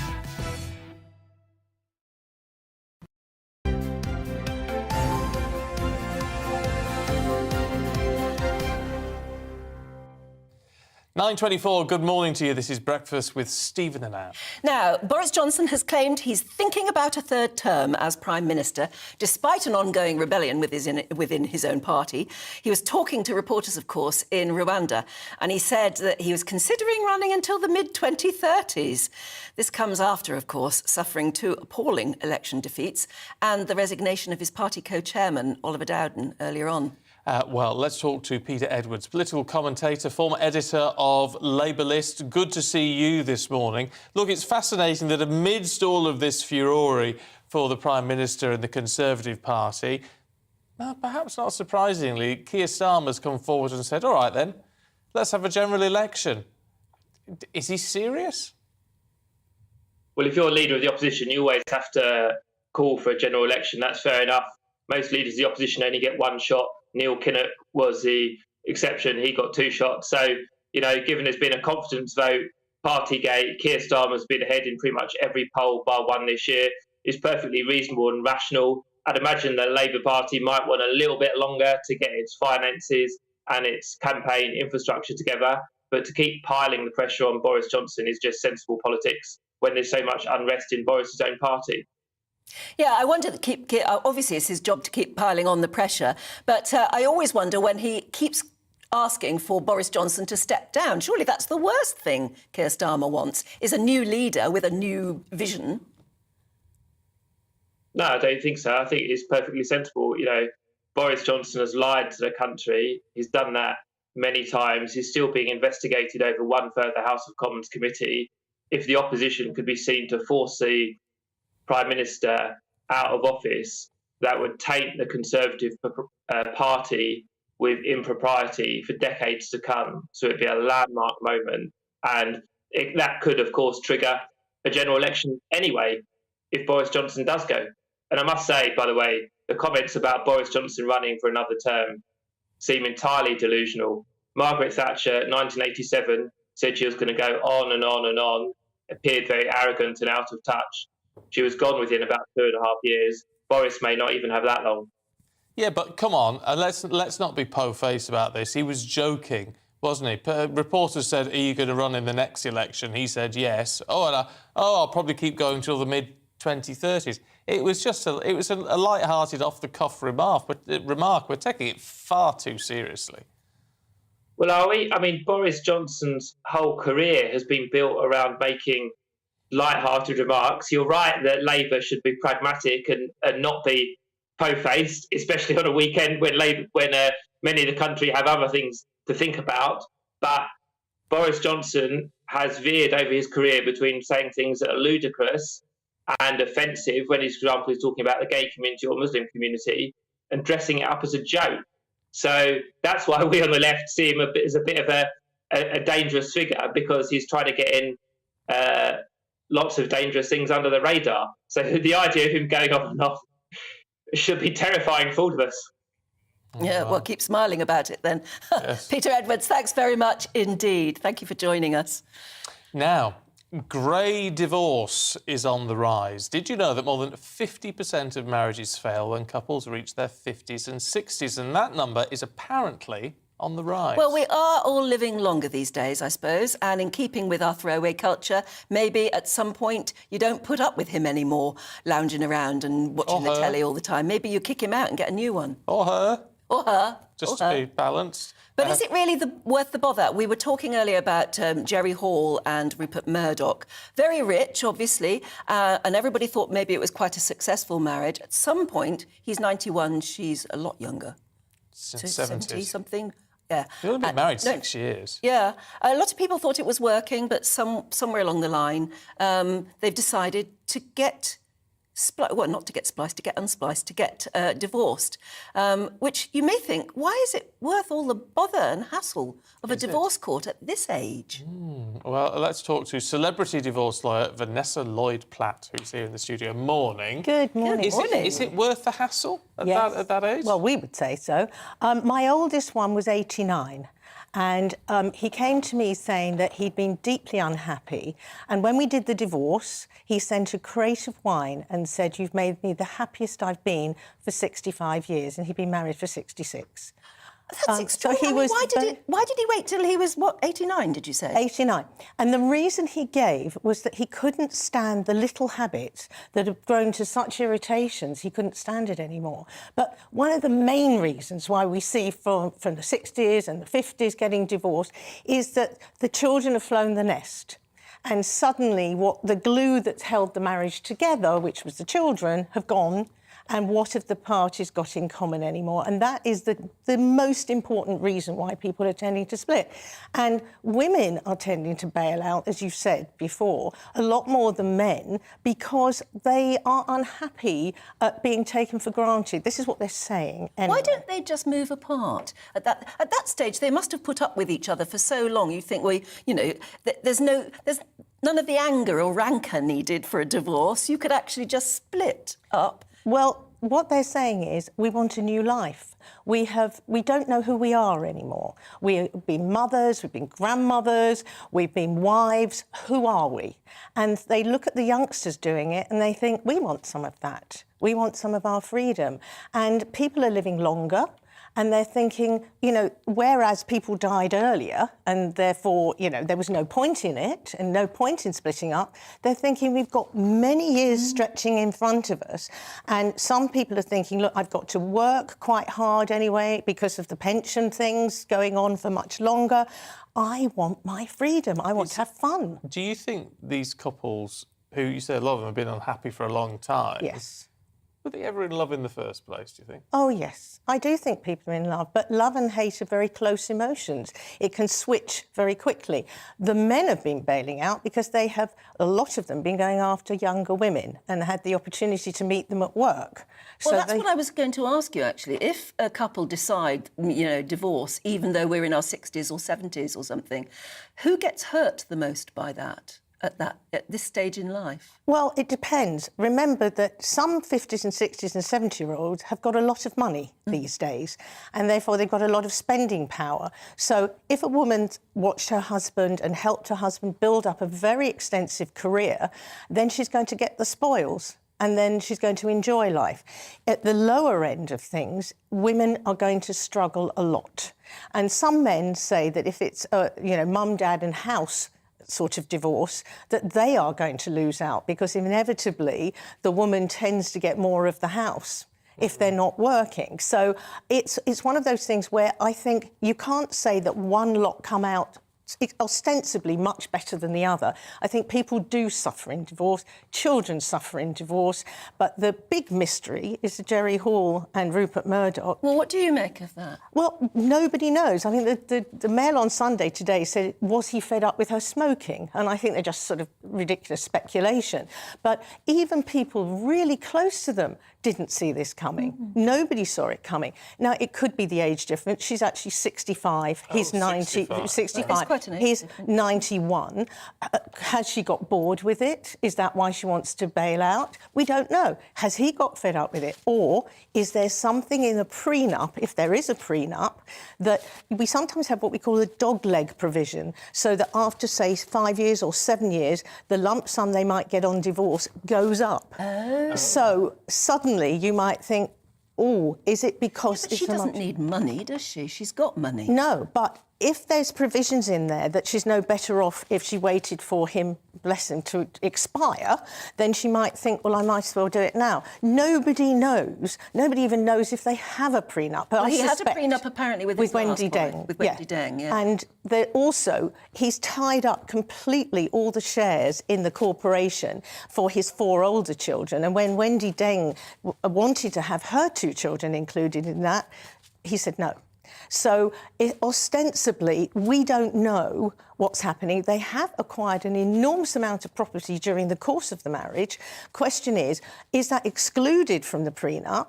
Has he written something saying anything that we buy, even during the marriage, if it's with my money, you don't get it, separate property? Or is everything they bought during the marriage joint? Or has she met somebody else, I wonder? We don't know. She's young enough still to be... I mean, she's very attractive. Mind you, I suppose you could say the same about him, because he's old, but very, very rich. Yeah, but I should imagine he's got it pretty much tied up. And at 91, wouldn't you be a little bit exhausted to keep paying out for divorce settlements? Well, he's got enough. He doesn't have to worry, does he? Yes. People to do. What about the whole prenup thing? Because, I mean, prenup, they don't... I mean, certainly in UK courts, they don't actually have any legal standing. Yes, they do. And this is why people get confused about them. In a scenario like with Rupert Murdoch and Jerry Hall, if they were not going to have any more children, it's a magnetic factor. And it will be absolutely binding in an English court. So it's a contractual obligation now. And unless there's something that would alter it, like children coming along that they hadn't anticipated that would make it unfair, prenups are standing up much, much more. So when people say, oh, well, I'll sign the prenup, it doesn't matter, don't. Think about it, take legal advice, because otherwise you might be bound by it. I always think prenups are a not romantic. Portent of doom. Anti-romantic. No, really, because it's sort of saying, well, we're getting married, this is for life, because that's what a marriage is. But if actually it isn't for life and it all goes pear-shaped, this is what we'll do. I find it very odd. Well, I find it unattractive in one sense, but it's also common sense, because if you've had a previous marriage or a previous relationship and you've got children that you want to protect from that relationship, if anything happens to you or if there's a divorce, or you have pre-acquired assets that you want to protect, why not? You know, we make arrangements for so many things. Why not in that scenario? Especially if you've got people, I mean, I can imagine in his situation, he's spent his entire life building an empire. Yes. And that empire in which he already employs his children, he wants to be able to protect that empire for them because it matters to them. Yeah. And it was nothing to do with Jerry Hall. I can understand him having a prenup in those circumstances. But would any of that, if there was no prenup, would any of that fall under the jurisdiction, if you like, of the divorce courts? It was all built up before? Yeah, it would fall under the jurisdiction, but because it was such a short, childless marriage, then the court would take the view, certainly in England, that he would keep all his pre-acquired assets. So she, under the current law, wouldn't get that much anyway, and I should imagine pretty much everything is tied up. But love does strange things to people, and if he did have a provision that everything they bought during the marriage should be shared. Remember, they bought millions and millions of pounds worth of properties in Henley, up north. There's a big ranch in Montana that cost $228 million. So, you know, there's speculation. Will she get part of that? Has she done well? Or is it simply whatever she came in with, she'll come out with? Do you ever get divorces which are, even in this sort of situation, later in life, where there's enough money to go around, do you get divorces which are friendly, where they actually are nice to each other and give each other money and stuff without bickering? You know, everybody has this vision that divorce lawyers spend their entire time trying to get people to fight with each other.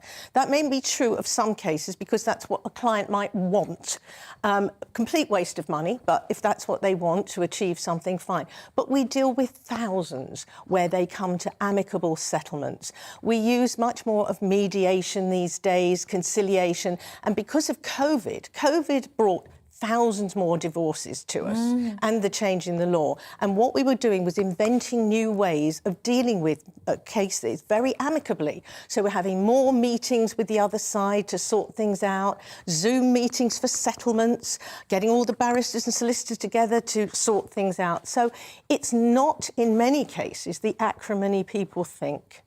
And do you get, you must, I know, get divorces which cost an absolute fortune of wasted money, really, over bickering? People bicker over really stupid things. And we once had a case where they had sorted out the children, the house, absolutely everything, but they couldn't sort out the garden trowel and fork. They were fighting and fighting over this tiny little item, and in the end, I was so fed up with it, I went out and bought a nice shiny new one and gave it to my client and said, can we stop this? Why would they fight over it? It became an issue. It's mine. I don't want her to have it. And people get very silly, they get very set, they get very stuck, and they get egged on by their friends as well. And that is the most dangerous thing. Where we see a scenario where the person's friends are all getting divorced, you know there's going to be trouble. And dogs and things like that, I would imagine. Family pets, probably. Family pets, we have a huge, huge fight over, and that's why my firm drew up the first pet nuptial agreement so that we could sort out these kind of problems and the kind of problems that we saw coming all the time. Pet nuptial. So a prenuptial that involved the pet? Yes, and because there's people that just live together or friends that live together and they split up, what's going to happen to the pet? So we deal with many of those cases and we're now experts in it because we know the kind of arguments people have and we like to try and bring a stop to it and solution to it straight away. God. Right. Oh, well, there you go. Vanessa Lloyd-Platt, good to talk to you, I think. Yeah, don't worry. Do yours, don't worry. Just got married. He's just got married. Very disturbing. No, it's not. You'll have a happy, happy relationship. Don't think you're going to be the one that is going to get divorced. Oh, no, I don't. To be fair, I don't think. You're not. I don't think that. I'm not that mad. He's too happy and loved up to think that. Too happy. Exactly. Good to see you, then. And you. Right, more to come, including corporate America responds to the abortion decision by the US Supreme Court.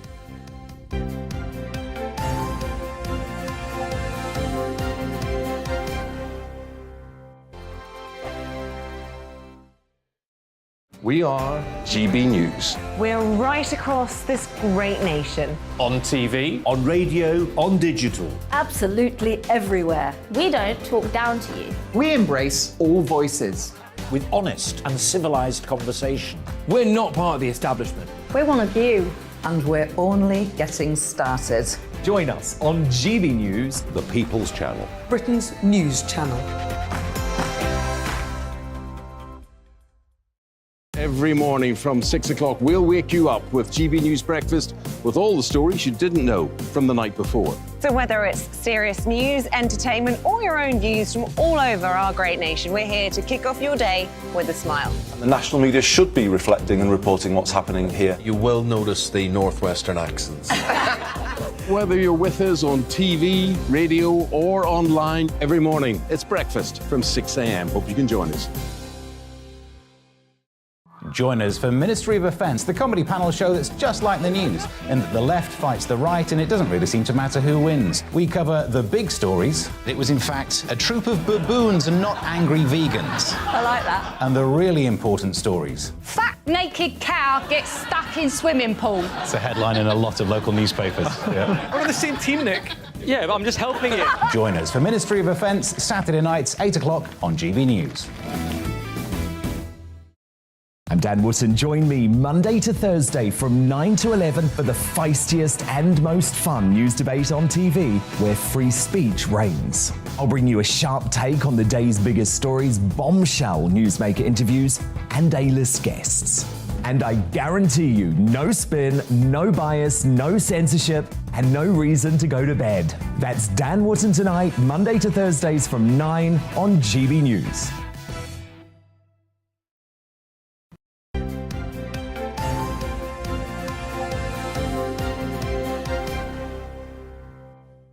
Welcome back, 9:42. This is Breakfast with Stephen and Anne. Now, in the United States, the Supreme Court decision to overturn that ruling on abortion, to overturn Roe v. Wade, well, it's generated a swift reaction from a number of major US companies. They're big companies like Microsoft, Apple, Starbucks, many others. They have said openly that they would, if necessary, pay for their employees to travel to other US states that do allow legal abortions. So, in other words, if they're in a state where it becomes illegal, they will support any member of their staff needing to go to another state to find an abortion. Now, how would that affect their trade? Interesting, isn't it? Let's talk to Mark Bukowski, who's a PR and branding expert. Good to see you this morning. But it's fascinating because this is such a divisive issue in the United States. Obviously, a lot of people will be applauding these companies for doing this, but on the other hand, they could actually lose a fair amount of business, couldn't they? I'm not sure. I mean, we all have critique of certain businesses, but when it comes to the sort of speed and efficiency of many of these people, everybody's got criticism about Amazon, but people carry on using Amazon. Look, this is more about securing staff. This is a very, very competitive labour market, particularly for the upper echelons. There's been a lot of sort of virtue signalling for a lot of these companies, but what's interesting about this is that they are, that they're living up to their sort of values, which they expose to their staff. Getting top people in America is incredibly expensive, and to a certain extent you are recognising perhaps what you're saying to your workforce. You are representing the values of your company, and I think internally for internal comms, which is greatly important, this is very, very powerful. You can run a company to a certain extent, but if you haven't got the great people around you, you're going to lose out to the competition. Nevertheless, the abortion issue in the States is political, isn't it? So these big companies are more or less allying themselves with the Democrats because they're allying themselves with what they would see as pro-choice. I've got a lot of Republican friends in America who are not aligned to this ruling. Of course, within my sort of, I guess, liberal bubble of friends I have in America and contacts and business contacts, people are outraged. But of course, you've got to go outside that bubble and look at, what the sort of, what the heartland of America feel. And obviously, this is very important to them. This is going to be an incredibly emotionally divisive sort of ruling. and the Supreme Court obviously is Donald Trump's legacy, and he wanted certain values to dispose of them, and he's got it. But to a certain extent, you were right. You know, a lot of people feel very passionate about this, and there is a sort of, certain religious fervour that goes alongside this, and a certain, moral sort of right. At the end of the day, this will drag on, and we're seeing more and more protests, more and more actions, more and more corporations taking a stand. We're just in the foothills of this ruling. You can ruin a brand overnight, though, can't you, by saying the wrong thing? None of us will forget Gerald Ratner in that speech he made where he described his own products as crap, and everything just completely was demolished overnight, wasn't it? Well, it depends. I mean, there's a situation for people like me who say in every crisis there's an opportunity. I think in the sort of social media driven age, there's this sort of clickbait fury of ideas and outrage towards certain people, but many brands recover. I mean, let's take EasyJet and some of the mistakes that they've made over the year. People might not like the brand, but they love the prices. So with social media sort of storms and these hysterical sort of emotional waves that go on, I think we've all learned that there is a chance now to be level-headed, calm, look at the situation and look at how we might recover. Now, obviously, if brands have made a mistake and they continue to make a similar mistake and it outrages their customers, yes, of course, that's going to be it's going to destroy a brand reputation.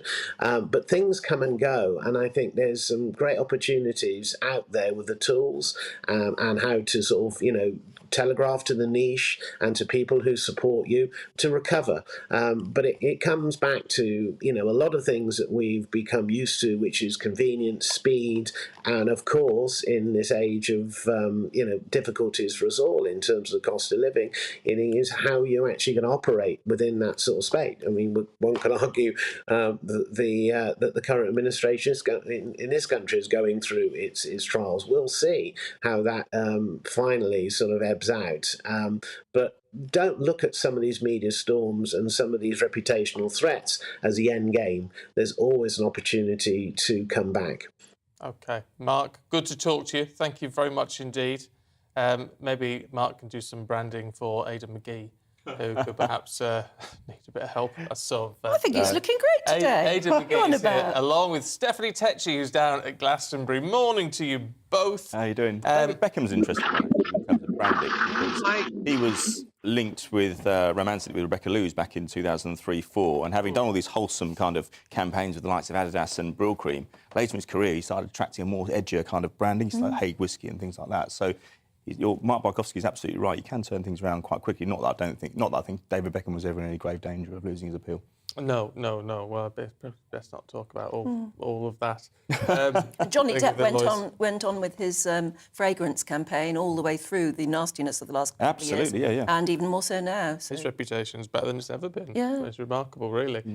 Gareth Bale, Aidan? He's off to the States, yeah. He's off to LAFC, not to be confused with LA Galaxy, who, of course, Mr Beckham played for back in from 2007 onwards. So Gareth Bale has been released from Real Madrid after 9 years. He had a fantastic first 2 years of his time there, and he was on the bench recently for the Champions League final 3 weeks ago in Paris. He got a medal for that. So he wants to stay fit. This is the awkwardness of this World Cup, because the World Cup starts in November. He wants to stay fit for the short term. So he's not taking... He was linked with Cardiff City, which was his home club. He was going to be in the Championship, which is a highly competitive league. Yes, it keeps you sharp, it keeps you ready for the World Cup, but there's also, with that level of competition, 46 games in a season, you're playing Wednesday, Saturday, there's always that risk of injury. And some would say he's taken the easy option by going to the States, where, the standard of football is not great. And he said last week that the standard of football isn't necessarily the primary concern for this move. And he's going to, look, not necessarily, no, they don't pay big wages over there. Gareth Bale's been earning £6-7 million a year for the last 7 or 8 years. So money won't be the prior concern. But this guy cares about his country. He cares about his country, and he's going to a lesser league to keep himself fit and keep him ticking over. His quality on the ball is not going to change. He's not going to diminish as a result of playing that league. We're not talking about a 3-year project here. It's a short-term thing. If he can keep himself fit for Wales and the World Cup, I think they'll be more than happy with that. OK. Fair enough. Talking about branding and PR and all the rest of it, But Emma Raducanu, she's been in for a lot of stick lately. She has indeed, but it's a little bit of an oversimplification to say that she's been over-engaged in sponsorship stuff. She's been troubled by injury. She's still got a side problem that forced her to retire from the Nottingham Open in the week. She's had COVID before Christmas. Her body is still, and we've never mentioned this, but her body is still developing. Yes, it was an outstanding, incredible achievement winning the US Open last September, but now she says she's ready to play. But her sponsorship, or her representatives from IMG were saying last week that they never had such interest commercially in a young athlete, but they restricted her sponsor days to 16 days a year. She said they could have done three a day for 365 days. She could have been making far more money. But she's also been looking towards her academic career as well. Indeed. There is apparently, she's already been offered a place at Cambridge, and she's trying to figure out when to take it up. Yeah. Difficult one, actually, for her. Well, it is, but I think the immediate concern will be getting right for Wimbledon. I think she's got a fantastic career ahead of her. Anyone who thinks that she's going to be a flash in the pan, it's wrong. You see players winning tournaments early, their body is still maturing, as I said. We saw Pete Sampras winning the US Open in 1990. He didn't win another Grand Slam for another 3 years because other players kind of caught up with him. They knew his game. But when Sampras develops, as Emma Raducanu will do, that's when you see them come into their own. And Pete Sampras went on to win 14, of course. I'm not saying Emma Raducanu can do that, but she's got every reason to think that she can go and have a successful It's a difficult career. one. If she is looking at the long game, she also she knows what it's like to win big. Yes. She also knows what it's like not to win, to fail, actually. Yes. And she must be thinking, would I be stupid to give up an academic career, which she's clearly capable of, a degree at Cambridge or something? Would I be stupid to give that up to pursue my tennis? Or could I keep both going at the same time? Well, Is there any way they can? Well, there have been examples where you've done the dual learning and dual playing in other sports. But I mean, Martin O'Neill was a famous example with Northern Ireland. He was a back-to-back European Cup winner with Nottingham Forest. He went back. They kept his place open for him to do law at Queen's. And by the time he finished his football career, he was so rich that he didn't need to do it. No. But it might be something she can do. I mean, she could do it in later life. Absolutely, Look at Brian May. He finished his doctorate after he finished with Queen. Yeah. Let's not put too much pressure on her ahead of Wimbledon, which starts tomorrow, of course. No, quite right, I agree. Look, let's head down to Glastonbury, see what Steph's been up to. Talking of people who are on the up and up, it seems Paul McCartney's star is unbelievably getting even brighter. You know, I feel like he's just beginning. Like, I feel like people like 80, he should be winding down. But looking at Paul McCartney yesterday, I thought to myself, he's got at least another good 10 years of performing and delivering smash hits and more performances. To be honest, Glastonbury has just proved that age is just a number. From Billie Eilish entertaining us on Friday at 20 years old, being the youngest performer taken to the Pyramid stage and headlining, to 80-year-old Paul McCartney. It just goes to show it's not about age, it's just about talent and being able to connect with the audience. Yeah, what's it like down there at the moment? I mean, clearly it's warm enough for you to just be wearing a sleeveless top. Looks like quite a bit of blue sky behind you. Is it going to be a good day today? Well, Anne, it's predicted today is going to be the washout day for us. We've been very lucky over the past. We've been quite lucky over the past few days where the sun has just held out. We've had only like minimal showers of rain. I was wearing my wellies yesterday and I just felt so hot in them. I had to take them off because yesterday was such a sunny day. But today I think our luck might run out later on this afternoon where we're due for a bit of heavy torrential rain. But the thing about Glastonbury, whether it's raining, whether the sun's out, people are just having a good time regardless. That's the main thing. Stephanie, you keep enjoying it. Enjoy Diana Ross this afternoon. Thank you very much indeed. We want a photograph of you in a sundress and wellies, please. Oh, that's got to be done. Have you done Glastonbury, Aidan? No, my brother climbed over the fence back in about 1996. That's the closest any of our family got there. I've driven past it. No, I don't think it's my thing. No, I don't like the idea of the mud. And I've never... I can't... I wouldn't like my chance of putting up a tent either. Oh, really? No, I don't. Well, maybe I've had some help. Well, if we can find somebody to fly us in by helicopter just for the day and then fly us out again in the evening, that's the way to do it. We could go as a team, couldn't we? Yeah. Or glamping, they call it. But no, I've done one day events before. Julie, Mrs. Glastonbury, would you believe it or not? Wow. Last time she went was in 1995 when the Stone Roses and the Cure headlined. And then her son was born during the next festival in 1997, so she wasn't there for that. She wasn't there for that, no. Thank you. 96 was a gap year, actually. It was a fallow year. Yeah, every 4 years. You are amazing with these statistics, just fall out of your brain. 1995 was interesting because Stone Roses, that was their second, it was called The Second Coming, their second album. They waited about 4 years before they released it, and they reckon that kind of did for them a little bit because we went into an era where you had to be prolific when you released your albums. Were you like this at school? A little bit, yeah. Sadly. There's a name for a brain like that, but I don't know what it is, but statistics just fall out. No. Yeah. Ben says, my dad remembers bumping into Paul McCartney, in New York while on holiday, and after he said he was from Bootle, Paul took the time out of his day to reminisce with him, despite his clearly busy schedule. Amazing how fame never took away his homegrown roots. Fellow Liverpudlians meeting even in New York. You can see that happening. Yeah, it's good. I used to play football there. I played football there on a Monday night once, and when I was on work experience at Liverpool Echo, 2001. Oh, there you go. Another statistic for you. I don't know how you do it. I find it quite boggling. Weird, isn't it? Very strange. But we love him anyway. Aidan, thank you very much. I'm off to get rebranded. Get rebranded, yeah. Get you rebranded. And thanks very much to Stephanie in... where is she? Glastonbury. Thank you very much. Anyway, don't go anywhere. Political corrections up at 10 o'clock. Looking ahead to today's weather, and the UK is looking on the unsettled side as low pressure continues to dominate. Let's take a look at the details. At midday, the southwest of the UK will see a mix of sunny spells, scattered blustery showers. Some of those showers could be heavy, and it is going to feel cool. Plenty of sunny skies, though at lunchtime across southeast England. A few showers are possible, but many places will stay dry. Cloudy skies with showery rain affecting North and West Wales. Best of the sunshine can be found across the south and east. Sunshine and showers for the Midlands this lunchtime. A few of the showers could be on the heavy side, though, with perhaps the odd rumble of thunder. Maximum temperatures reaching close to 20, though. Warm. Early cloudy skies are expected across northeast England, but there will be some bright or sunny spells from time to time. A few light showers are also possible, highs of about 19 degrees. And in Scotland, a wet afternoon across much of the country with some heavy rain in places. The best of the sunshine will once again be found across northern parts. Now, very unsettled across Northern Ireland today. Heavy and often thundery showers continuing to develop. Some sunshine in between, highs of 16 Celsius. The winds should ease. So there you go. Showers continue across western parts through the rest of today. Best of the sunshine found in the east. And that's your weather for you today.